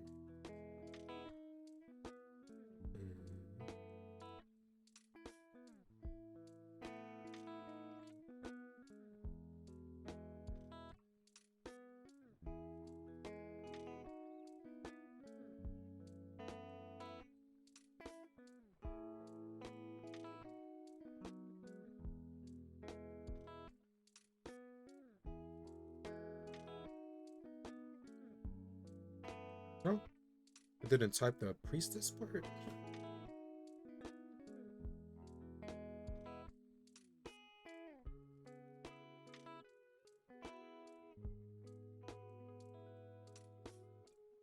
Okay.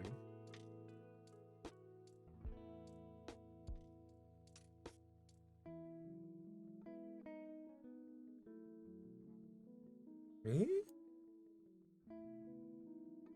Why is it not showing the priestess word?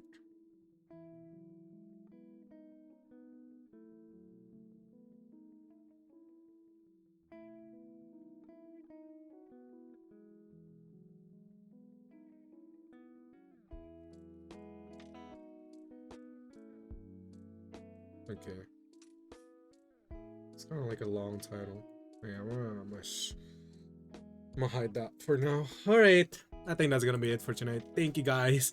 I hit 8 hours, so I think I'm good.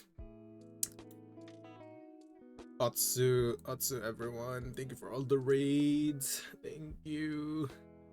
I'm tired. But hey, we got a sketch. Yeah. We finished one card. Yeah. Okay, let's see who could we raid. You know what? Let's just raid Alien. Is he still streaming? Oh wait, he just finished. Fuck. Um Good job, thank you. Okay, let's see who could we raid. Damn, all the people that I'm planning to raid already just ended.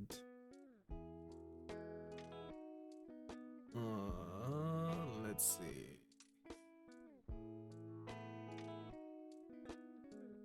Do you guys have any recommendations? Let's look at my followed channels that don't usually show up.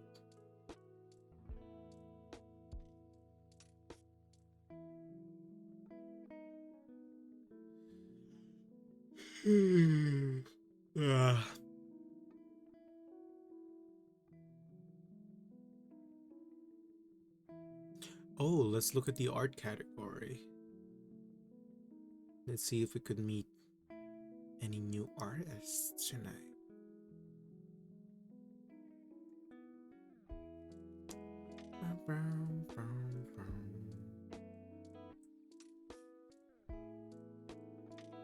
Or not. I don't see anyone that I would love to raid. Actually, I'm really tired. Hey chat, do you guys have any recommendation who to raid? I sound so dead, holy shit.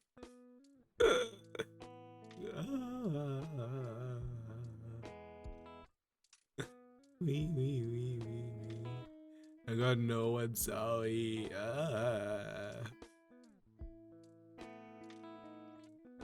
Besides Lotus and Rokon, I just rated Rokon recently. Actually, let me look at my. Okay, who rated me that I haven't rated yet? Let's look.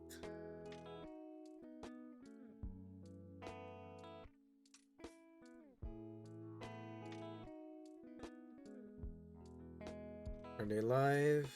Nope, they're not. Are they live? Nope, they're not. Please, one of these people be live. Please. Please, one of them be live. Are they live? No, they're not.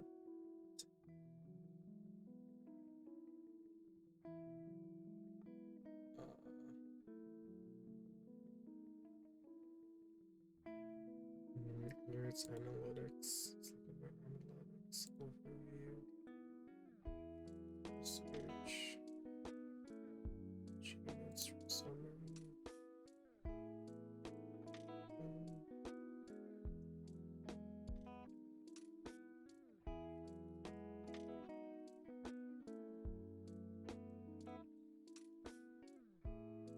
God fucking damn it, who's live right now?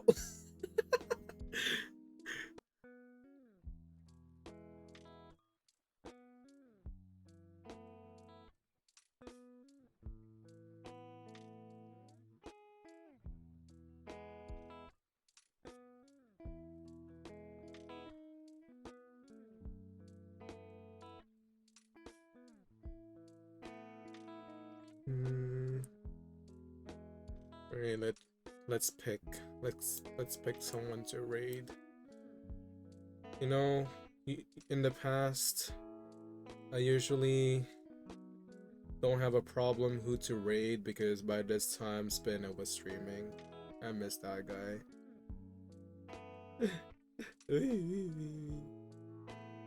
I miss him.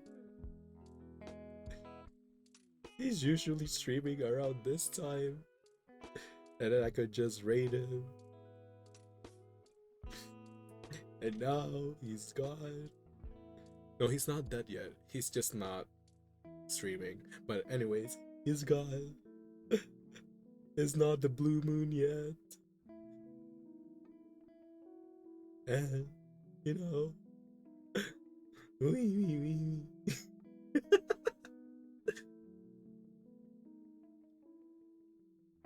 Oh, I kind of like your art. Wait, let me check this person. Ads, no. Get the fuck out of here.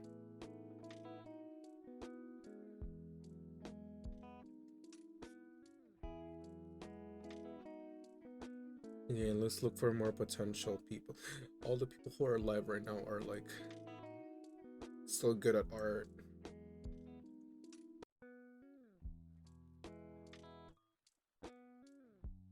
Song cover today. Wait a minute. Song cover, say less. Also, their art looks really cute.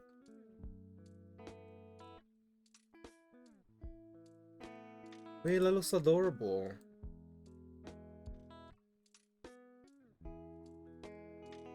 Okay, let's see if they pass the vibe check. Okay.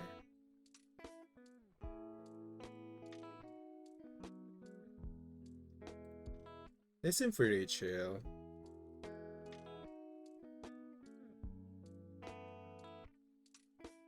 Hello.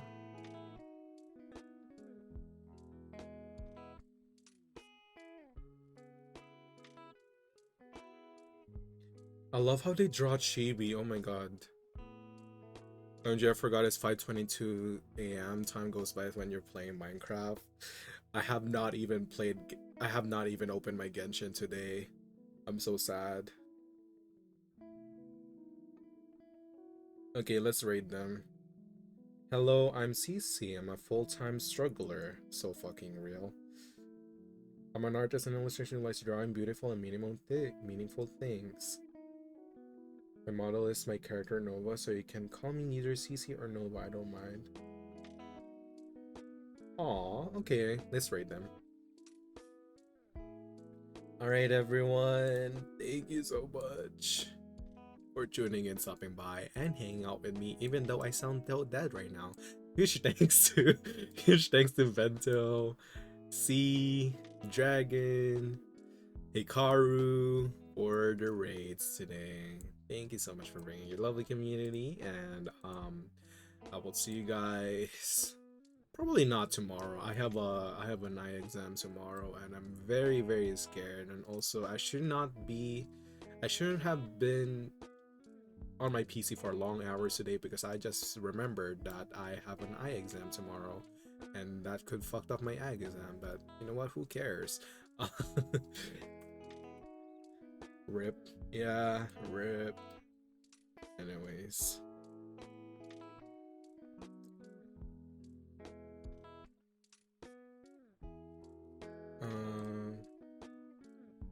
Yeah, we're gonna raid CC. CC, that's a cute name. We're gonna go raid CC. Please be kind to them. They seem very chill. They're also doing some art. And also, please be respectful. Send them some love. And if you guys are so inclined, please give him a follow. Give them as much of a support as you guys support me. And yeah, let's go say hi to a new friendo. Harikami. It's not my birthday, please. But yeah, I'll see you guys Tuesday. I'm gonna be collabing on Tuesday. We're gonna play Valorant with Rokon. And then Wednesday we're gonna play Dead by Daylight. I'm still figuring out what to do for the rest of the week, but mostly art, I guess. Again, thank you so much for all the raiders today. If you guys want to check out my socials are here. Twitter for announcements, some random posting. Maybe I'll post my face there. I don't know. I did post my RL pic today. But also if you guys want to commission me, my vision is here.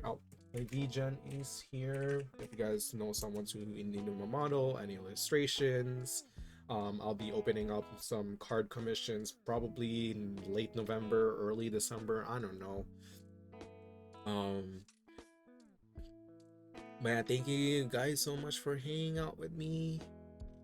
I love you all, but I am really tired. I'm just glad that we finished some work today.